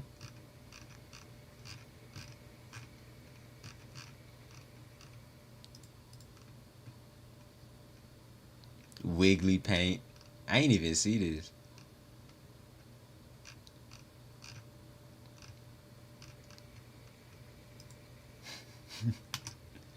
So y'all can post, bro. Okay. That's nice. That's amazing. Cause I was like, what the world?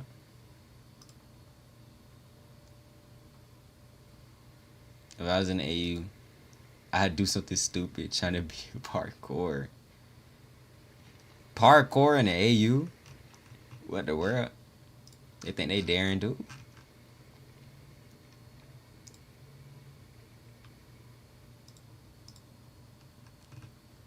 I ain't gonna lie. I would, unironically though, I'd try to do the same thing and then also die. But it should be right there. This little ass box. I think I was experimenting too much, bro. Why are we in the living room? And then we got the TV up top.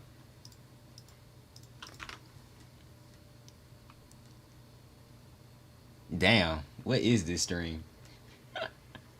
Y'all was watching 2 things at the same time, 3 things at the same time. You had me, the box.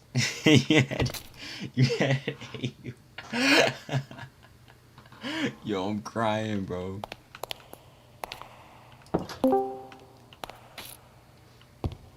Sarah has arrived. Seeking to chat with you. Sarah the God has arrived. Seeking to chat with you. I'm scared. What does that mean? I think I might. Oh yeah, can I do a poll? Yeah, I can do a poll right now.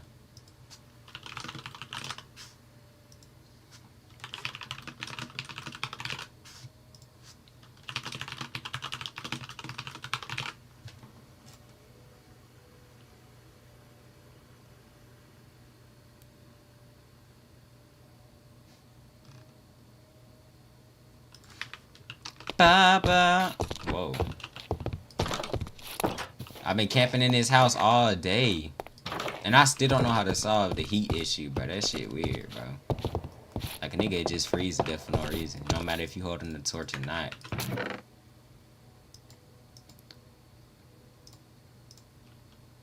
Yo, Vi, want me to make another drawing? Bro, I'd be honored if you did. I'm saving all the fan art. And then I'm, one day, I'm gonna print them all and then put it in the room. It's gonna be a random room.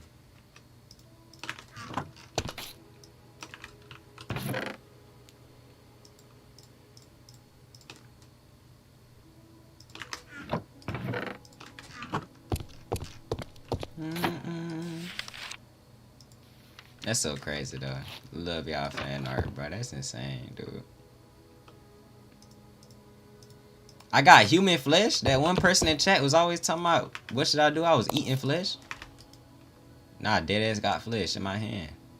Let me put some of this stuff up.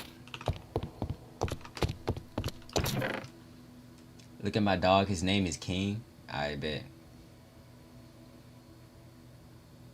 Oh, shoot. You can't make pose? What the world? What can the YouTube moderator do? How does that work? What MPAU would you like?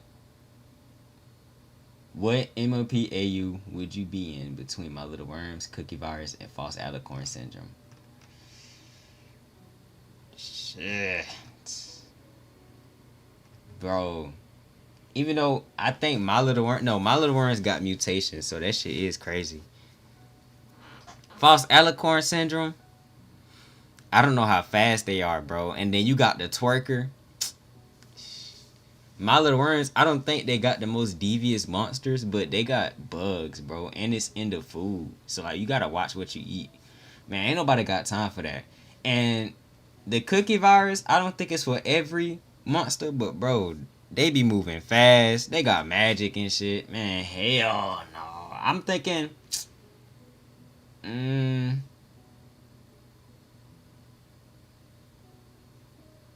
I might do False Alicorn. I don't know. Alright, so the B, you gotta be in bed early. Alright. Dang, bro, I can't see. Bubbles. I'm gonna call you Bubbles. Alright, good night, Bubbles. React to the King Sombra. React to King Soda or the King Sombra AU? Because I'm already going to put that in my suggestion tab. Random question, but if you were a video game character, or if you were a video game character, who would I be? I don't know. Who would I be? I know who I respect. I know who my favorite video game character. But who would I be? Damn, bro. I don't know.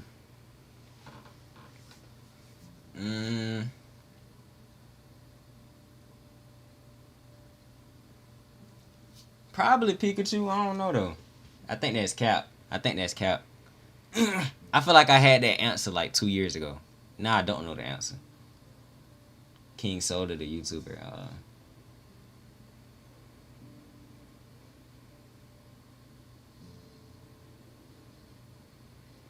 What?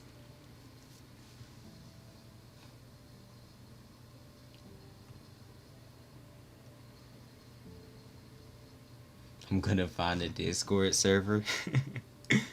Yo, let me check. I'm gonna check at the community tab. Video game characters, I still don't know. My basic answer is gonna be Pikachu though, cause I can't find one. Why you like my dog? Why your dog look evil? It's cause of the light. Instead of red eyes, they got the blue light. The blue light eyes. Your dog be biting?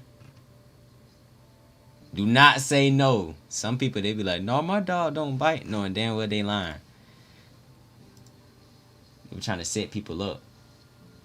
Can I post some more? Yeah, of course you can. You could post your OCs. Look in your community tab. Okay, let me see. I can spin that block. Can I do that? Channel activity. Go to channel.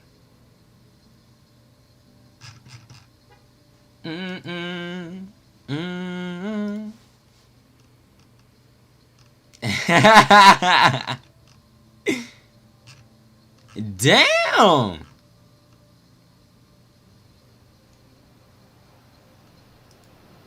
They posted it 3 times. I appreciate it.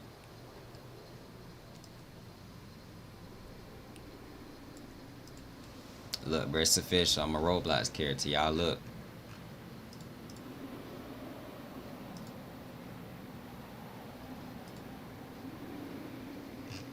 I'm getting sick. Oh my lord.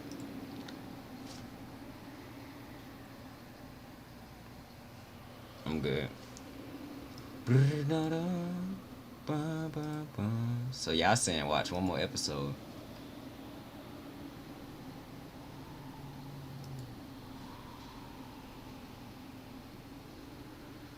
What's your Discord? I want to show you.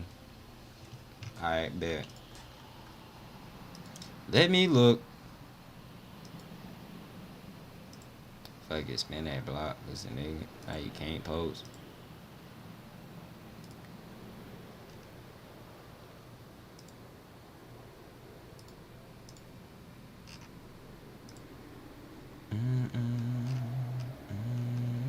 Oh no, I'm hilarious. Oh my god, I'm hilarious. Nah, that's crazy. I'm hilarious. Hold up. I just juked myself, bro. What's this from? What's what from? Is it here? Dude, I swear, man.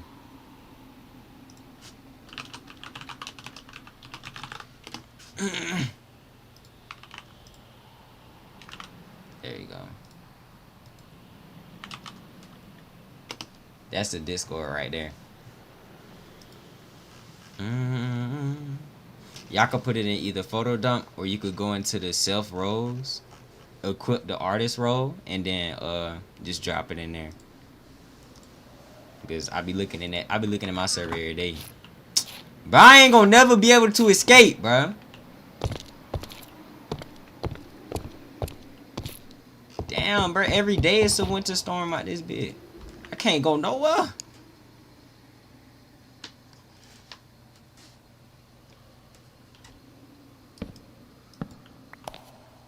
Yeah, bro. I'm cooked, bro.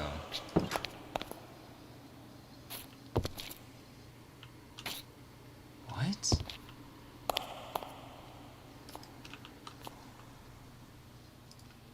I am so confused. So the stove brings down heat, but a torch doesn't. Yeah, for sure, man. Alright, I'm finna watch one more episode then, since you guys voted.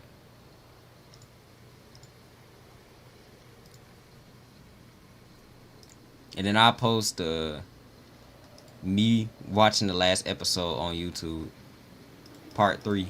Following reading contains subject matter that some Survival listeners tip. might find God is disturbing not on your or side. difficult to hear. That's terrifying. Listener discretion is advised.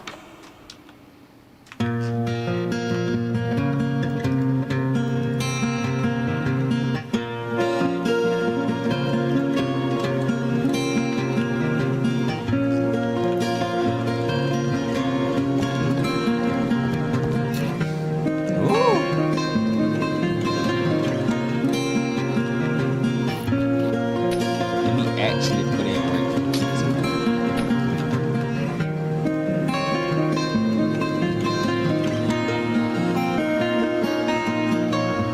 Cosmetic armor. This mod got a lot. A little bit overstimulated, bro. Like, I don't know what to do. So I feel like I'm managing. I gotta go see it. Alright. Appreciate y'all stopping by screen. People here, people who finna leave. I'm in Discord server, congrats.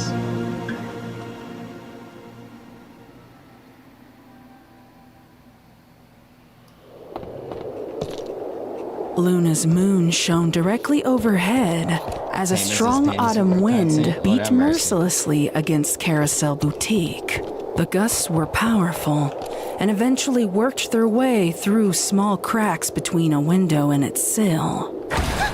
Rarity jumped and gasped out in surprise when the pane gave way and opened to the roaring wind Rarity, outside. oh my God, She this steadied nigga her breath and rude, trotted to man. the window to firmly press it back into frame. A voice Why they called out beefing? from the room above the boutique and carried down to the nearly empty What's shop going on? below. What was that? Rarity looked up at the staircase with chagrin. Just the wind, sweetie. You can go back to sleep. Rarity called to her sister, but received no reply. She bitterly wished she could be like Sweetie Belle right now, warm in bed and drifting off to a contented sleep. But Rarity's tapestries remained unfinished, so she could not afford such a luxury. Instead, Rarity clung to the anticipation of a soft pillow and a proud sense of accomplishment. She just hoped that Luna's moon would still be in the sky by the time it became a reality. With the wind muted, the boutique's ambience quieted to the soft hum of a sewing machine, and the rustles of fabric fed into it with precision. The 13th, and the most elaborate tapestry to date, was nearing its completion. Rarity hoped it, and the many other tapestries she had created, would remain hung in the castle, or perhaps town hall, long after commemoration's conclusion. After all, these weren't silly ice sculptures or party decorations that could be cast aside at the end of the night. These were intricate pieces of art that Ponyville could embrace year-long. At last, the sewing machine stopped on its final stitch. Rarity carefully pulled the tapestry free from the machine, cut the excess thread, and held it aloft in her magic. She remained stone silent as she stared at the silhouetted depiction of the stallion it bore. The drive and determination to complete her task was pushed aside for darker, unwelcome thoughts. She was familiar with these thoughts and memories, and chagrined that they assault her mind now when time was a crucial factor. Yeah, that's But, like the flow and ebb of waves crashing into a shore, there was no stopping their occasional flooding her consciousness. It was always the same memories, played out like a picture show, incessantly reminding her of the night that changed everything. A night 7 years prior. Yeah. A night whose secrets she would keep until her dying breath. That night began with such hope and confidence in Rarity. After weeks of study and preparation, Twilight was finally ready with a cure. No longer would Rarity have to hear about those massacres found in that once thriving apple orchard, or about the monster that lingered there. A monster that only Twilight and her friends knew to be Applejack. They all gathered at the outskirts of Sweet Apple Acres, and each were given a small syringe of that mysterious remedy. Rarity recalled clutching the syringe tightly in her hoof and feeling an odd reassurance of safety and hope. Her friends all felt varying degrees of anger, fear, and betrayal, but Rarity felt conviction. If this was the cure, it meant that the fault did not lie with the pony, but with the potion. Okay. Applejack. Okay. The real Applejack. Okay. Would never allow such monstrosities to occur. To Rarity, she was just an unwilling and unlucky vessel for dark magic to corrupt and possess. Applejack would be found, cured, and their lives would resume with normalcy and peace. This was the delusion Rarity chose to embrace. So, boldly, Rarity ventured out into that cursed orchard.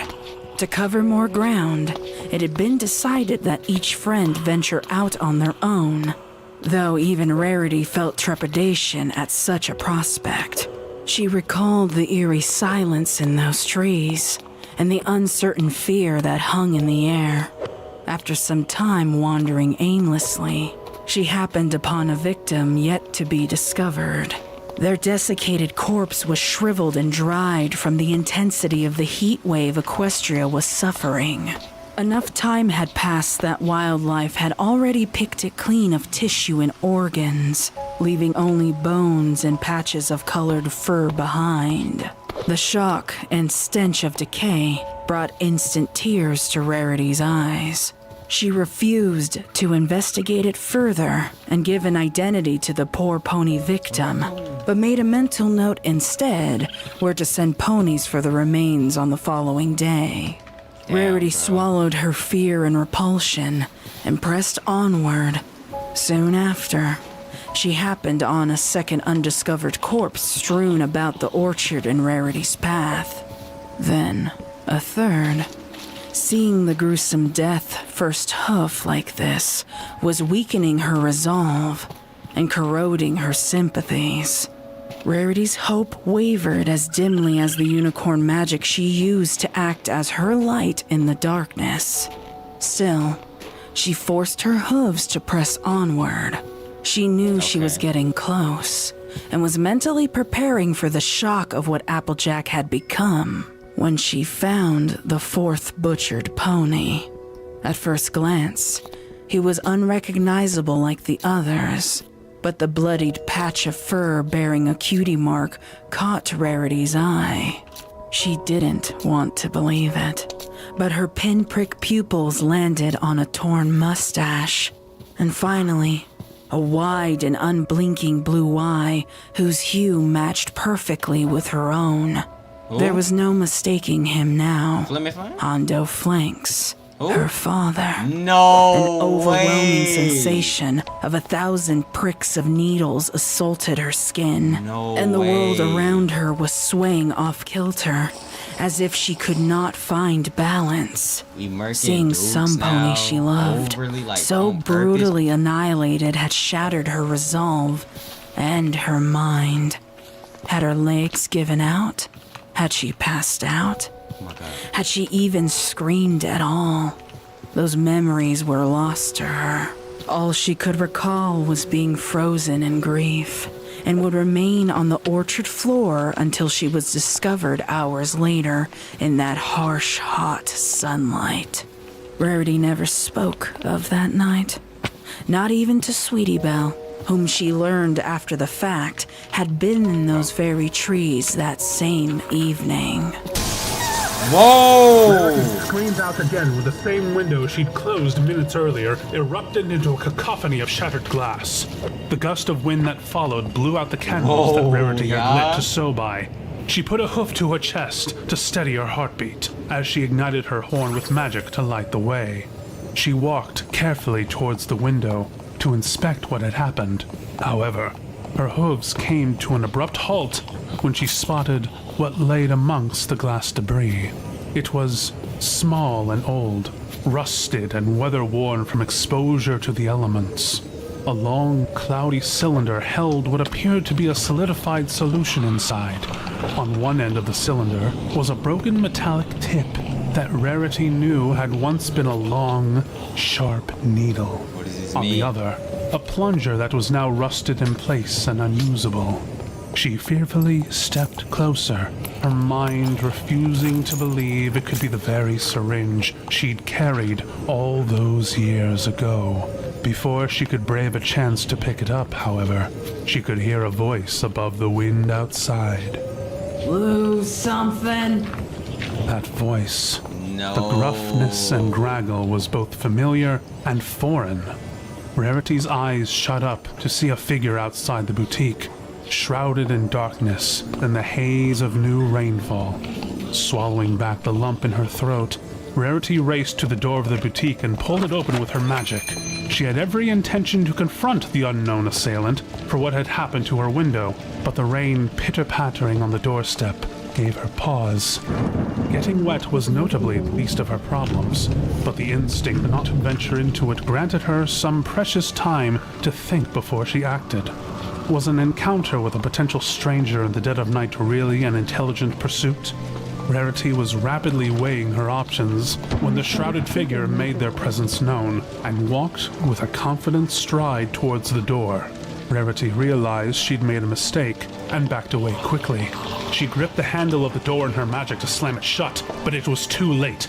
The intruder had jutted out their hoof to keep the door open. Be Rarity in danger. Can't run away this time. Rarity and the intruder were only a few feet from one another, but the aggressor's identity remained a mystery. The only light source at Rarity's disposal was her unicorn magic, but its meager blue tint did not offer her many helpful clues for distinction. Rain had flattened whatever style their mane and tail had been in before the storm, so all Rarity could make out was a strange, sopping wet, pony-shaped figure inching ever closer towards her. A small inkling started to build in the back of her mind when she heard that deep, raspy drawl. Goodness, it's an absolute downpour out there. Come inside, you must be drenched. Rarity's years of putting on a professional demeanor for customers was serving her well in this terrifying ordeal. She didn't know if this pony was dangerous, or if they could be fooled, but she held firm to the facade. She motioned for the pony to come further inside as she forced a smile. Let me get you some towels and perhaps something soothing to drink. She asked, looking for any excuse to distance herself from this stranger. Why'd you let me do that, Rares? Rarity's breath caught in her throat, and her hooves froze in place. Still got swag. Only one pony ever called her Rares. The only pony this couldn't possibly be. And yet... Applejack? Rarity dared to ask. She brightened her horn's glow to take in the details before her. An object barely passing for the term hat was practically in shreds as it laid limp and wet atop the pony's matted mess of a mane. The eyes this pony had were sunken into her skull, listless and almost devoid of color. Her skin sagged in places around her eyes that made her appear far older than she was. It didn't help that the fur itself was paler than the warm orange hue she remembered, like Applejack had been sun-bleached. Rarity glanced away from her face to take in the rest of Applejack's wrinkled, marred fur and hooves. She noted that Applejack's frame was bulkier in places than she remembered, as if the elapsed time apart had been spent honing the strength that was present in Applejack from the beginning. When she let the terrifying reality finally settle, she returned her eyes to AJ's to find a piercing gaze that was firm and bore into Rarity. I'm waiting. Let you do what? I don't understand. That night. You and I both know what you saw. Applejack said, taking a step closer to Rarity. She stumbled back a few paces. Her heart was pounding so violently. She could feel it in her temples. Applejack, I couldn't. I mean... Rarity scrambled for words. She did indeed know what Applejack was talking about, but she had denied that thought, that reality, for so long that she convinced herself it wasn't true. I don't know what I saw. I saw my father, that's what I saw.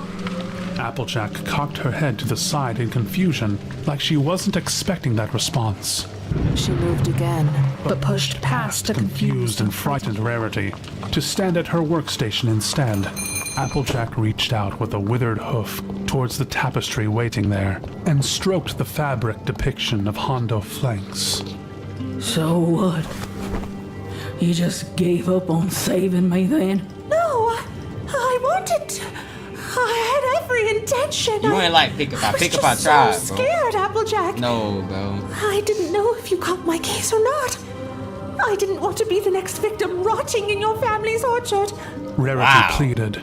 Images assaulted her mind as she was unable to force back the memory. She did see Applejack that night. It was after the discovery of her father's corpse. Damn. She theorized later that she must have found her before Twilight or Rainbow Dash had. She could have spared her friends and her sister from what was to transpire that night. Instead, Rarity chose to remain frozen on the ground, while AJ slinked back into the darkness. It weren't like I was coming at you. If I hadn't seen you, you could have snuck up behind me with that. Applejack motioned to the broken glass and the old syringe beneath the windowsill. Rain was pouring in from outside, and a clap of thunder roared into the dimly lit room. Rarity was at a loss for words. She'd had that very thought time and time again, only now it was made real by the pony she failed to cure. Dang, my chance to see what happened to Dash. Why? What about them youngins, huh? Scootaloo. Did you see how it affected your sister? Applejack asked. Rarity knew she was dancing around the gut punch, but that it was coming. Applejack stared Rarity down, as if she was waiting for Rarity to mention the name of the final pony present at that horrible scene. When Rarity didn't respond, Applejack's demeanor instantly changed. She took the tapestry in her bare hooves and tore at the fabric, ripping into it as easily as tearing a piece of parchment. No! Applejack, please! please! Rarity pleaded again, frantic this time and reaching out for her ruined tapestry. What happened, Rares? What happened because you didn't cure me sooner? Tell me. I want to hear you say it! Applejack tore into the tapestry again, but Rarity lowered the hoof she'd raised in protest. Guilt had encompassed her, and she no longer had the will to stop AJ from her destruction. Rarity took a couple of steps back, with her ears flat against her head. Eventually, she turned away completely, refusing to watch Applejack make tatters of her father's likeness. Oh, I see. You're still lying to yourself, ain't you? You still think you're innocent. No, I am not innocent. I know what I didn't do, and what I could have done. Rarity snapped, bitter defeat in her tone. She'd suppressed this shame for years, but knew eventually she would have to confront it.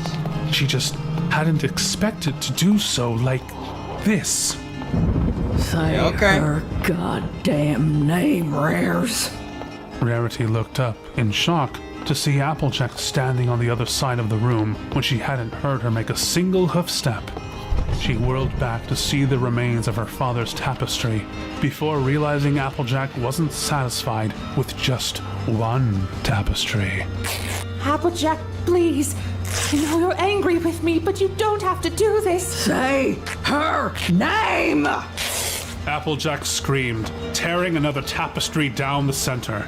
When she did, Rarity's all-consuming guilt morphed itself into anger. Stop it! Rarity screamed, using her magic to rip the tapestry from AJ's grasp, exacerbating the damage. Applejack continued her destruction, while Rarity desperately tried to stop her. I'm not the one who took dangerous magic from Twilight. Wow. I'm not the one who didn't heed her warning. I'm not the one who slaughtered pony after pony on my family's property. I'm not the one who tried to kill our friends. Apple Bloom wasn't my fault. Applejack stopped suddenly at the mention of her sister's name. After a long pause, she looked up at Rarity with tired, soulless eyes. There now. Was that so hard? The gathered tapestries in Applejack's hooves were then unceremoniously dropped, and she walked away from their remains. Rarity seized the opportunity and raced to protect them from further harm. She fought back the urge to sob as she gathered weeks of ruined work into her hooves. Silent tears fell onto their shreds, but they weren't shed for the loss of art. No, these tears were for her returning guilt, unearthed and unyielding. What a great, this insane symbolism.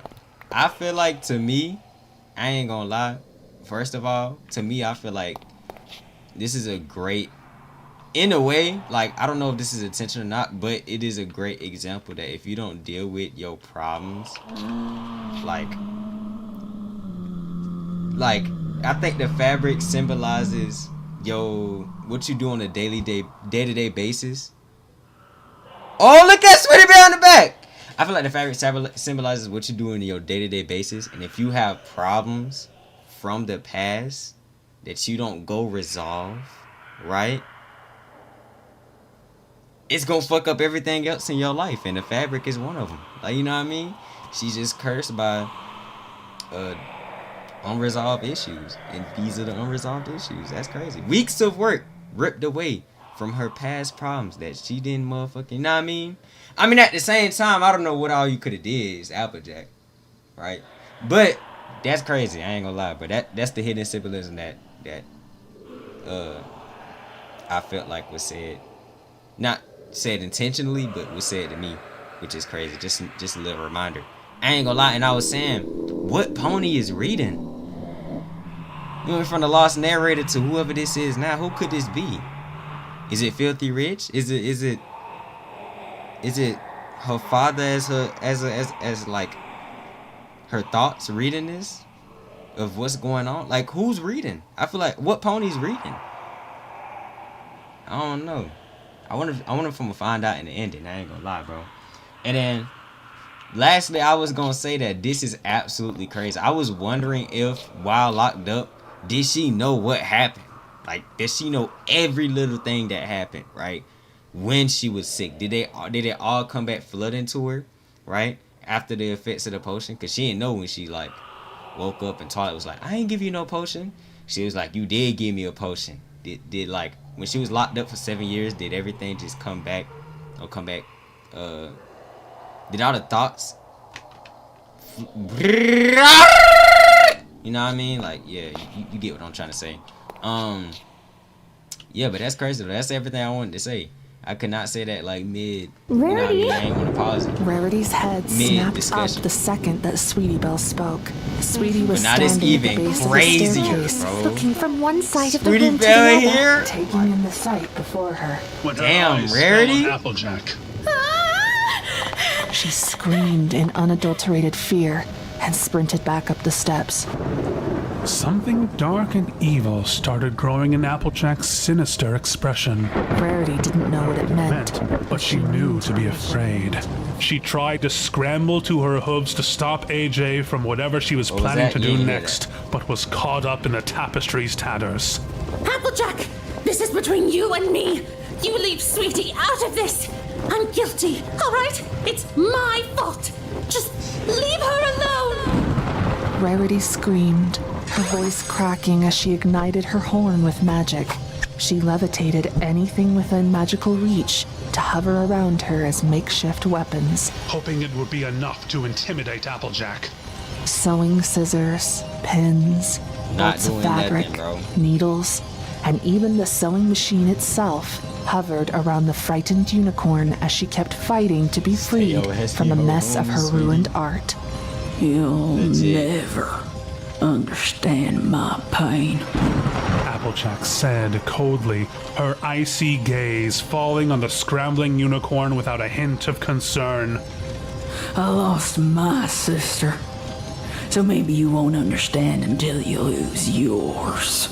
A frightfully similar sensation took hold of Rarity at the sound of those words.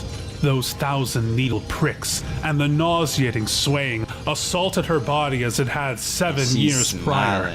It was all she could do to remain upright as she watched Applejack ascend the steps after her sister like a bolt of frenzied lightning. No, Rarity wouldn't succumb. She couldn't succumb.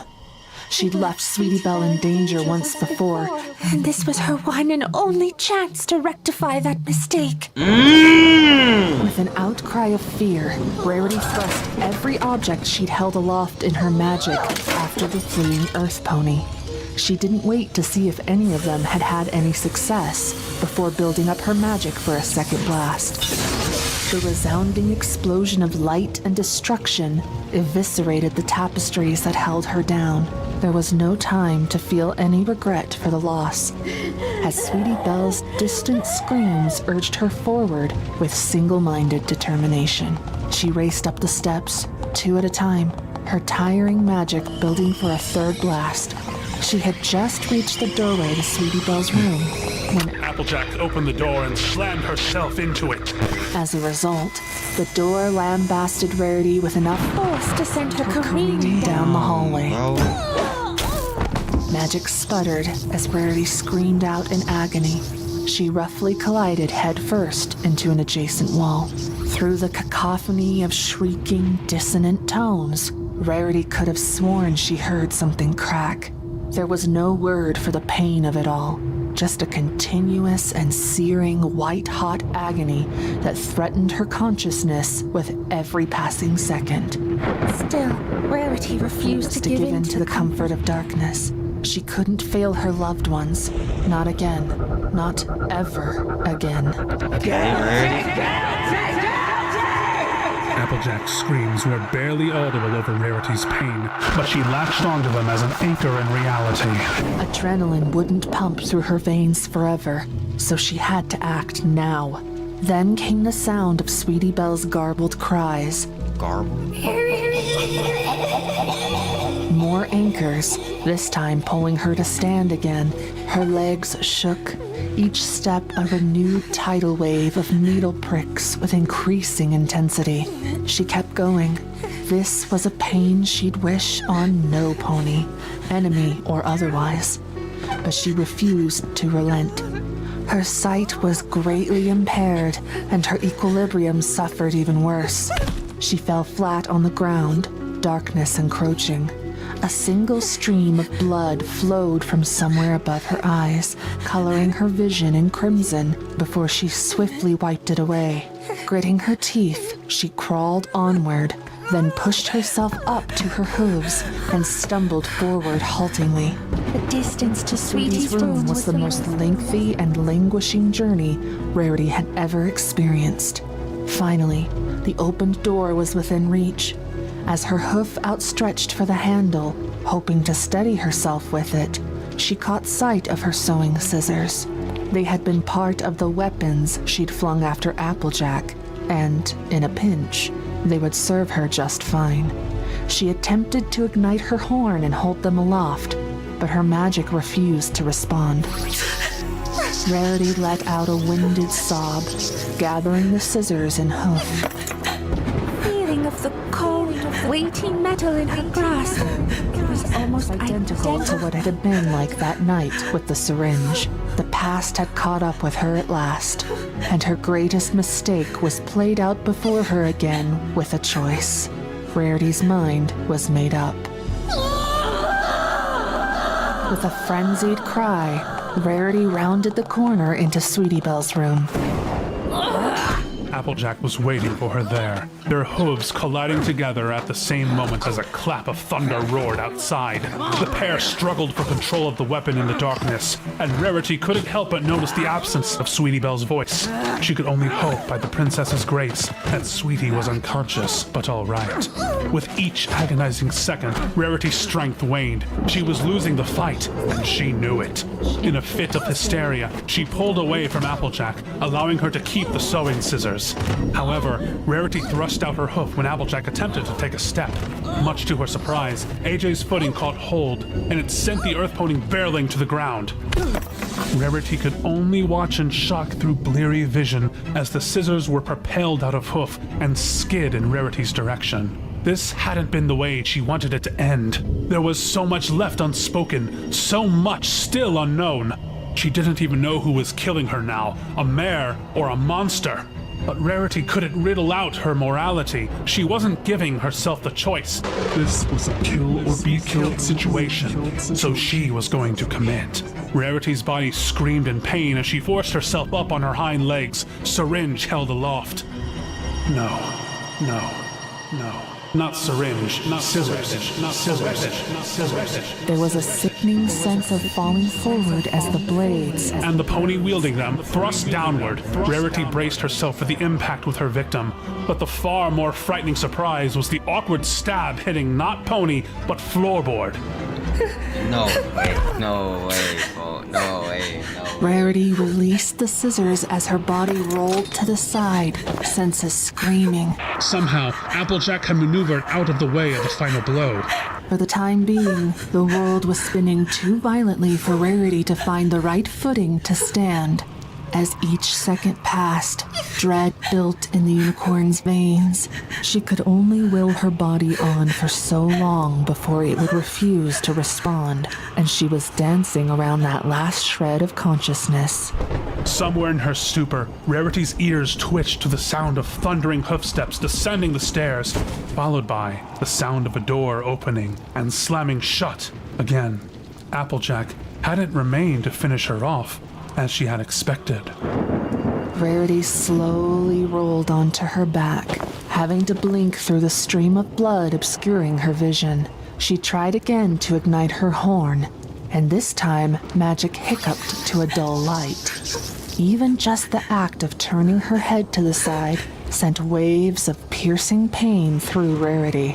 By some stroke of luck, she found what she was looking for right away. Sweetie Belle.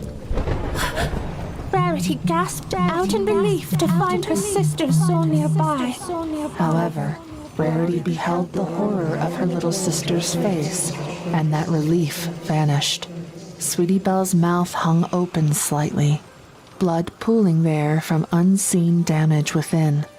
It leaked onto the floorboards and soaked her purple and pink mane. All Rarity could see was frozen fear in those damp, milky, and lifeless eyes.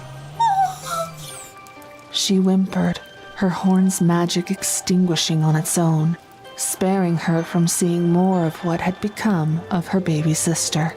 There she was again, frozen in fear and grief on the ground, while the remains of her family rotted away beside her. This time, however, Rarity didn't get to see the stars or feel a night wind blow. She had to mire in the smell of fresh blood and viscera, unseen but potent. Darkness was the only mercy left to Rarity, but even that lasted only for so long. A great flash of lightning from outside the boutique lit the room, and it was then that Rarity beheld what atrocity Applejack had left behind. The acrid smells in the room weren't just coming from the corpse beside her, but from the very walls and ceiling. For even in that second of light, Rarity could see something scrawled over and over with her dear sister's blood. The red of it was still oozing and dripping freely, making it sound as if the rain outside had leaked into the room. Another flash as Rarity's eyes beheld the final judgment that Applejack had laid on Rarity for her crimes. Guilty, guilty, hoof-written and frantic, and found all over the walls, the ceiling, the canopy bed, the fixtures, and some furniture. Rarity didn't have the strength to make a single sound at this macabre sight. She couldn't even properly comprehend it, now that the sharp pains, once kept at bay by adrenaline, came roaring into focus. Rarity's heartbeats echoed the sentiment she now felt for her sister's untimely demise. Guilty, guilty, guilty, Guilty. guilty. Thunder clapped and the lightning split the sky, but Cloudsdale's Cloudaceum was unfazed and untouched above the storm. The massive cloud structure was never truly in the same place twice, as it floated freely above Equestria. It was the largest active Pegasi arena and the official home of the Wonderbolts, hosting their many races and airshow spectaculars. However, that was during the day, and at the present hour, it was long past Celestia's sunset. Soren, the Wonderbolt's commander, was resting on a small section of the Cloudaceum's base cloud and reflecting on how unpleasant the place seemed when it was empty. They gonna make he had bank grown off of me. accustomed to the sounds of the cheering crowd, or even the barked orders of his team captain, so it felt eerie to be absent from both. Even the sound of the rainfall beneath him couldn't shake the uncomfortable silence as he waited out the storm. Cloudsdale would never admit it, but they had been struggling since the infamous drought 7 years ago to precisely regulate the weather. Planning and preparing for rain used to be simple and easily scheduled. That drought created a Black Goku. Oh, all this zombie ambience. This whole time I thought it was coming from the video. It's coming from the zombies below. Anyway, bro, I was gonna say, bro, they be writing like they like they actually lived through the experience themselves, bro. I ain't gonna lie, I'm convinced that the writers have a portal or alternate dimension portal. They go in the lives of Rarity and then write down every motherfucking description ever. Right, when they come back from the portal, they live that life, come back out the portal, and just write down every description ever. The amount of detail, from holding the scissors like a syringe, nigga.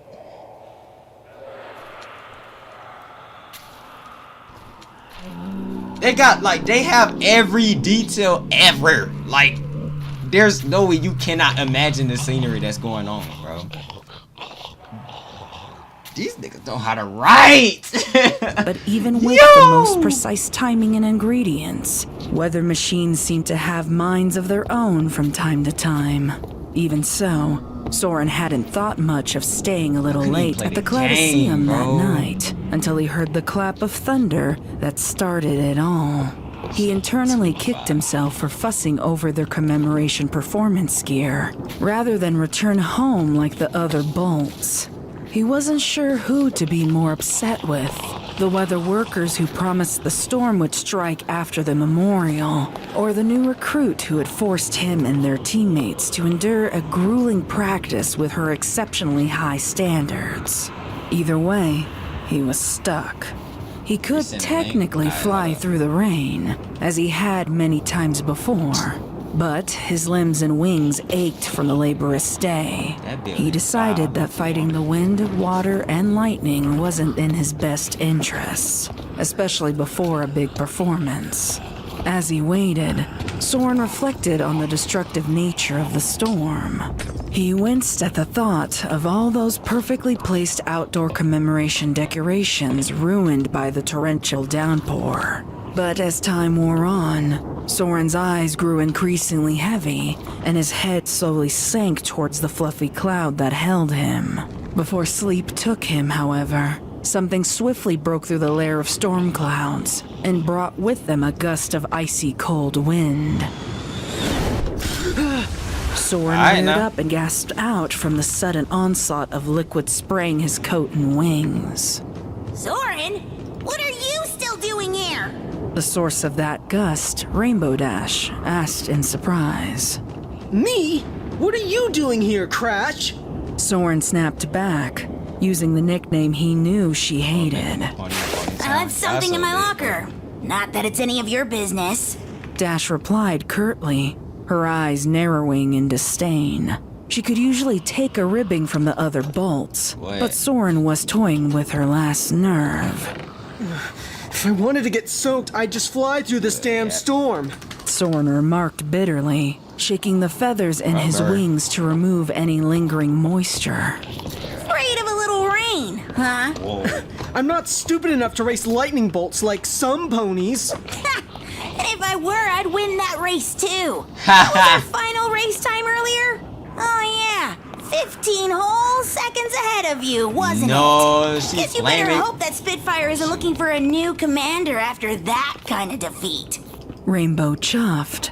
If Soren was going to open the floodgates for a verbal sparring, rubbing today's defeat in his face would be a perfect counter to that ridiculous nickname.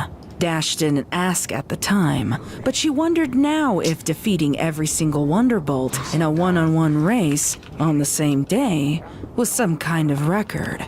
She knew that kind of defeat might put some of the bolts in a foul disposition, but it was worth it. I don't want to hear it, Crash. You trolled us for hours over the routine, so it's not exactly a feat to beat us in a stupid race afterwards. A stupid race. Try 9 stupid races. Practice couldn't have been that bad if I was still kicking ass. I can't help if you're that out of shape. Soren gritted his teeth and sucked in a deep, shaky breath. It took every ounce of restraint not to start shouting in exasperation and fatigue. Dash wasn't normally this grating, but for some reason, today she was quickly eroding his resolve. Soren's only saving grace was the ebbing of the storm beneath him. After some silence, Dash continued. I bet I could do it again. Right now. Bro, even after helping Twilight with that pointless list. You know what? You're on. I don't give a fuck if it exhausts you for tomorrow. You need to be reminded of your goddamn place. Soren asserted, spreading his wings in preparation. No way. He had been resting for a better part of an hour now, and was confident that he could finally shut Rainbow up with a well-deserved If Applejack defeat. is in the sky, I 3 swear! laps around the Coliseum.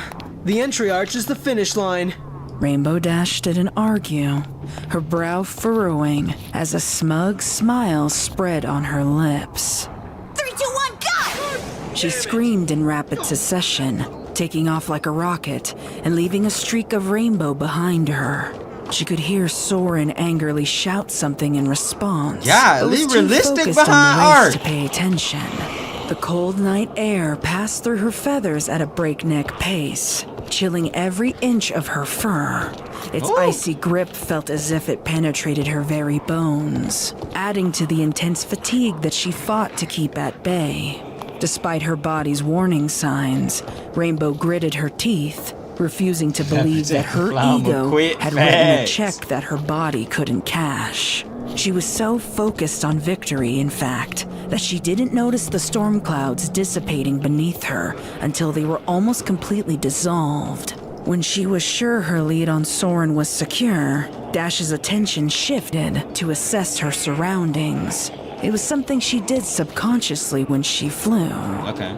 Something sour permeated on Dash's tongue as she took in the realization that a heavy mass of trees was directly beneath them. She hadn't given much thought to the exact location of the Cloudaceum that evening, especially since the storm had previously kept her whereabouts obscured. Now, though, a slight fear was trickling up her spine and threatening to ruin her concentration. Could these be the very trees she had avoided all these years? Could she be poised just above the only place in Ponyville she vehemently refused to visit again? Rainbow's breathing quickened even more than the rigorous pounding in her chest. She tried to block the thoughts that trickled around the fringes of her mind by focusing on that final lap. It was ridiculous to allow something so inconsequential to deter her from her task. After all, a mass of trees is no threat to her, not when she was soaring hundreds of feet above them. Success was inching closer and closer for Rainbow Dash. Perhaps that was why her attention veered beyond the clouds, so assured of her win that she could focus on other things. Her line of sight lingered on those trees, trying to coax herself into believing they were truly inconsequential. That was when a glint of light caught her eye. It was only a glimmer amidst the dark grove, but it sent a paralyzing wave of shock through the Pegasus. She seized midair, her limbs refusing to move to her brain's commands. An abrupt halt was too sudden and too late for Rainbow Dash's racing partner to avoid, so the pair of Pegasi violently collided. Although it was enough of a shock to bring some life back to Dash's hooves and wings, the sudden confusion of entangled limbs left gravity free to pull the helpless pair towards their demise below. Both Pegasi fought to separate themselves, fighting, bucking, and screaming as they plummeted. Dash was able to get one final clean buck to Soren's chest before the pair descended into the trees. Branches reached up to rake across wings and fur, ensnaring the ponies in their matted clutches. The sting of fresh wounds meshed with the choir of snapping twigs and rustled leaves. Finally, Rainbow's flailing body impacted onto the hard, unforgiving ground. She heard a series of cracks, but couldn't be sure if it had been from within or from the rain of tree debris crashing on and around her. She laid on the ground, her chest heaving as she struggled to regain her breath. Her eyes were wide and afraid, barely blinking as they surveyed the scene above her. When the rustling ebbed, she ventured to look around to see if Soren had landed nearby. Rainbow struggled to right herself, finding her limbs heavy and any movement increasingly laborious. Soren! She called out, her voice cracking more than usual as she fought the rising terror in her chest. Dash couldn't see much from the limited light under the cover of trees, so she flared out her wings to take off in flight. The problem was, only one wing responded. Dash could feel her heart pounding in her head as she slowly turned to find her left wing laying limp at her side. Seeing the marred, twig-encrusted, feathered mess was bad enough, but it was what else Dash's eyes beheld amidst the debris that delivered the worst shock. They were small, red, round, and straight from her nightmares. Dash reared back, every inch of her body screaming to flee. Soren! Where are you? Dash demanded, her mind spiraling. She peered back up at the trees, but found only obscured shapes of leaves, fruits, and twigs against the moonlight. It was a sight she'd seen before, and aside from the damp soil beneath her hooves, everything about this place felt familiar in the worst way. I told you, I don't want you fucking here. Ooh! Swallowed hard. That Everybody voice traumatized from reverberated 7 in her years ago. skull, dulling her senses. She squeezed her eyes shut and held her breath. No, not now.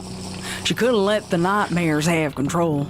For a brief moment, she lamented turning Twilight away all those years ago. She tried to insist that Dash speak to some pony about that night, but Dash stubbornly refused time and time again. Maybe if she hadn't, she'd have some kind of method to utilize now that would keep this phantom out of her thoughts.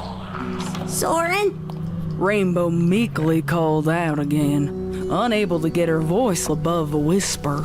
A gust of wind rustled the leaves around her, shaking some raindrops loose. The pitter-patter of droplets on the moist ground sounded like rocks colliding into boulders in Dash's ears. That musty scent in the air lingered in her nostrils, growing increasingly foul. I am the inevitable. Yeah, I know Rainbow Dash is emo scared. And the messenger of truth is silent with hope. Rainbow's hooves responded to the phantom. Golly! And she bolted in any free direction she could find.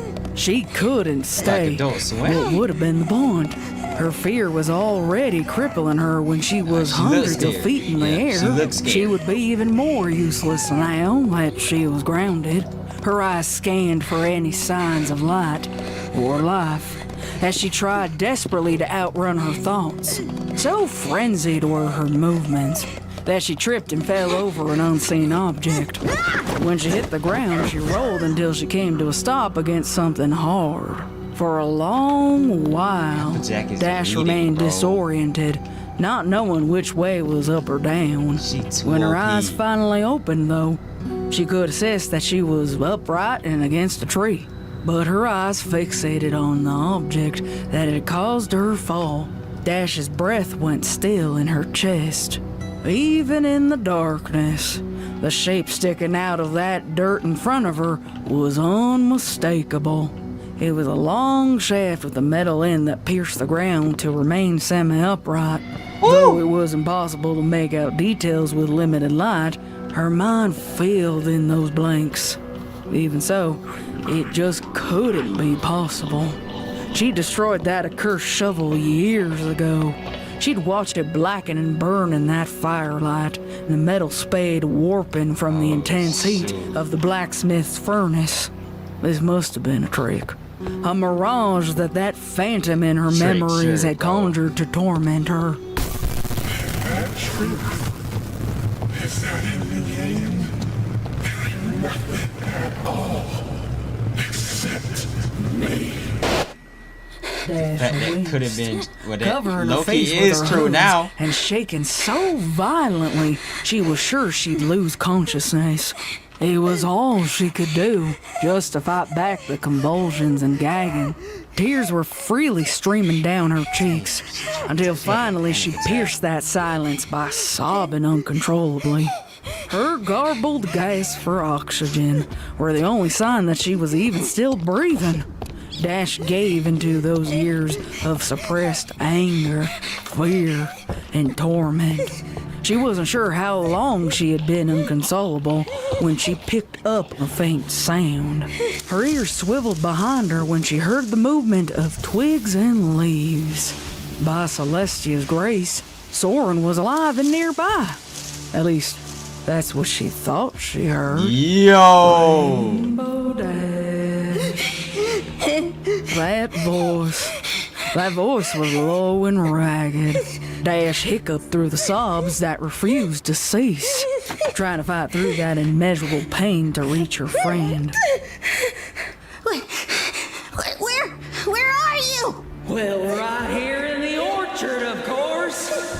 Where else would I be? That voice was clearer now, no longer obscured by Dash's cries and whimpers. It wasn't quite what she was expecting, however. The voice sounded both near and far away at the same time, almost like it was carried on the wind through the trees. The tone was far removed from Soren's natural timbre, but Dash chalked it up to the spiral she was enduring mentally. The branches above her started to quake. I can't see you! Are you hurt? Dash responded, a little more conviction in her tone. Focusing on Soren helped keep her mind busy from the fearful frights around her. I suppose, in a way, I am hurt by what you did, or at least what you tried to do. Some part of Dash knew that pony she was conversing with now was not that same stallion she'd be groveling to for forgiveness later. Nevertheless, she carried on with the conversation without allowing her better senses to recognize the potential danger. Can you fly? I think I popped my wing out of its socket. If you can just pop it back in, we can get out of here. Rainbow said, realizing that she hadn't moved and her eyes were squeezed shut to remain focused on the task at hoof. I won't ever go back. And nothing you pathetic ponies do or say can make me. Rainbow's eyes popped open to pinprick pupils. As much as her brain tried to deny it, there was no mistaking that voice now. Word for word, just as in her nightmares. Rainbow couldn't face this. Not then, nor now. She had to escape. All hope for rescuing Soren was dashed as Rainbow leapt to her hooves and took off running again. As before, she didn't make it too far before she was thwarted. Though it was illogical, Dash witnessed limbs and trees shifting, reaching out for her and impeding her path. Their gnarled branches shot out from decayed trunks, blocking any hope of retreat. Dash didn't stop running, just changed course. To her horror, the process just kept on repeating itself until she was effectively imprisoned within the circlet of trees. Oh, we weren't done, the voice said, though it sounded far less ethereal this time. Dash whipped her head in all directions and spotted a faint pair of green eyes glaring at her from behind the fence of branches. You're not real! You can't hurt me! Dash asserted, digging her hooves into the dirt floor into a readied stance. The eyes she stared into suddenly disappeared, though, and the voice responded to Dash's left. Just woke up. See, that's what I liked about you, Dash. Only pony I knew without a lick of common sense. Just a whole lot of stupid. Dash found the eyes again, only to have them changed to a position on her right. The only pony who thought she could cure me. Well, do you honestly think there's anything left to cure, Rainbow? Do you still believe you're saving me? Shut up! Rainbow screamed, charging at the trees where the eyes glowered into her skull. She beat against the branches between her and that taunting voice, tearing at them by mouth and hoof, like she was ripping trees from the roots to make her escape. As before, the eyes disappeared, but Rainbow didn't deter from her task. If she couldn't confront that assailant, she could at least free herself. Dash's brow was thick with sweat, and she felt as if every nerve ending was alight with anxiety. Clumps of branches twigs, leaves, and fruit were tossed over her shoulder during her frenzy. After some time, however, Rainbow felt that sickening realization take hold. She wasn't making any progress. No matter how much she tried, that underbrush never thinned. Eventually, fatigue wrapped its jaws around Rainbow, and she slumped to the ground, hyperventilating. Her breaths were so loud, in fact, that though she heard the voice again, she couldn't quite make out what it was saying. Every ounce of her being wanted to collapse then and there, but her unadulterated sheer will refused to relent. If this part of her prison was impenetrable, then she would try someplace else. Rainbow turned around and finally beheld the massive pile of debris she created. Her heart sank, realizing just how much she had fought through to no avail. Still, Rainbow wouldn't give up. She took a shaky step forward, choosing a different patch of gnarled fencing to try next. By the third step, Dash heard something abnormal, a shifting sound beneath the pile before her. She shook her head, rejecting the dread that followed the noise. On that fourth step, the shifting grew louder, and Dash could see movement from the corner of her eye. Morbid curiosity caused the Pegasus to pause and see what was coming for her next. Branches were weaving into one another, thickening themselves and casting off their apples and leaves in the process. The discarded leaves braided together their stems, while the apples collected themselves into piles. The sounds it was emitting were more than just snaps and crackles, but it also included wet sloshing and squelching. Then Rainbow felt the very ground at her hooves begin to shake. She beheld in shock a series of roots that slithered along the ground like snakes towards the amalgamation, further strengthening it. Dash wrenched herself away from the bewildering sight, deciding on a new tactic instead. She would dig her way through the muddy soil at her hooves, mud slung in every direction, as the hysterical mare fought for freedom. A taunting laughter filled Dash's ears. She grunted through gritted teeth, frustrated that the mud she excavated would end up sloshing back into place. However, she didn't stop her fruitless endeavor until the shovel from earlier whizzed past her and planted itself into the muddy mound by her side. Here, try this. Dash reached for the shovel before turning to see the final conglomerated monster in the center of the orchard she became prison. An ultra demon creature Timberwolf. was as tall as the trees that bound Dash, though vaguely pony-like in shape.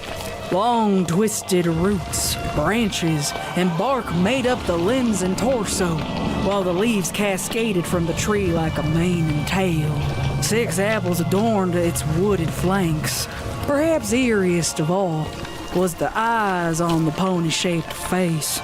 2 sunken indents of writhing, contorting limbs wove themselves in and out of the massive hollowed sockets. When Dash lingered on the darkness within them, however, she could make out a faint image. Dash squinted her eyes, leaning forward slightly in hopes the shape would manifest itself clearer in her vision. A strange shimmer, almost like a veil of dew, was reflecting from the darkness. Within that shimmer, though, Dash watched 2 smaller ponies take form. The ponies were identical, shy and frightened little mares, clinging to their last shred of sanity. Blues came into focus, then reds, yellows, then a whole hue of the rainbow. These mares weren't real. Well, they were just reflections. Dash was watching mirrored images of herself retreating away from her and further into the darkness. This creature wasn't just an enlarged pony Timberwolf. It was a demon. At first, the thing appeared rooted to the ground until Dash gave it the attention it wanted. The left forehoof then lifted itself, fruit snapping from place until it came back down hard, only a few inches away from its prey. Dash yelped and bolted, keeping the shovel in her tight grasp. "You wanted to kill me that night." A voice that Rainbow Dash finally accepted to be, well, me, said. It was coming from beyond the prison of trees and from that monster simultaneously. "Here's your chance, Rainbow. Fix your mistake." Rainbow screamed an agitated, frightened cry as she thrusted that shovel into the thicket of branches behind her. Attacking the confinement's walls seemed a smarter bet than the monster itself. Both monster and pony roared with laughter when the shovel bounced off branch and twig, as if made from a sturdy metal and not wood. Dash knew that there would be no other way out of this hell until she faced and conquered that demon. If I wanted a fight, well, she best better give me one. With murderous intent, Dash started hacking away at the beast with shovel in hoof. To her delight, however, the monster was penetrable. Chunks of orchard debris fell off in heaps with every successful attack. The monster wasn't remaining dormant. Earth-shattering stomps were made by tremendous hooves, each one unsuccessful. The massive head lowered to ram into the small Pegasus prey, but it too would find only failure. Rainbow took great satisfaction seeing the beast ram into their wooded prison walls, and large pieces of itself snap and fall away. Even more gratifying were the outcries of anger and pain coming from that beast, as well as the voice from beyond the confinement. As Dash whittled the monster down, her confidence and her anger only grew. As it said, "She should have killed me that night, that Twilight Sparkle. She was a fool to insist otherwise, when they could clearly see the irreversible evil that I had done. It didn't matter how I got free, or how I came to be here. It didn't matter what strange magic I had invoked now. This was a gift. This was Dash's chance to truly save Equestria the right way." Dash had almost completely dismantled the orchard monster when she caught sight of something that surged exhilaration through her body. Blood. The pony who wielded this behemoth must have been at its core. Dash didn't hesitate. She took the shovel in both front hooves and pierced it completely through the center of that creature. The monster screamed in bloody agony before slumping to the ground, the rest of the flora falling away. Simultaneously, the branch barriers between the trees shriveled and dropped, opening several escape paths into the orchard. Dash was clutching her chest as she tried to steady her breath, relieved to finally be free. That was, until some branches gave way to show an orange earth mare standing proud among the trees. Her green eyes glinted in that darkness, while an evil smirk played on her lips. Dread filled Dash's mind. If I was still there, then who did she? Dash knew she shouldn't look. She knew that I had played her for a fool. No way. She knew exactly what she was gonna see when she turned around to look at the remains of that monster. She knew, but she also couldn't stop herself from confirming it. No, please. Dash turned her head to see the murderous shovel standing proud in the back of her pony prey. Their eyes were shut, tear-stained cheeks mired in mud. Hooves were splayed behind them, and wings let out a final twinge before falling lifelessly on either side of the shovel spade. Bro. heat vision or immunity to flames, heat vision, necromancy, that bit fast. Well, now that was supposed to be the bomb. That was supposed to be like the punchline bomb. Like, damn it, necromancy? I was like, is this Applejack and like, is this like an armored up Applejack, or is Rainbow Dash having the biggest panic attack of all time? Biggest panic attack of all time, bro. Bro, it was neither of those. Cause I guess one of the potions gave Applejack S tier prep time, Batman ass prep time. Yo, Applejack goated. I ain't gonna lie. Like, this might be one of my most favorite fanfic villains of all time. Pinkie Pie's still my favorite though. I ain't gonna lie. But Soren this is was crazy. gone, and it was all Dash's fault. No. Dash whimpered, prying the weapon from her teammate's back and spraying herself in his blood.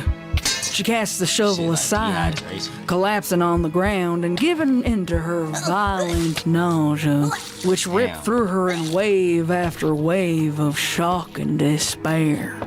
The sounds of, well, my delighted and unhinged laughter eventually pulled Dash out of her stupor.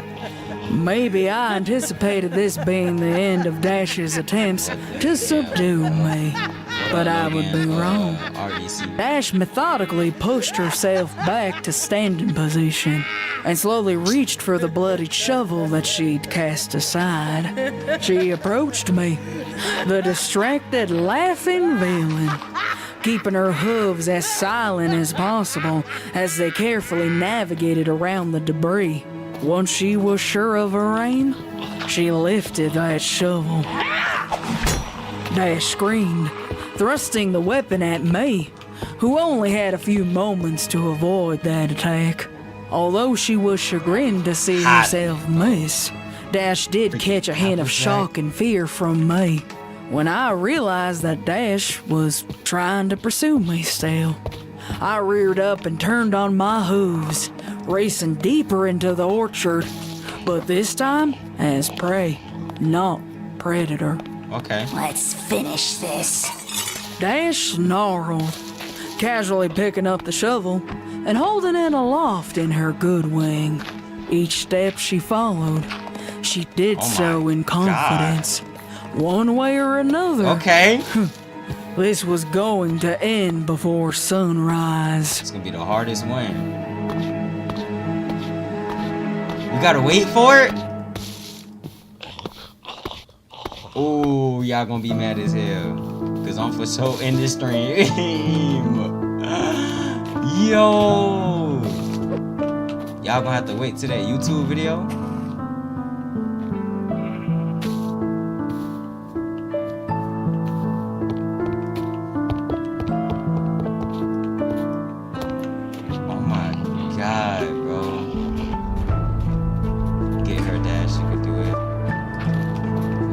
Optimism.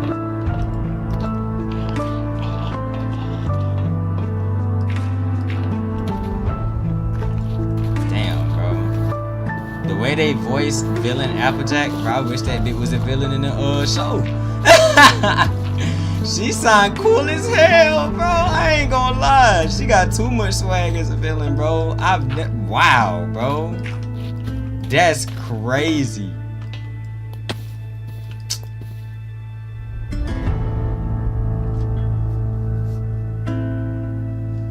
Where am I at? They don't put your boy in prison. Damn, bro. That was the same episode. It was Rarity and Rainbow Dash.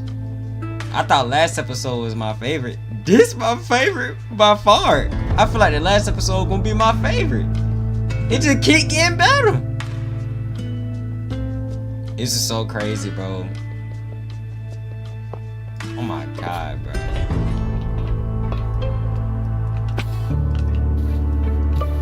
Forget solo leveling. Like, can we start animating these, bro? Like, where the animators at, bro? Like, I'm telling you, bro, this gonna be crazier than anime stuff like this get animated, bro. Like,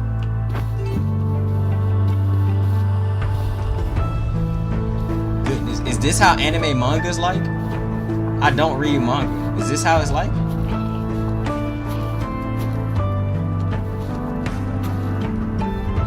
Shit, boy, this shit too far, boy.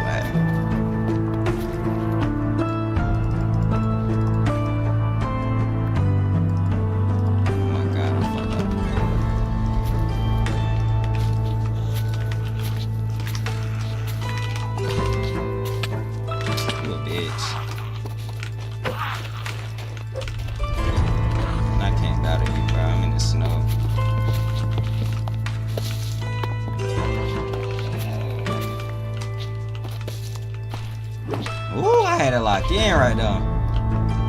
It's on that way. I think I just gotta climb the mountain, bro. Shit get colder though. They got a car?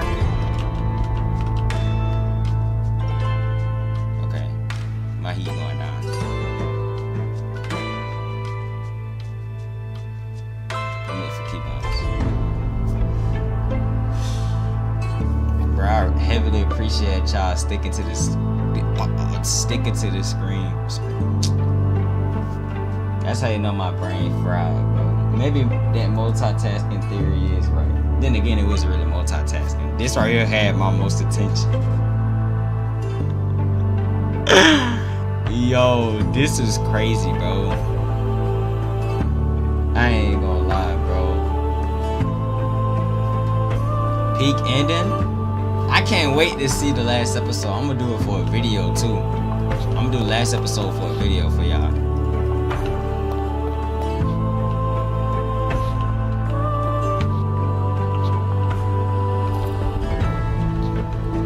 What is a Weezer?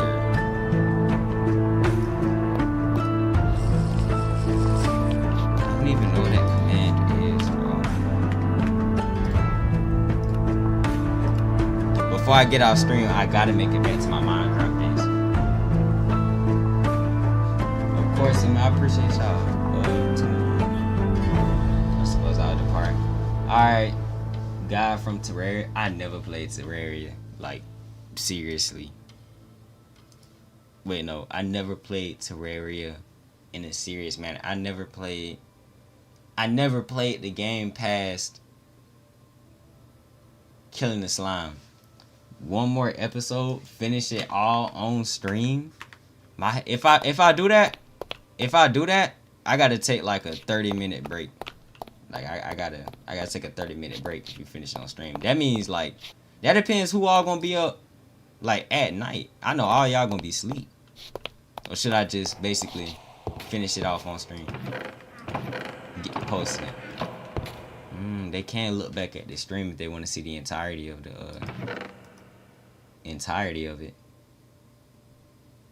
Should I finish it on stream? I gotta take a 30-minute break though. I'm finna ask.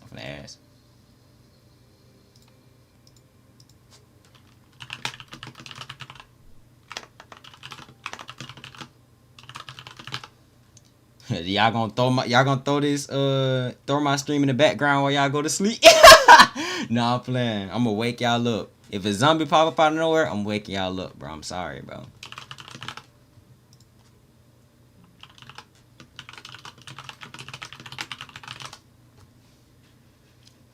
Cause I might finish it. So like for the people that want to come and see me react to it, they could just open this stream. They could watch the entirety of this stream, which this stream is kind of crazy and filled with filler. And the screen a little bit small too. How y'all feel about the screen? Scream. Bro, if I say that one more time. How y'all feel about the stream size? Like that little TV. Y'all can see the art fine? It's not fully in the way and stuff.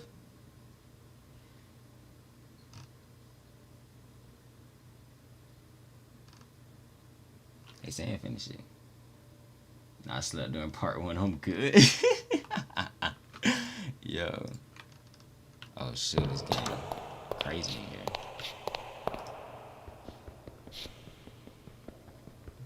Could the temperature not decrease, bro?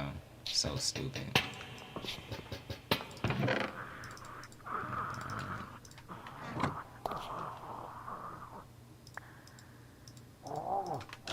This shit's scary.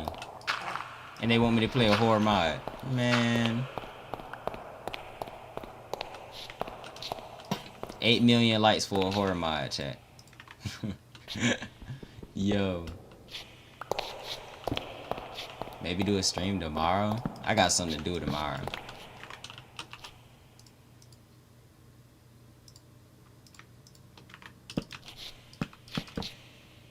Watch it broke in anyway.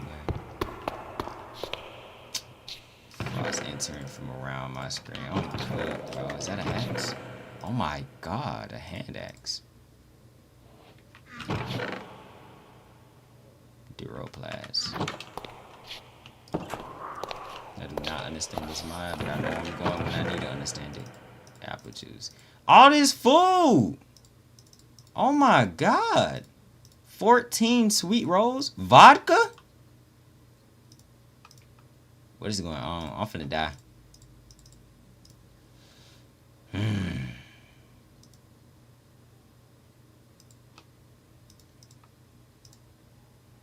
Bruh, I know the ending absolutely crazy, bro. Sweet roll. Eggs, sandwiches. Give me the tomatoes. Give me the cereal. I got the cereal over the canned carrots. Okay. I got too much shit. 6 cans of Pepsi. I'm gonna die anyway, so I might as well just go all out. Bro, this place too stacked, bro.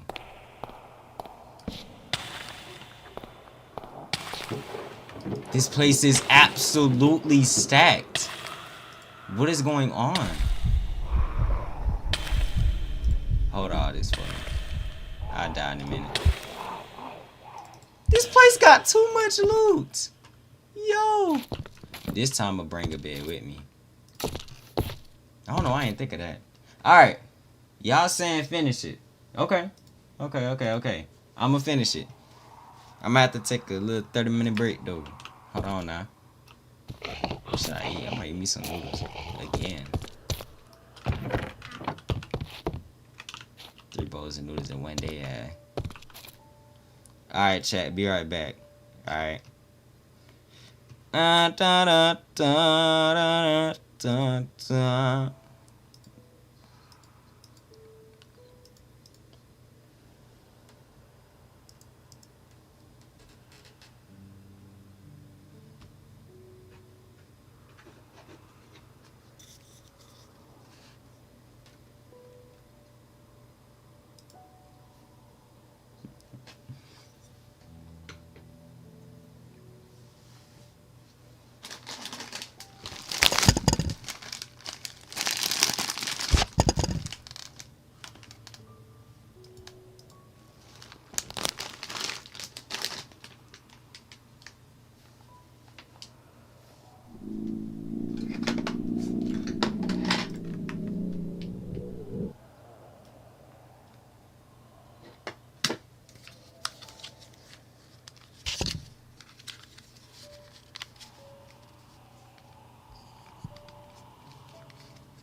Ow. It's hurt. I can't even troll no more. That junk hurt. Wait, never mind. I can troll some more. Hold up.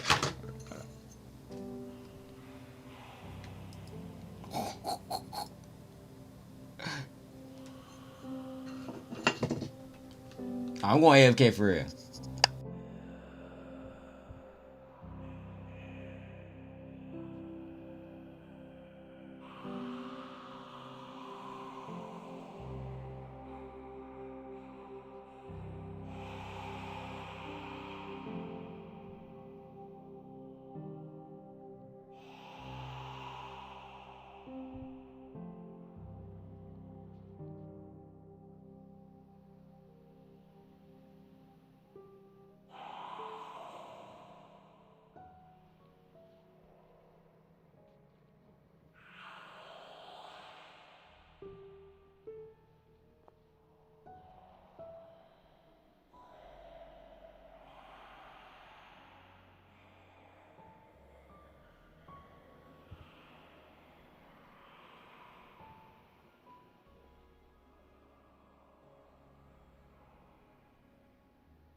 15 PSI.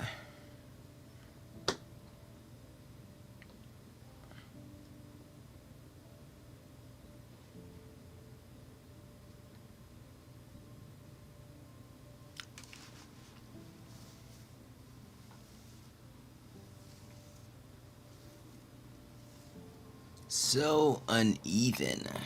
I like it uneven, but I gotta know what I'm doing.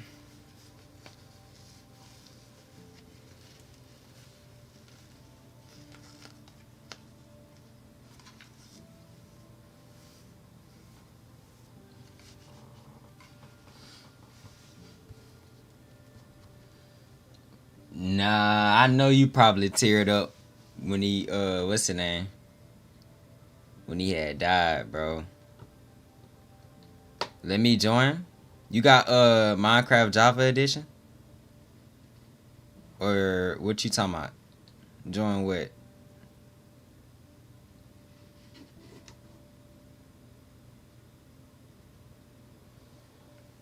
Oh, my camera, bro. My camera, bro. I'm finna fight my camera, bro.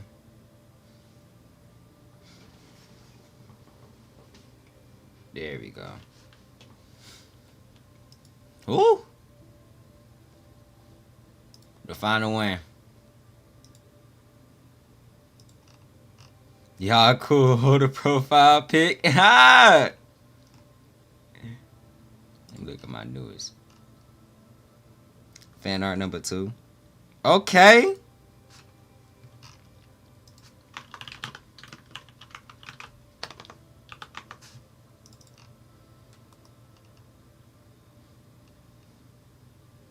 I would go and put that shit on right now, but it's somewhere in my files and I can't look for it.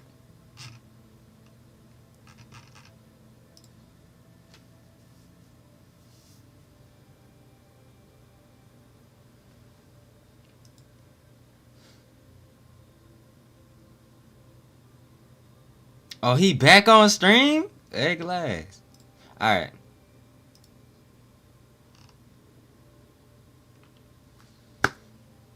The last one. I ain't gonna lie. Me personally, I'm not gonna watch them on stream or on recording. Right? If you can see down there, there are the Apple Sleep Experiment podcast. Nigga, I am finna watch those, but I won't watch them on screen and stuff. Captain Sparkles, do not grow too attached to any critters you take home. Whoa. Whoa. What is Captain Sparkles talking about in the tips?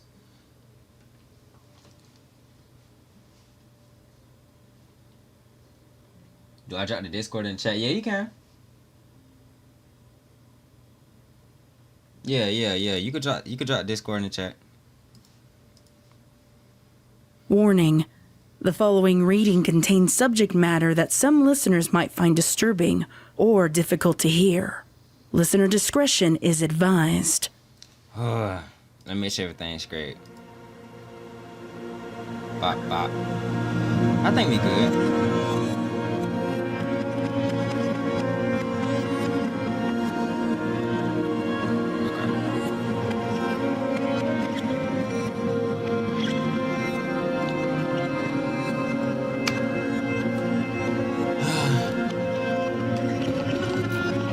I just want to make it back home, bro. And I lost my... Okay, do I got my old death? Fuck no, I don't got my old death. That's some bullshit. Alright, bro.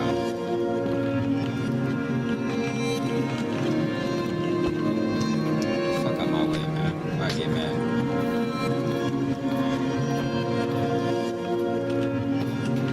I think that is my old death over there, yeah. Okay.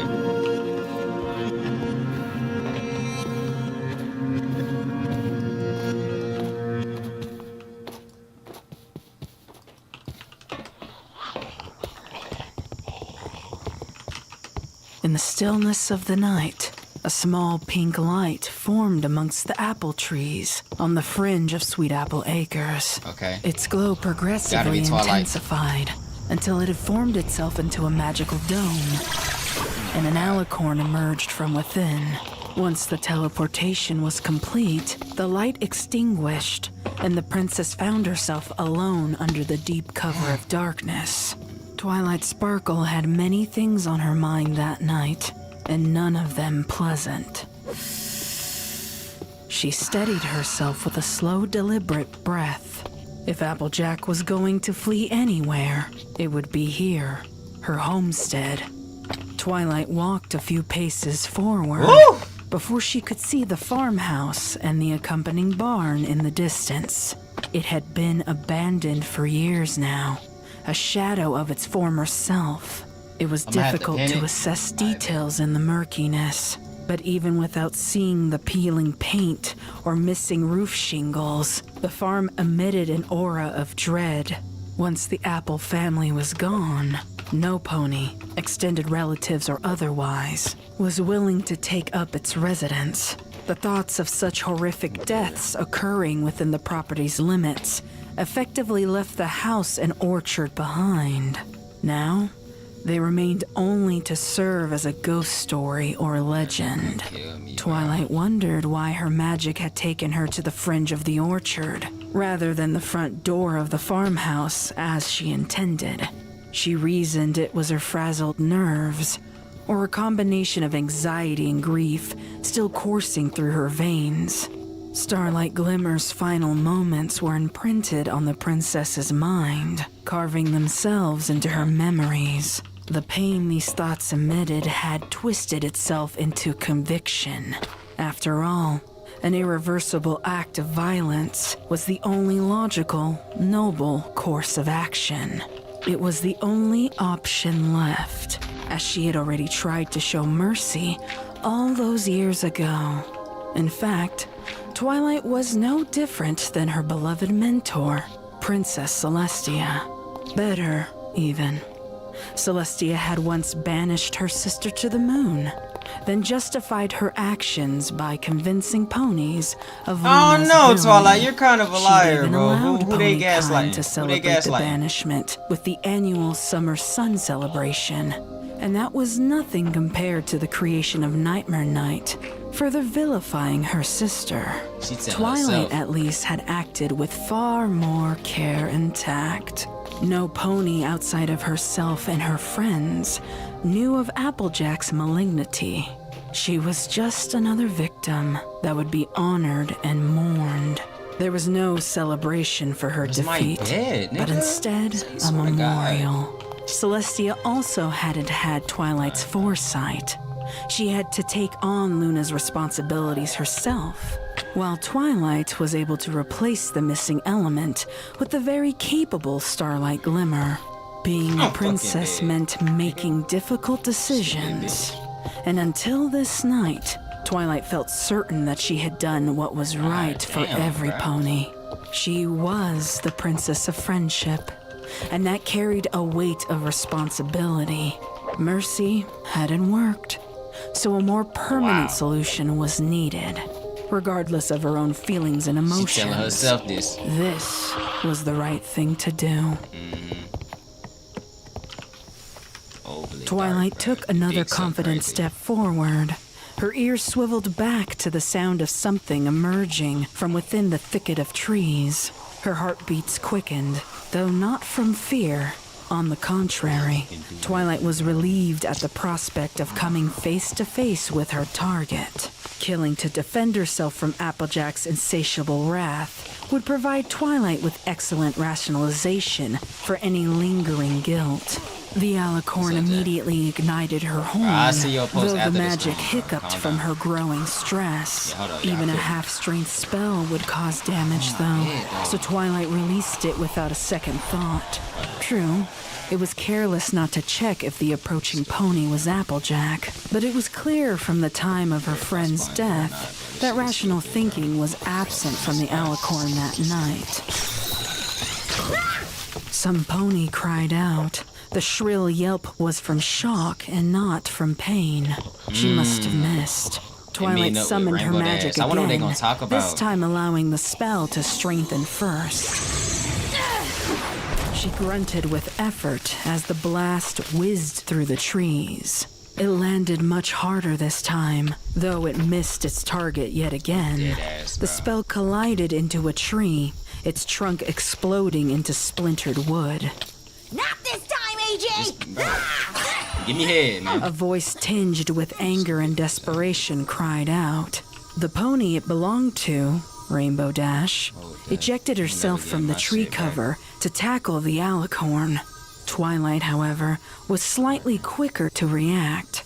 She caught and held Rainbow captive in levitative magic before her blow could land. The pair froze and locked gazes with wide, shocked eyes. Rainbow? Twilight? What are you doing here? Thanks, Celestia. I thought you were... Rainbow When they trailed scream, I'm not off sure. in relief. The Pegasus's desire for vengeance wasn't quite as strong as her friend's, as thoughts of consequences tempered her objective. Okay. She exhaled her frenzied panic before gesturing to the magic that detained her above ground. Twilight blinked a couple of times to recover from the initial shock, then set the Pegasus down gently.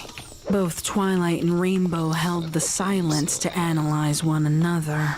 The pair immediately noticed that each of them appeared disheveled and haggard, a stark contrast to the beginning of this horrendous night. Twilight was marred with scrapes, bruises, and acid-burned hooves. Starlight's blood was still encrusted onto her fur, making it difficult to tell a wound from a stain. Her mane and tail were a frizzy, tangled mess, and her eyes were wild with shock. Rainbow Dash, on the other hoof, looked notably more distressed than the princess. Her fur was tinted with faint smudged crimson, as if she had attempted to wipe away the blood that lingered there. Her eyes were far more bloodshot and sunken than Twilight's, and even in the pale light, Twilight could see a tremor in her hooves. Most notable of all, however, was the limp wings swaying unnaturally at her side. They silently came to the same conclusion, that neither pony looked entirely prepared or even capable of the act that they had come to commit. What happened? Are you all right? I'm here. So, let's just skip the details. I guess I don't have to ask why you're here. Yeah, we both know where this ends. Twilight and Rainbow Dash peered into the distance and lingered on the site of the farmhouse. You don't have to go. You don't have to do this. There's no point in both of us dirtying our hooves. Twilight offered, hoping her friend would grant her this small mercy. Rainbow Dash swallowed hard. She didn't correct the princess by volunteering the information that her hooves were already dirty. Although it was a trick orchestrated by Applejack, she still carried the guilt as if she had murdered Soren of her own volition. Rainbow chose to change the subject instead. We should have finished this. She should have never left those trees alive. Ponies died because we were too weak to bring ourselves to do what was right. Ooh. I'm not going to fail again. Each word struck Twilight like a series of sharp blades. She conceded. There were no small mercies this night, and there were no happy endings promised with the dawn. In lieu of a response, Twilight merely started walking towards the farmhouse, and the Pegasus followed suit. Soon, the pair left the relative safety of tree cover to walk the bare open field. The eerie similarities of pursuing Applejack now versus 7 years ago were uncanny. The air was as thick and hot, the trees as shriveled and unkept, and the dread as daunting and all-consuming. The silence between the mares exploded into a symphony of metal springs and frightened screams. Sharp, jagged teeth embedded themselves into Rainbow Dash's left forelimb with the strength that greatly outweighed her own.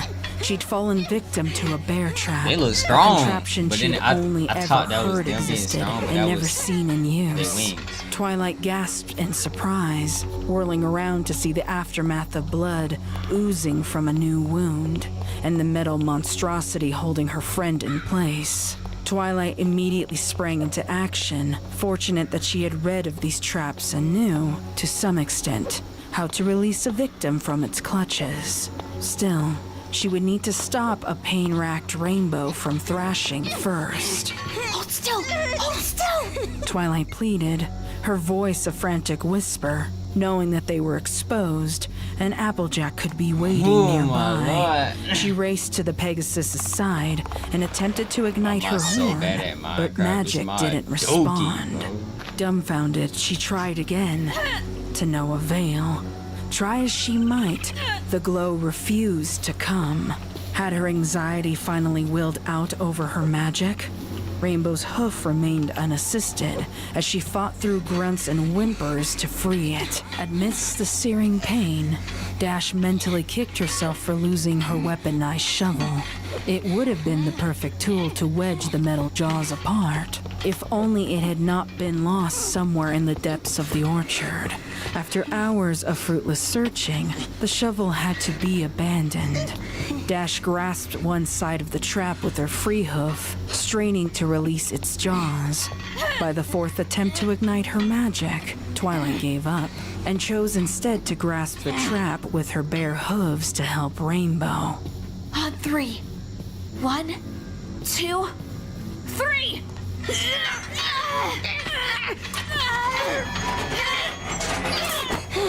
The pair exerted themselves beyond their limits until the metal finally gave way. Rainbow wrenched her hoof free. She laid on the ground, clutching her left hoof to her chest, cradling it with her right one. Blood flowed freely from the puncture wounds the trap had left, and the trickles that spilled onto the grass mixed with the stinging tears of pain in her eyes.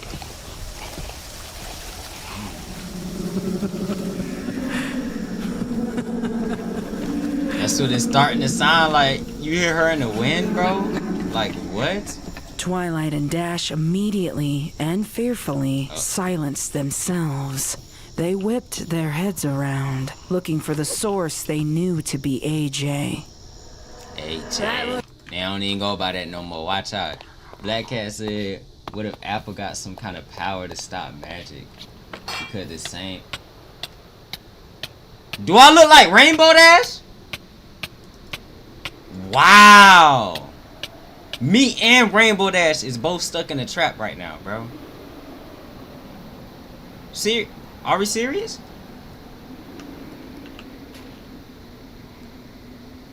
Wow.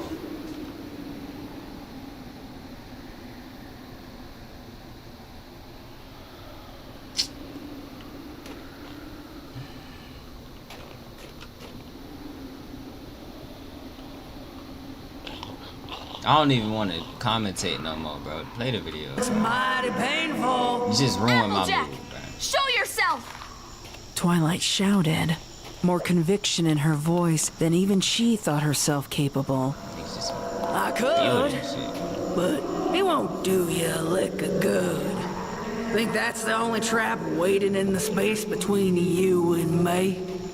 Twilight couldn't see the taunting villain, but the voice carried from the direction of the barn. A large stretch of land spanned between the anxious duo and Applejack, now correctly identified as a battlefield of unknown dangers.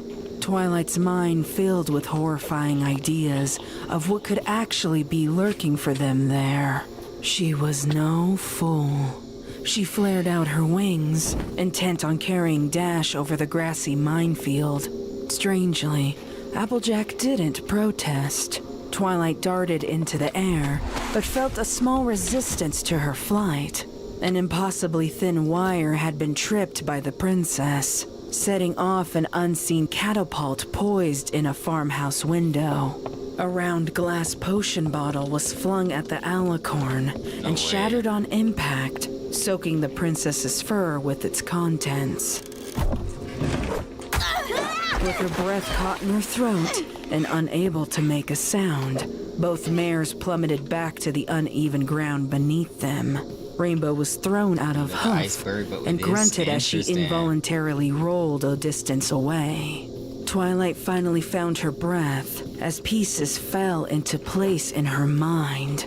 She was all too familiar with this overwhelming, crushing feeling. Hypergravity, she called it. A potion that could increase gravity's grip on any object or creature without affecting its mass. Even so, knowing its effects and experiencing them were two entirely different comprehensions. The slightest movement took 3 times as much muscle and concentration, and from the already exhausted alicorn, this movement translated into agony. Flight was now impossible for Twilight Sparkle, as her wings would be too weak to carry her weight into the air. She glanced out at the minefield before her with a heightened sense of dread. I take it you don't fancy the Earth Pony life, huh, Twilight? Twilight groaned from her newfound strain, but forced herself back onto her hooves slowly. She ignored Applejack's jab, hell-bent on completing her mission. She took a step forward. Twilight, no! Rainbow called out, seeing a trap poised for the princess to trigger.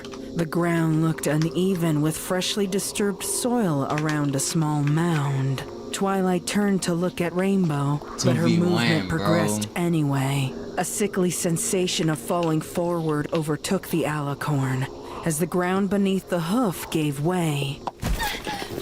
The sensation was quick to disperse, however, as her hoof only fell a foot into the ground, and her other hooves could still maintain her balance. She thought, perhaps, she had corrected her mistake soon enough to keep this trap from ensnaring her completely, but a horrendous shock was in store for her.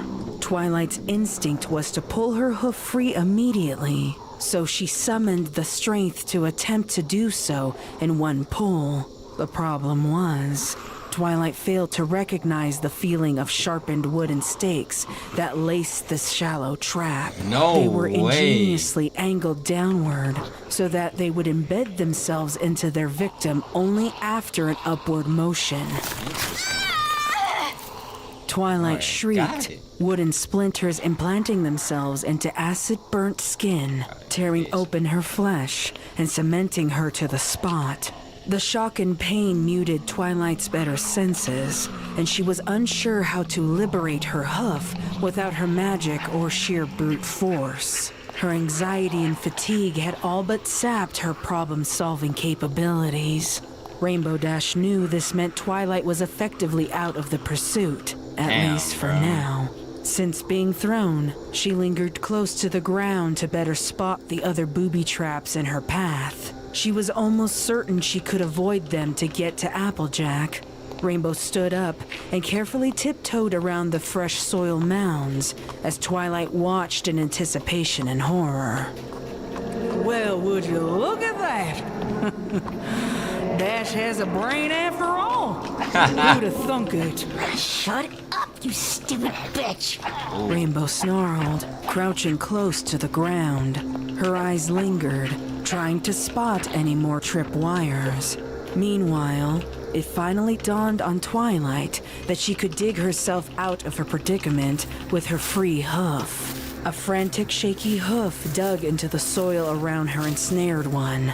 Twilight was determined to free herself and assist her friend before Applejack's traps could claim any more victories. Let's see how smart your mouth is when I bucket clean off your fucking face! Dash called out, now more than halfway across the field.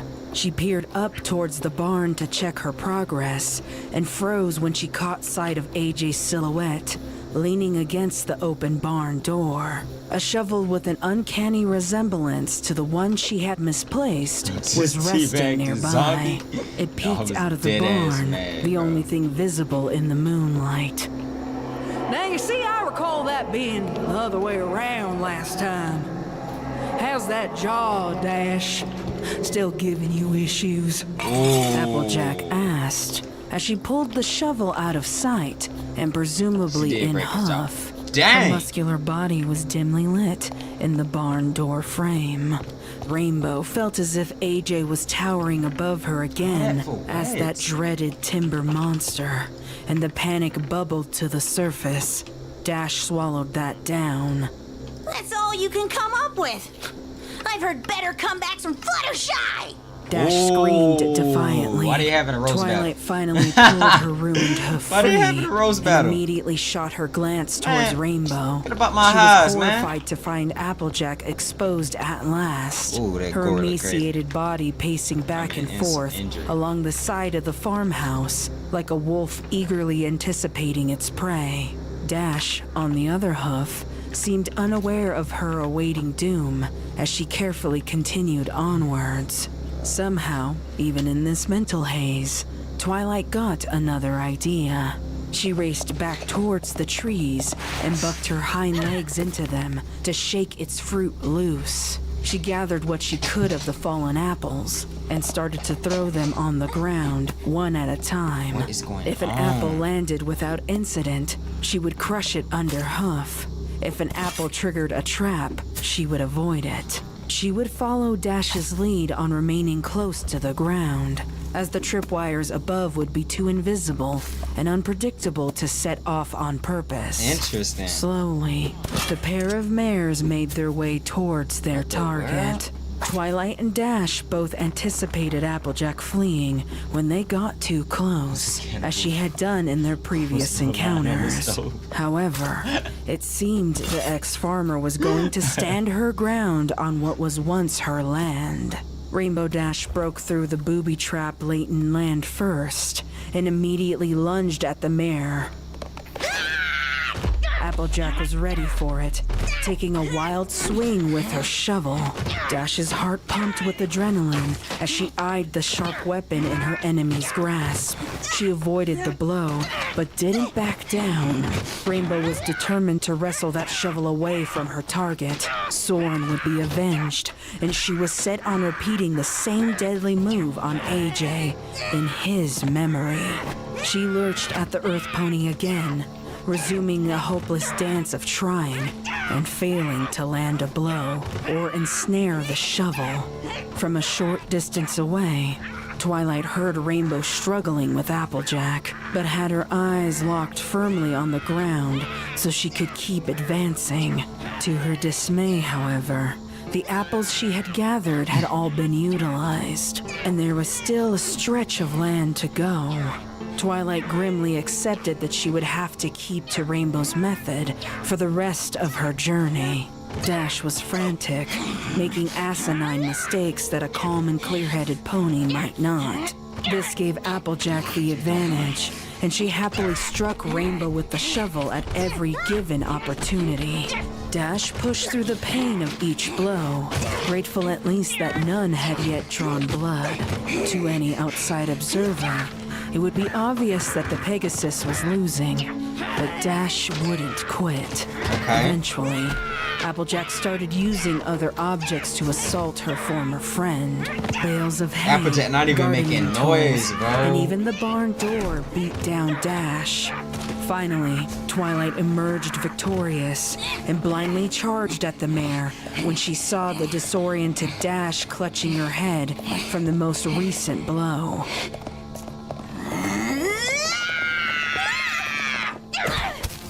She heard Dash scream out in anger as Applejack rammed directly into the alicorn, head-butting her back into the field of awaiting fatalities. Almost immediately, the alicorn triggered a trap. This time, it was a pit, far larger and more deadly than the first. The ground gave way, the flimsy seal of loose grass and fallen leaves collapsing into the pit along with most of the alicorn. Twilight's front hooves dug into the dirt along the pit's edge as she slowly slid backwards towards her doom. All Twilight could do was hold on, her heavy back hooves dangling over the waiting spikes at the bottom. Rainbow! Rainbow! Twilight screamed, terrified for her life, though it wouldn't have been the first time this night. She heard, but couldn't see. More struggle between Dash and AJ. Twilight's hooves started to slip backwards again, her forelegs shaking uncontrollably. She had almost given up hope on a rescue when she heard the sound of Dash's final outcry. It initially sounded victorious, and a small hope started to grow in Twilight's chest.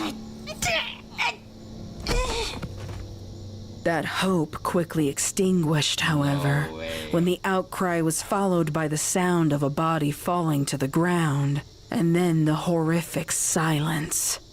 Two friends, two faithful, loyal friends, had now perished by this pony's hooves. Two friends too many. Twilight couldn't and wouldn't give up. Now, she was Pony Kind's last hope.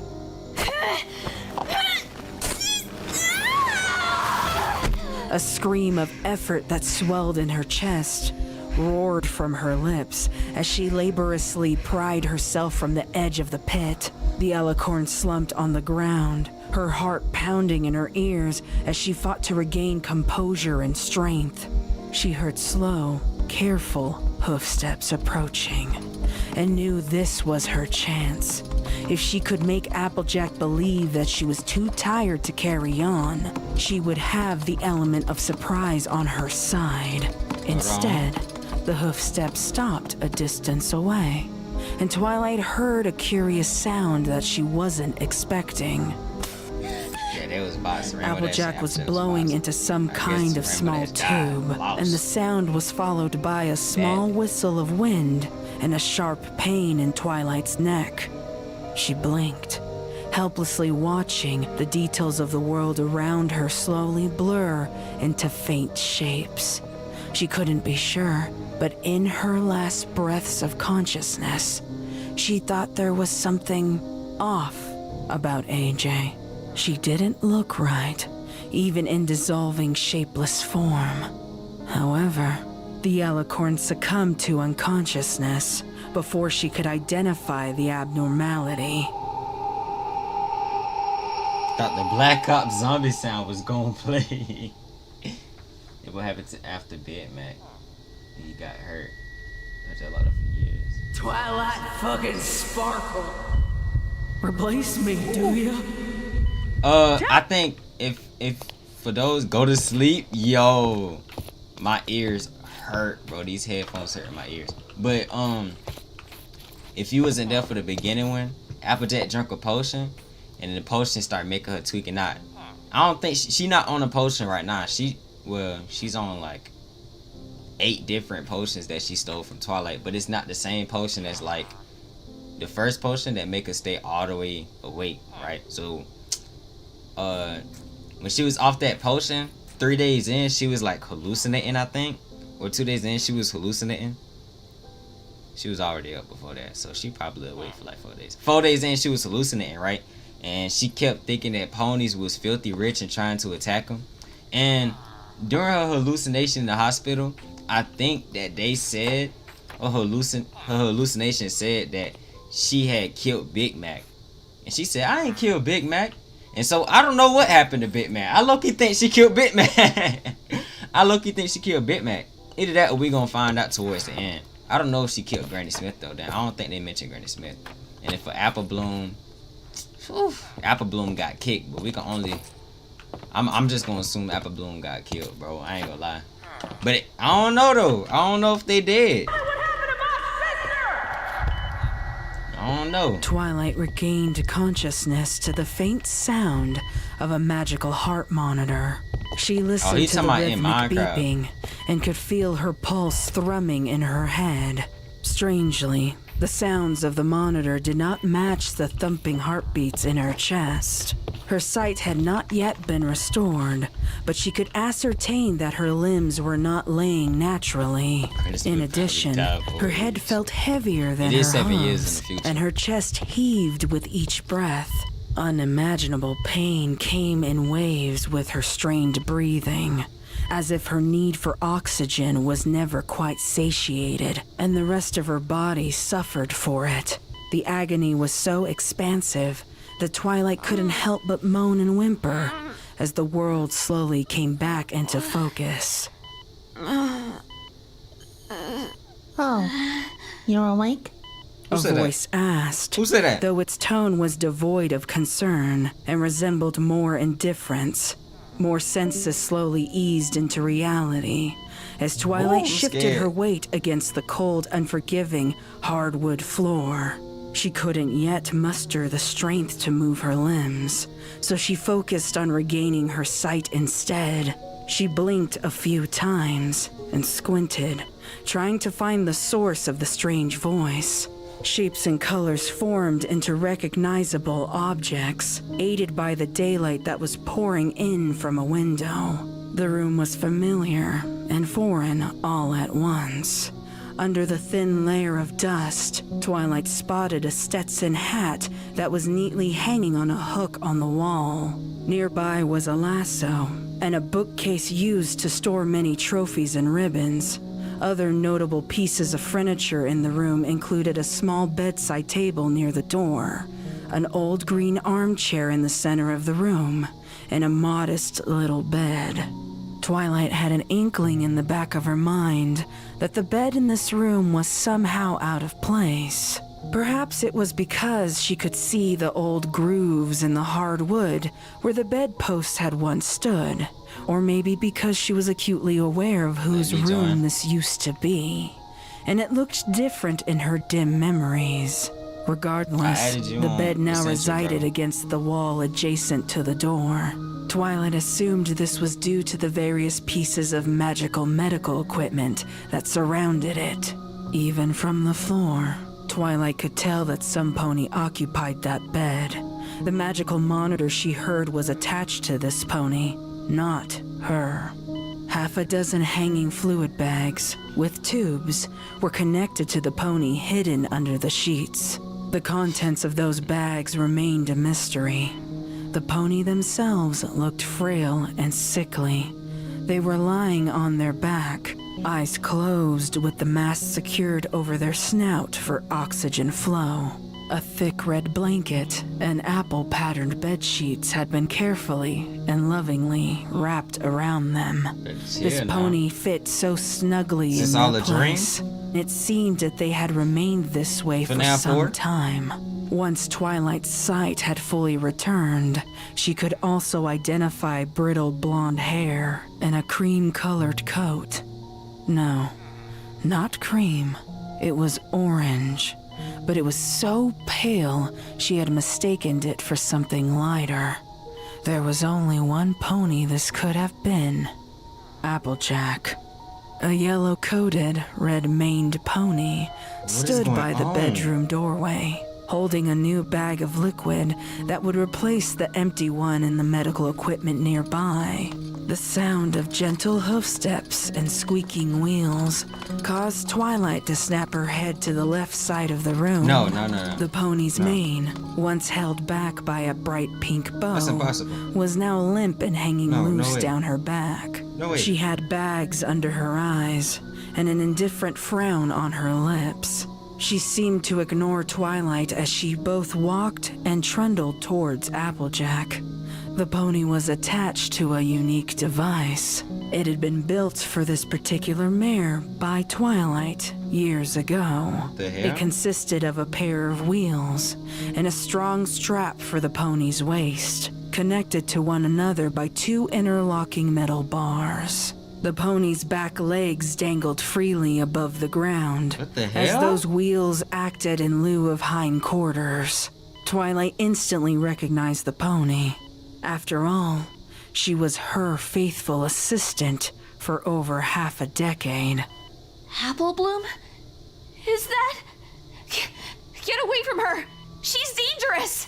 Twilight said, her voice cracking with panic. What's on Applejack's head? Apple Bloom chuckled once mockingly under her breath. She continued to ignore the princess as she carefully swapped the medical bags.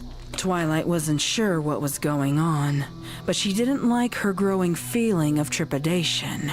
She finally attempted to move her hooves, but found them bound together, hogtied with thick, scratchy rope.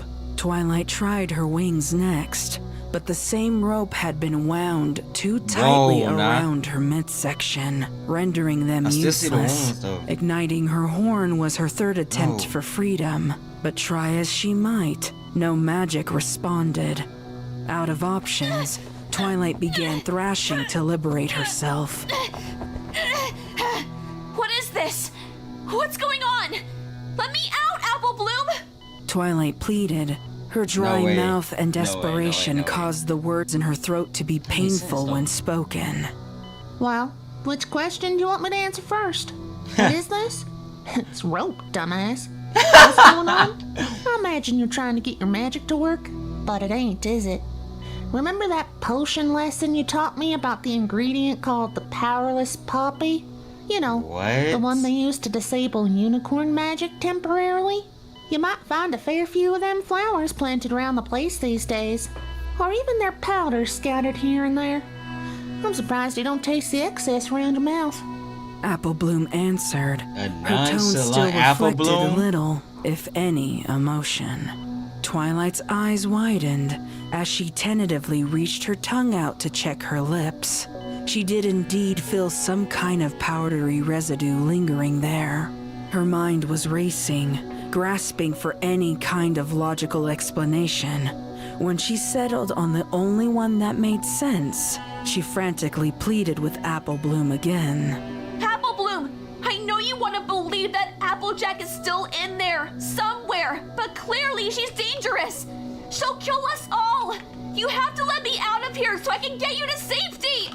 Apple Bloom paused midway through discarding an empty liquid bag.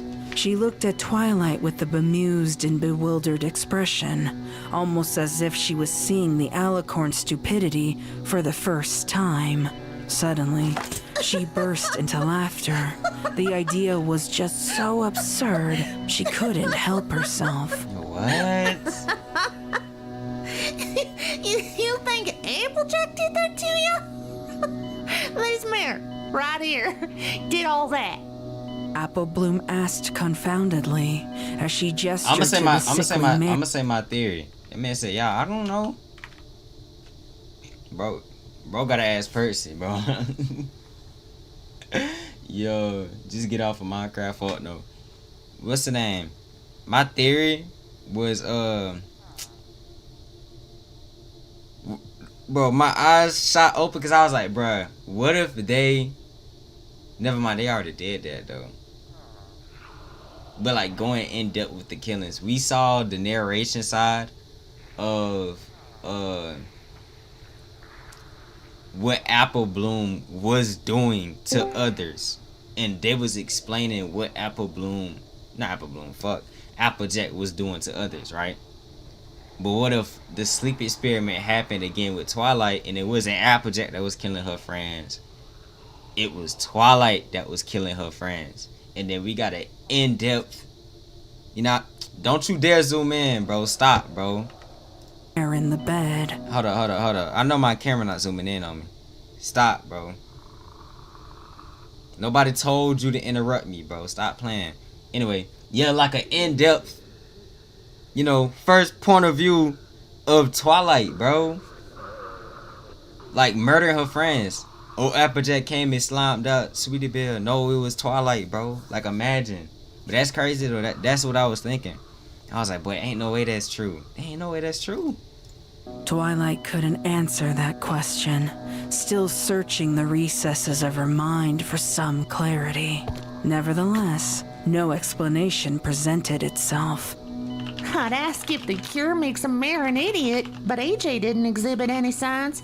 Stop, don't talk to me, Lou. Twilight whispered, frightened confusion stamped on her face. What does that mean? Apple Bloom sighed loudly, exaggerating the noise to exemplify her impatience.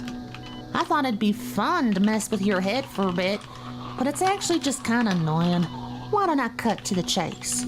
She offered, taking the green armchair from AJ's bedside and pulling it slowly towards Twilight.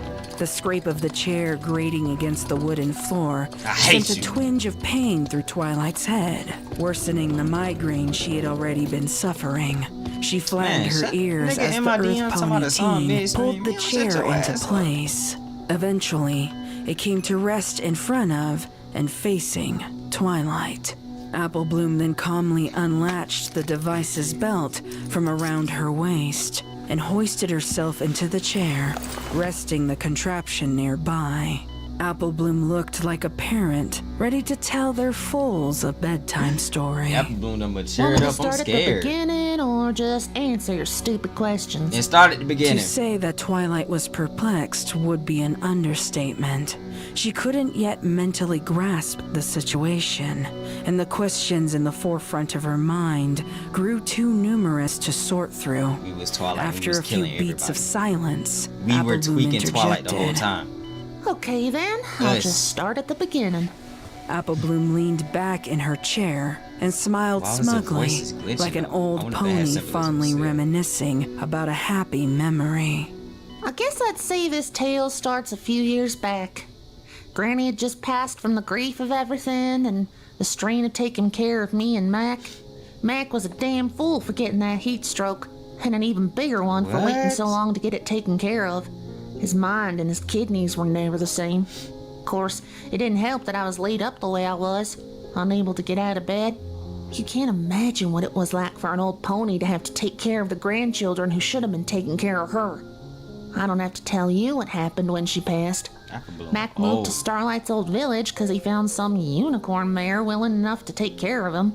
Didn't know then why you insisted on taking me in, though. I know now it was from the guilt of everything you had caused. I can still remember waiting for weeks for a letter from Mac asking me to come live with him and his new mare friend. I had this contraption thingy now, so I wouldn't be an invalid anymore. Why wouldn't he want me back? We were all each other had. Never happened, though. He'd lost AJ, then Granny, and Celestia helping me tried with me, but every pony has their limits. I never got confirmation, but I know it was you that convinced him to let me stay with you instead. He probably thought he was doing what was best for me. Still hurt, though. Apple Bloom briefly hesitated, bitterly clenching her teeth at the memory of her big brother's abandonment. Instead, while I was waiting on that letter that would never come, I intercepted a delivery at the castle. You remember? All them letters and packages from Pinkie Pie being sent back? I couldn't figure why they'd come to us, nor who the hell would reject Pinkie like that. I'll admit, I was curious. There was a note on top. Said it was from the head prison guard in Canterlot, sending you all the mail for the prisoner like you requested. Odd, I thought. What prisoner would Pinkie Pie be sending cookies to? I brushed it off and forgot all about it till a couple of years ago. You see, one day I was working on my potions when I heard you talking to Starlight. Y'all must not have known I was close by. She was getting real smart with you about you going to Canterlot to maybe visit her again. I couldn't imagine who she was talking about at first, but then them letters came to mind. They'd said Canterlot prison. Got me wondering, you know. So, I brewed a mighty good sleep aid, drugged you, Starlight, and Spike, and went on a little excursion to Canterlot. Apple Bloom! Twilight whispered, horrified. She couldn't believe the pony she had taken in and raised as her own sister would do something so callous. Oh, it weren't no more than a couple hours is all. I wouldn't have had to have done it if y'all didn't hover around me so goddamn much. Y'all were a worse worrywart than Applejack was. Twilight grimly Oh, recalled damn! the paranoia of I letting remember that Apple Bloom out episode. of the castle in her contraption. She was all over She Apple was Bloom. worried about what might happen if she fell, or if something jammed the wheel and Apple Bloom would get stuck. Perhaps Twilight could have been a little more lenient on her restrictions and concerns, but still. Damn. I'll cut a long story short and just say that I found your dirty, fucked up secret. That first time, I couldn't do more than just catch a glimpse. I was unprepared, you know. So I came back here and, well, I cried for days trying to make sense of it all. Twilight remembered that too, and could never get the truth out of Applebloom And there goes Spike. about what was wrong.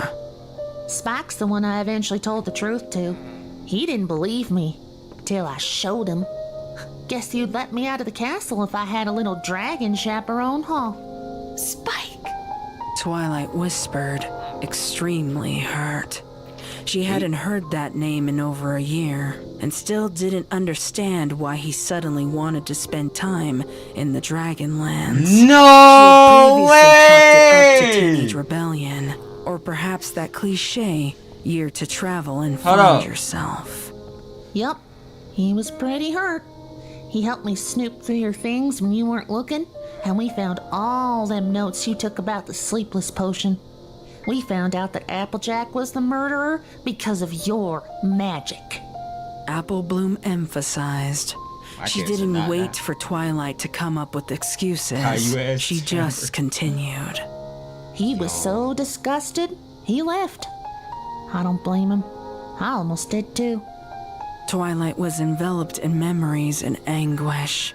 Spike, the dragon she had nursed from birth and raised like a brother or even a son. Could he truly hate her? In Twilight's rationale, the decision to keep him in the dark about Applejack was done to spare him from the weight of guilt that she and her friends had to bear. Finding out through Applebloom would turn Twilight's selfless action into a selfish one. Twilight devolved into soft, heartbroken sobs. Spike hadn't even given her the chance to explain herself. Damn, How could bro. some Yeah. creature she loved and cared for so deeply spurn a chance to make things right again between them? How could he have just left? Previous to this moment, there was no reality in Twilight's mind that could compel Spike to abandon her as he did. The mental anguish greatly outweighed her physical pain. Eventually, I honed my skills making them potions so I could drug the guards and go visit my sister. She told me that you implied that I died that night, not just broke my spine. If I didn't hate you before, I certainly did then. Wow. We came up with a plan to get her out of there. Well, I did. AJ didn't really think it right at first.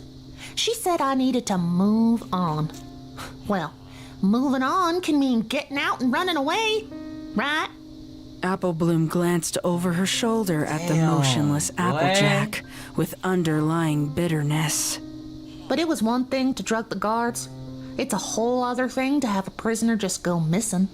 Yeah. We knew we'd need to account for you getting notified, and potentially all of Equestria out looking for her. Still, we eventually got everything all figured out. Every single detail. We were gonna make our way to Appaloosa so Brayburn could get us a cart to get out of Equestria altogether.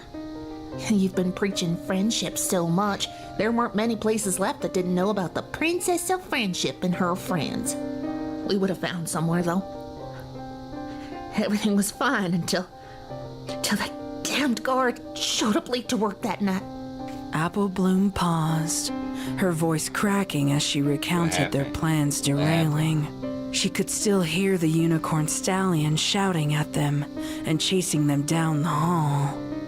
Applejack got hurt. She got hurt saving me. She spoke softly, offering no other explanation as she wiped a rogue tear from her cheeks. It hit her head real hard, and she never woke up. Applebloom thought she couldn't feel a worse pain than that night 7 years ago. Until now. It was more than just Damn. opening an old wound. It was exacerbating it. It festered under the surface as she gripped the armchair, trying to suppress her tears. Shit. I had to change plans last minute, so I just brought her here. I was gonna nurse her back to health, but the longer I waited, the more the plan just fell apart. All I wanted was just to escape and hide with my sister. My fault. But, you know, sometimes you can't have what you want. It's just how life goes. It felt like a millennia since those words were told to a young apple bloom by a potion-suffering Applejack. It was the morning after the Zap Apple harvest, the first time she noticed something was amiss with her sister. Apple Bloom would never forget the wild look in Applejack's eye as she feverishly stirred the pots of Zap Apple jam while simultaneously filling jars in the overcrowded kitchen. I was gonna say, bro, like, never would I've ever, like, assumed, because I was like, damn, I hope Apple Bloom alive. Apple Bloom is alive, and the worst possible thing happened. It didn't even cross my mind. I'm thinking, yeah, it's a good ending if Apple Bloom alive. Alive or dead, it's a bad ending, bro. This is crazy. I ain't gonna lie. I just gotta figure out what all that was. Oh, and the point of me being on Minecraft is, what the hell else is there supposed to be on my screen? Which I want to see Mario Galaxy? Like, what else do I put on this monitor? It's already on here. I can't restart the whole stream. Like, bro, I'm finna just put Minecraft right here, my nigga. Like, there ain't shit else to put on this big monitor, bro. Naive little Philly couldn't understand the gravity of the situation at the time, nor how true those words would come to be. You did all of this 3 days ago? Twilight asked, that was about 3 days, gobsmacked. Apple Bloom's disposition changed again, trading her sniffles for a smile that eventually turned into a dry chuckle. She liked it, that jump, bro. She liked it. 3 days? Try 3 weeks. Twilight blinked. Bro. How was that possible? The note she received from Canterlot said AJ had gone missing 2 days prior. Had Apple Bloom somehow altered the guard's perception of time? Had she somehow delayed the letter? I see that stupid look on your face, so let me help your itty-bitty brain riddle it out.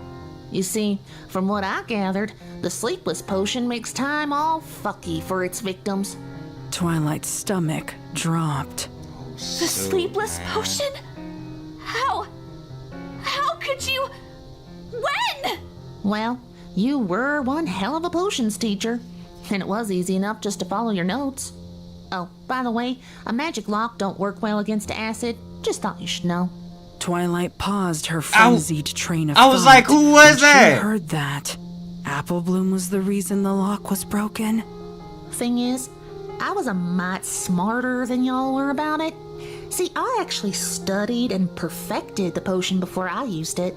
I knew when to do it, too. Celestia and Luna were off on that friendship summit thing that you No way! So that we could make friends with every creature else on this damn planet. You know what I think? I think you came up with that because you don't want them coming to commemoration. Because it's just another reminder that you failed as a friend in front of your precious teacher. You know, I think they're still gone. I guess those llamas don't want to play nice after all. Twilight didn't look Apple Bloom in the eye when she riddled out the princess's absence. It was as if Apple Bloom could see past Twilight's eyes and right into her core, where her insecurities and failures overrode logic and common sense. How much heartache could have been prevented if she hadn't been too ashamed to face Celestia and Luna. Apple Bloom didn't seem to notice or care that Twilight was shying away from her. She just continued. That's perfect for me, though. I figured out that when the old recipe is turned into a gaseous form, the side effects don't show up right away. I released it in the castle. You know, when you and your friends were planning that stupid memorial. My friends? Twilight screamed, snapping out of her shame in a blink of an eye. The thought that Apple Bloom's twisted scheme could extend beyond her hadn't crossed the princess's mind, and now the entirely new and horrific reality was unfolding before her. Oh my god. Oh yeah, Pinky's the one who sent the letters, so it weren't hard to deduce that they all knew. Why'd you think Spike was so hurt? You trusted all of them, and not him. So every single one of them was just fine and dandy, knowing that my sister was rotting away in a cell for crimes she weren't responsible for? Pretty damn fitting if y'all experienced what you put my sister away for, so you could see for yourselves what happens to you. I expected a shit show, and none of y'all disappointed. No, it couldn't be true.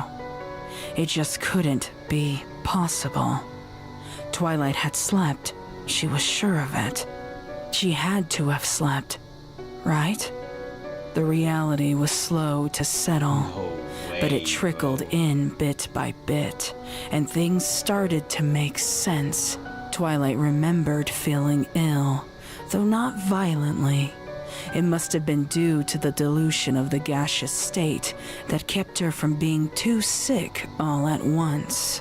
At the time, she had also rationalized that her lingering fatigue had come from the anxiety of planning the memorial. Nausea, fatigue, irritability, manic episodes. Not a single one of them would have believed their unusual behavior was anything except the manifestation of stress. Since we're going in order, let's start with Dash. Apple Bloom said, folding her hooves and getting comfortable. Weren't a mystery why her manic state would manifest as Wonderbolt nonsense. She probably thought she was some goddamn prodigy record breaker or something. Because of all of that exertion, she's the only one who had shit happen the night before commemoration. Twilight perked up at that statement. Hadn't Starlight died that night? She was sure of it. She'd been working on her speech. Can you stop making dumb faces and let me finish? I'll get to you. Hear me out. What the fuck? Oh, where was I? Oh, Dash, right. It's mighty convenient that when you're cured, you get your memories back eventually. She said she raced Soren, they crashed, and she fought Applejack in the orchard. Of course, she didn't know at the time that it wasn't even an apple orchard, but a cherry one. And the only other pony down there was Soren. He tried calming her down, and she killed him. Wait. Rainbow is alive? You know, it was still early on in her exposure, so she was somewhat coherent that things weren't as they seemed. I'm sure the PTSD didn't mix with the potion well, though. After she killed Soren, she just wandered off alone. Some ponies found Soren's body the next morning, and they got so freaked out they canceled commemoration. What? Yep. Soon as I heard Dash had gone missing and a pony was dead, I knew the rest of y'all wouldn't be far behind. Unlike with her, I made sure I was around for every pony else's eventual break. I also promised the mayor I would tell you about Soren and the cancellation. Ponies just figured you were in mourning when you didn't say nothing. Frankly, Mayor was kinda shocked to see me since I usually boycott Ponyville around this time of year. I don't live under your roof or your rules anymore, so you can't force me to go. In fact, I've secretly spent the past couple commemorations with Applejack.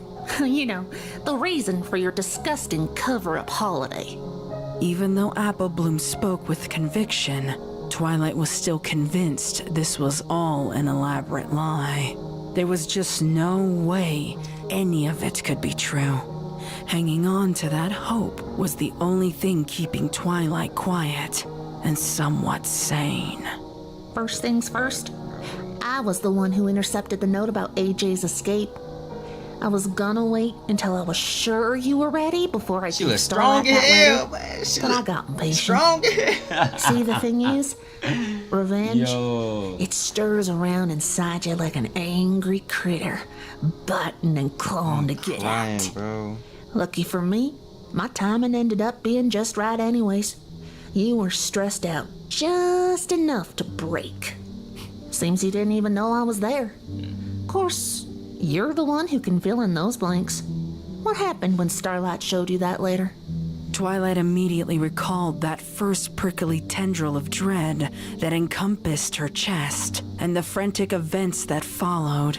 If Apple Bloom was to be believed, then AJ was never in her lab at all, which meant she had destroyed it for nothing. But that couldn't be true, could it? Could it be And hadn't hallucination? AJ so clearly slaughtered Starlight? She was just here! Words echoed in Twilight's mind. Words that she did not remember Starlight saying, but somehow felt familiar. So, what I said was partially true? She ambushed me! Terrifying pieces were falling into place. Starlight barricading her door with magic out of fear. Oh my god! Starlight looking frantic. I tried to barricade my door, but she got through! You don't think she's here to replace me, do you? Those words. She had thought they came from Applejack.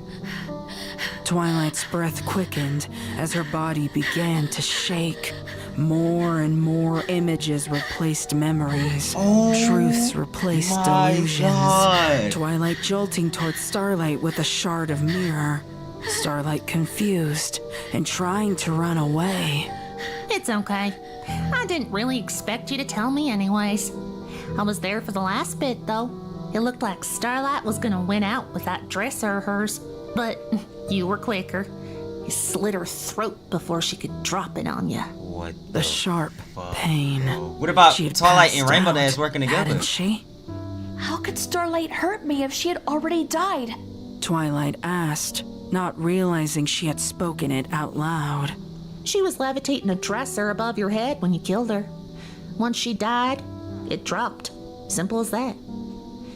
You laid there on the ground for a long while, and I considered curing you right then and there, seeing how you already killed and all. Thing is, you were the first one I could observe up close, and you used to always harp on me about taking extensive notes on my potion experiments. Isn't knowledge the true power, Twilight? Apple Bloom asked. Would have probably killed adding a Angel dark Bunny and started fighting enthusiasm her to the own question animals? No way! Teacher. No. No. Rarity killing Sweetie Belle? Oh my god. Twilight insisted. It was in that moment, in that unbridled panic, God. that Apple Bloom could finally confirm that Twilight had accepted her explanations as truths. Oh my god. Because you eventually staggered up, covered in Starlight's blood, Bro. and zapped yourself away. You went missing too. I was kind of pissed off that I couldn't see what you were gonna do next, though. I It went up figured for with the rest Rainbow of Dash, y'all, ain't it? I'd Right? cure them when they'd done something unforgivable. Did she kill rather Rainbow than have Dash? 5 morons bumbling around my family's orchard. I told you, the potion fucks with your sense of time. Twilight felt an uncanny and well-timed grumble in her stomach. She could faintly taste apples on her tongue, and more images flashed in her mind. Twilight recalled wandering aimlessly, unable to distinguish one grove of trees from was trying to another. be Suka, An dude. endless sea of apple trees was her unrelenting prison. The maze of their paths offered no guidance. She recalled teleporting on occasion, but with no clear thought of where to appear, and ending up in places with more unfamiliar apple trees each time. The only reason the alicorn did not perish was by eating the unkept apples in their gnarled branches. Dim memories presented themselves of Twilight lingering at specific, yet inconsequential trees for hours on end. She could recall seeing slight movement in these trees, and her eyes fixated on them, waiting for that movement to morph into Applejack. She couldn't let her guard down after all. The AJ in her mind was enhanced with the great magic of Twilight's own making. On the rare occasion that she could pull her attention away from one tree to another, her hooves wandered in endless circles. She had seen hoofprints in grassless soil patches and believed them to be Applejack's tracks. She realized in this moment, however, She'd been following her own hoofsteps. Twilight knew that finding the farmhouse at all must have been sheer coincidence. Next, it was Pinkie Pie. I think it was 5 days after Dash went missing that she finally broke. No way! She was baking every pony out of house and home. The cakes probably didn't know what to make of it, truth be told. I got to the bakery with the cure when the place was already engulfed in flames. Pound was screaming about Pinkie killing his mama and his daddy still being inside. Of course, by then they couldn't save him. Pumpkin's lucky she got out in time. They're in Manhattan right now, I think, living with some distant relative or something. Pinkie's got some real bad burns to heal up before she can face the princesses, though. Pinkie! Twilight whispered woefully. She wished she could tell Apple Bloom to stop, but she just had to know what happened to her friends. But what about Rarity? And Fluttershy? Yep, they succumbed too. In that order, actually. Rarity lasted about a week and ended up killing Sweetie. She wrote guilty all over the walls in her blood. At least we could agree on that part. Her guilt, that is. Afterwards, she spilled her guts out to me about, well, darn near everything. Do you know that she was there that night 7 years ago and could have prevented all of this?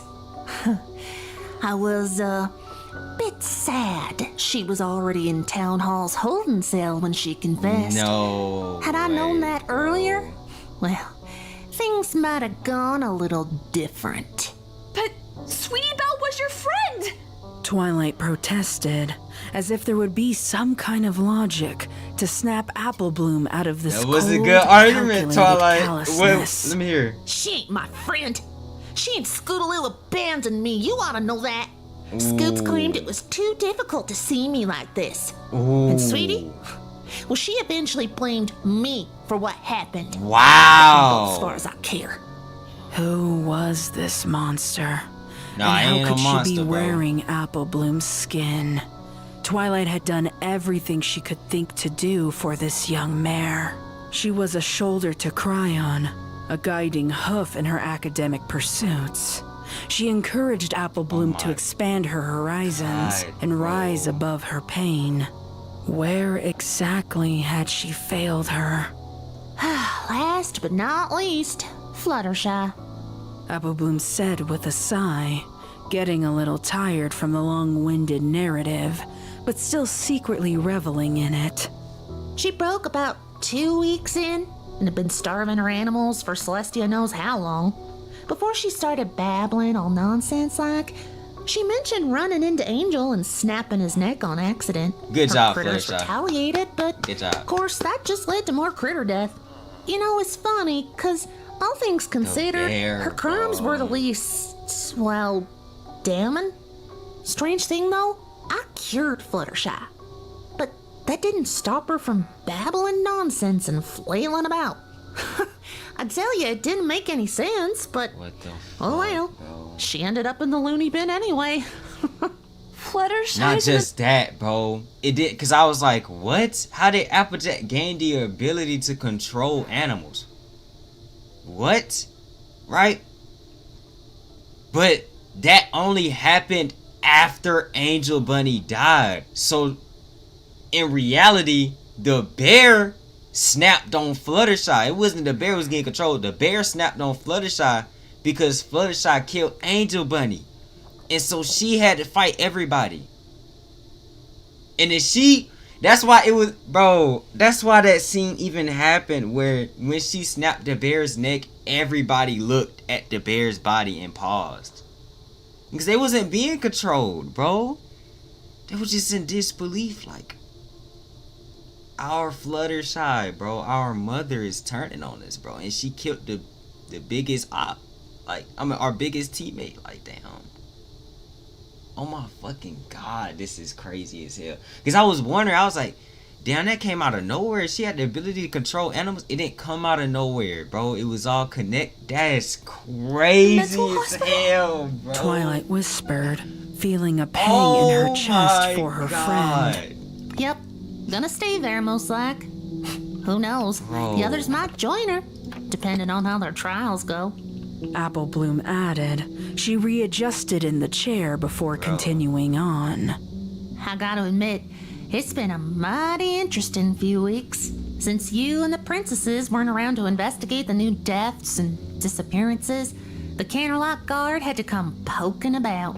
Obviously, they were gonna check Sweet Apple Acres. I'd already taken care of their memories from the escape, so it was just a matter of convincing them that I hadn't seen AJ about.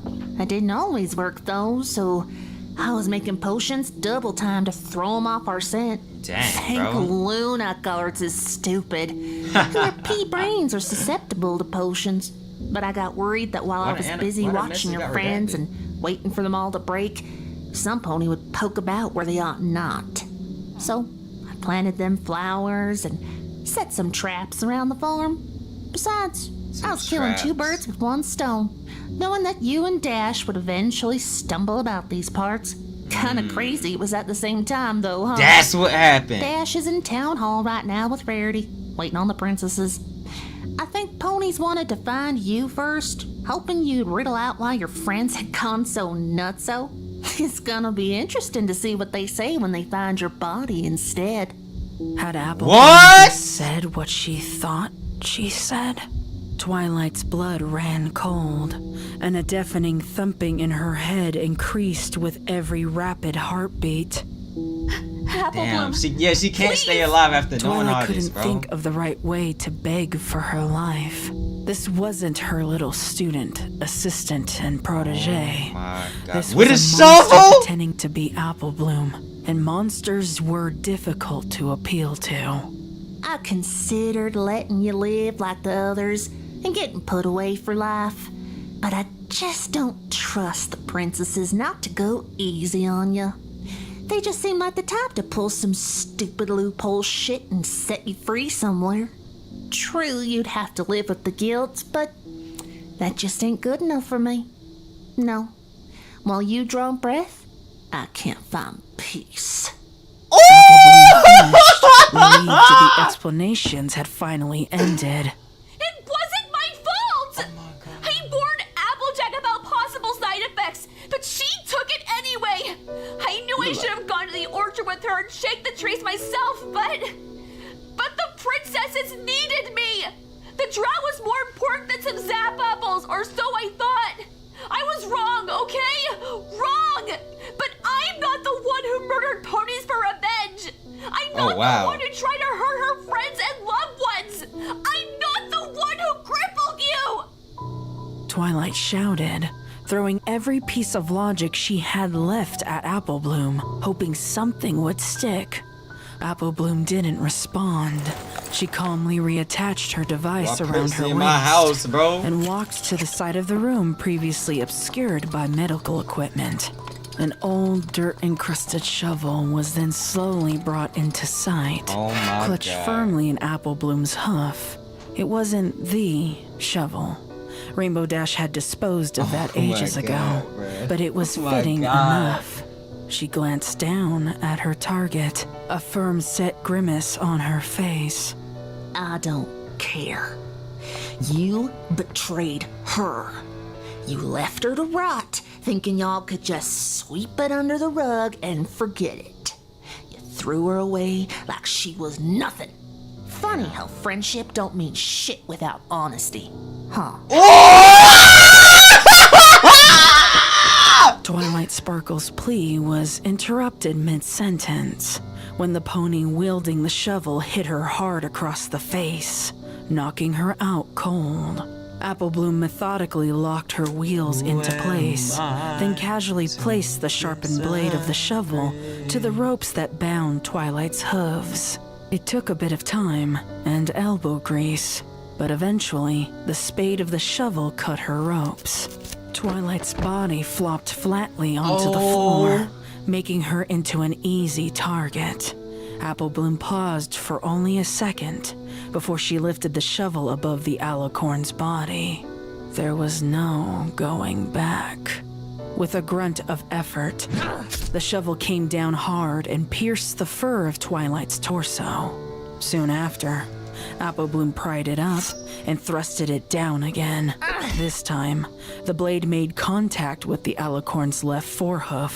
The third strike nicked the stomach. Apple Bloom wasn't that great at aiming, seeing how each thrust was supposed to pierce Twilight's heart. Damn. But she was surprised she hadn't drawn as much blood in her first few attempts. By the fourth thrust, Apple Bloom punctured an organ, and blood finally began to flow in surges.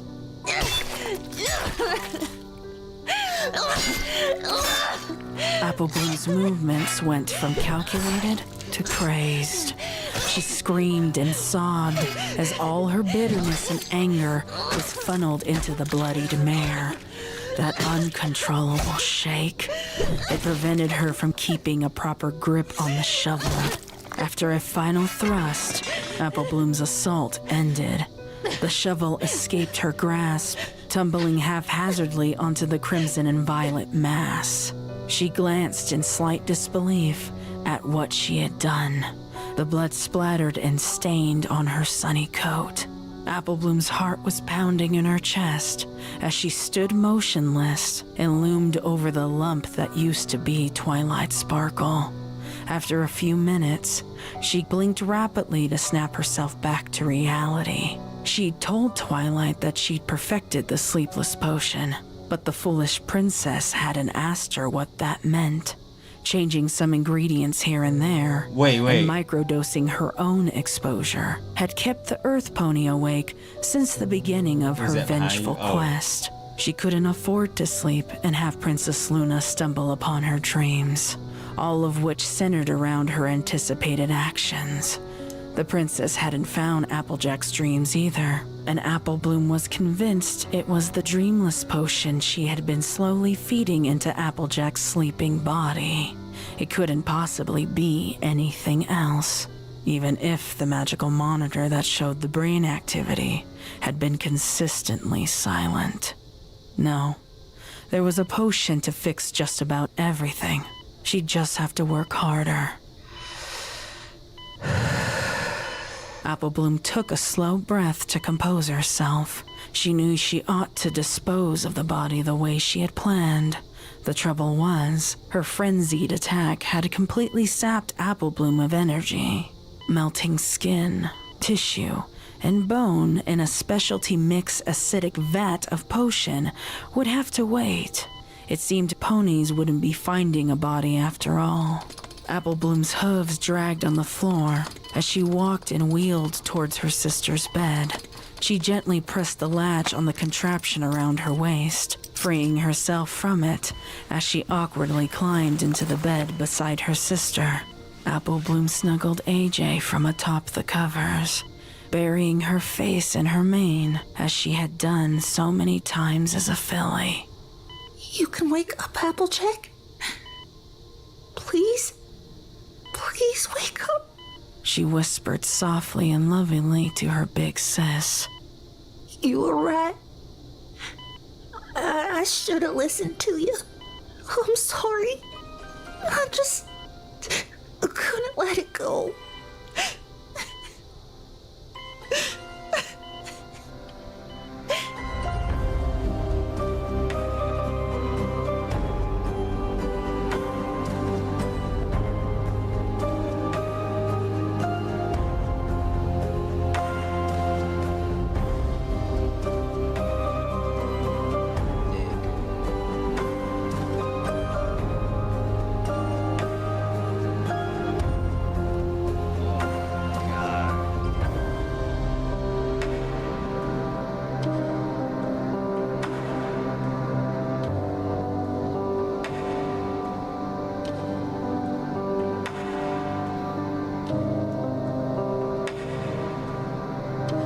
This is top 3 series I've ever touched on YouTube. On God, swear to God, on Jesus Christ, this is top 3 series I've ever touched on YouTube. On Jesus Christ, this is my second.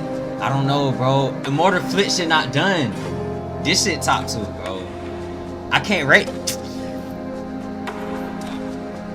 It feels like it's above Immortal Affliction, but Immortal Affliction is not done. So I don't know. This shit. Oh my fucking god. Is this in the same category as AUs? Like infection AUs? It can't be. No, it can't be. What would top this? Let me know. There's no way. There's no way. There's no way.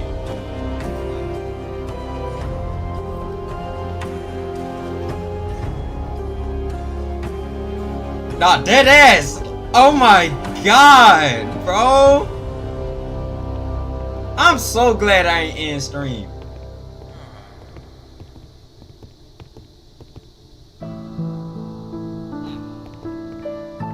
Oh my god. Oh my fucking god, bro.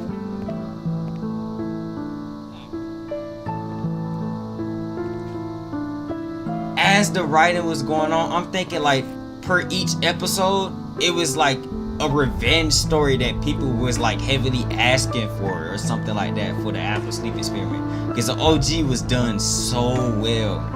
And it's like, damn, bro, I thought niggas was mad at Twilight so much that they was asking for like a reboot or something like that. And I thought like as we was going on, Applejack really was like becoming like Omni-Man, bro.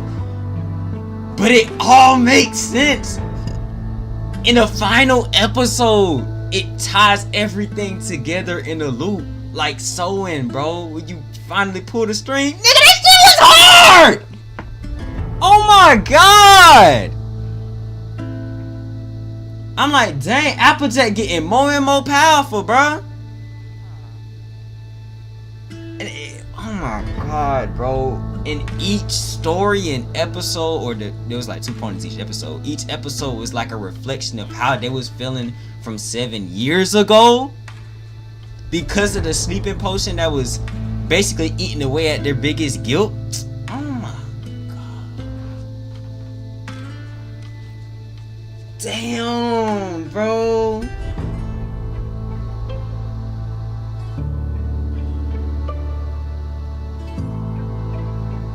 Damn, bro.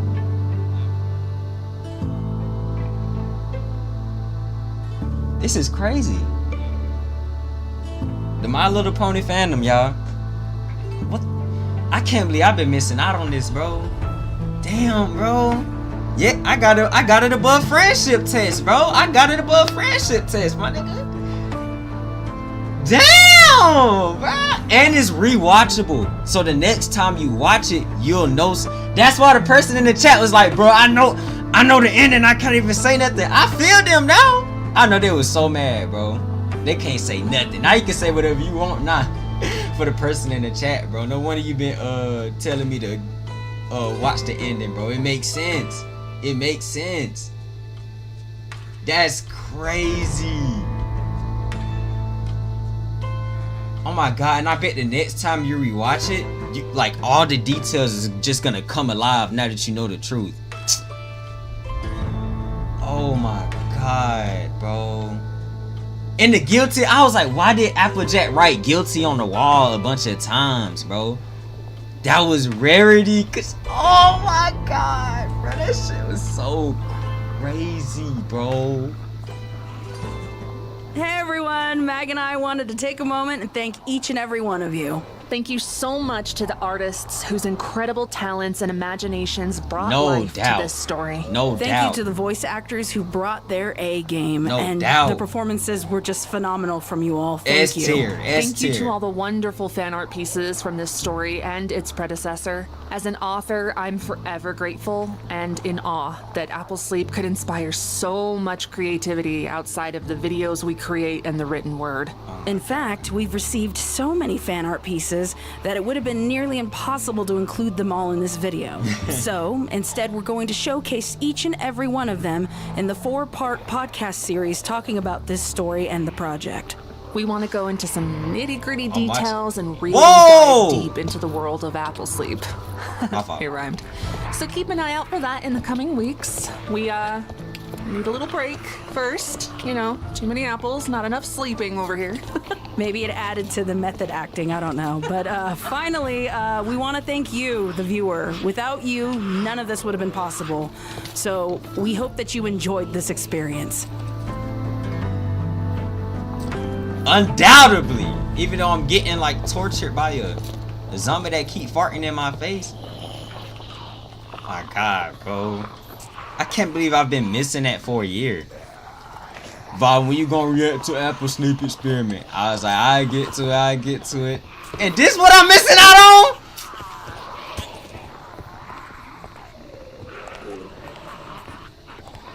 How am I gonna go to sleep? Like, actually, bro. This is one of them ones I'm gonna be thinking about for like 4 days. Oh, you getting poisoned too, bro? You gonna die? Bro, he finna slime out my roommate. I've been telling you. You indeed have been telling me, buddy. I'm glad I trust the process, most definitely. Even when he like the process was bad, cause the story, the way I was like viewing it, it was like, oh, Applejack just finna get her spin back, and it's finna be a reflection on how every main six character feel throughout the series of them like basically leaving Applejack. Makes sense, right? And it's already a good story, right? But I was like, dang, she getting all these power-ups, bro. Like, whoo! Did they just break in? Oh my God. They broke in. Percy, they broke in. Ah!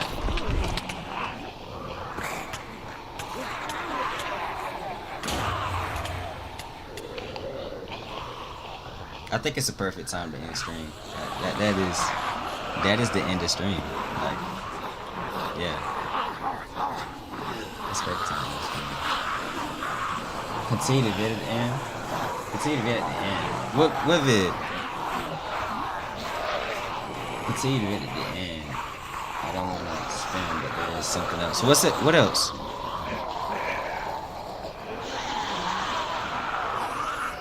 Oh, okay. Shit these zombies up.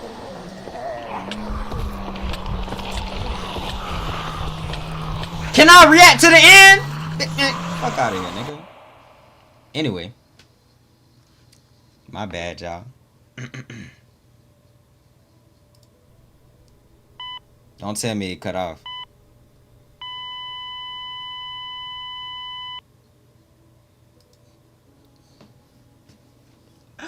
That's fucked up, bruh. That's fucked up, bruh. That's fucked up, bruh. That's fucked up, bruh. That's fucked up, bruh. That's fucked up, bruh. That's fucked up, bruh. That's fucked up, bruh. That's fucked up, bruh. Yo.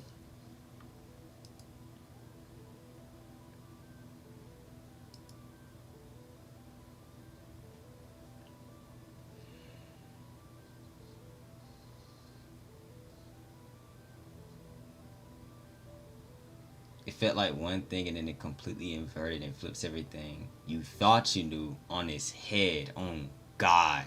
Like, the entirety of the main six cook, nah. If they not dead, they cook. Like, same thing. Fluttershy not Fluttershy. Fluttershy never gonna be Fluttershy again. All her animals dead. That was incredible, bro. Amazing stream, bro. I ain't gonna lie. I'ma rewatch this motherfucking stream. I'ma unironically rewatch this stream, bro.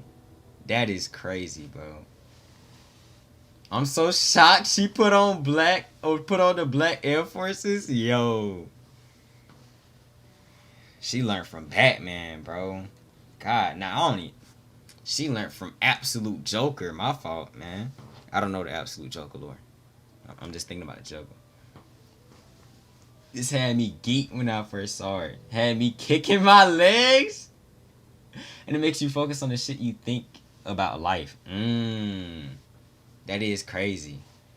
And like the biggest reoccurring thing is like, if you don't deal with your past actions, it's gonna come back to haunt you. Regardless. Like all that shit you work for, you could like, dang, this something I need to learn. Cause every time I feel something, or like I be dealing with something, I be dealing with my problems, but every time I feel like something or be dealing with something, nigga, I just dive my nose into work, bro. Like, I just get to working, bro. I don't even like thinking about my problems, bro. I'm a workaholic, bro. I just do what I need to be doing. Either that or I'll procrastinate, and I still won't think about it because I'm on the game, right? But bro, that's crazy as hell, bro. Like, yo, gotta donate for that, bro. You crazy as hell, bro. I love you, bro. Oh my god. Are we gonna play Roblox? Yeah. Most likely next stream we'll play Roblox and probably react to subscribers' affection they use. That's insane as hell, bro. What the fuck, bro? Yeah, and I was saying like, and let's say I had a very serious situation that I didn't address, right? It don't matter how much work I do to try to off-put that situation. Something can come alive and like destroy all of the work that I'm putting in. Like, you see what I'm saying? That don't fucking matter. The real question is, when is next stream? I'm not gonna lie. Like, back then, I used to feel so guarded up and amped up to like start a stream. But now I'm just kind of like relaxing. This ain't even that bad. I just gotta find a day where my background not loud and the house empty like it was today. But other than that, like if the house empty and I'm like, I could low-key record a bunch of videos in one day. Well, not a bunch of videos. I could low-key record something or do something at 7 or be free at 7. Then I might just stream that day. But most of the time, my parents always need something. And then my siblings be having their friends over. So it's like, but the house be loud. And the dogs be in the house. I'm like, golly. And I wake up at 3. So 3 p.m. So I gotta set everything up just to stream. That's why I don't be streaming though. I ain't gonna lie. Other than that shit fire. I think I could. I don't know when the next stream gonna be, but it's definitely, I'm in favor of it. I'm not gonna be ducking streams. I actually enjoy. This ain't bad. I fuck with this. I ain't gonna lie. This hard. This hard. I fuck with streaming. That was hard, bro. Whoo. You should do it next weekend, please. I got school. I'm not gonna do it on no weekday. I ain't gonna lie. Unless it's like I end the stream at 10 o'clock. Now I hope y'all enjoyed this. Crazy. I don't even know how long I've been streaming. Does that say 7 hours? I've been streaming for 7 hours. Damn, I ain't even know that. No wonder people was like, bro, I finished lunch and you're still streaming. I'm like, damn. Shit. What's the average stream? How long the average stream be like? Like 4 hours? I don't know. Love y'all boys. Join Zeo City down below. I'm gonna join Zeo City after this. I ain't gonna lie. And I'm gonna get off to probably record something. Golly, my ears hurt. Alright. That was crazy as hell.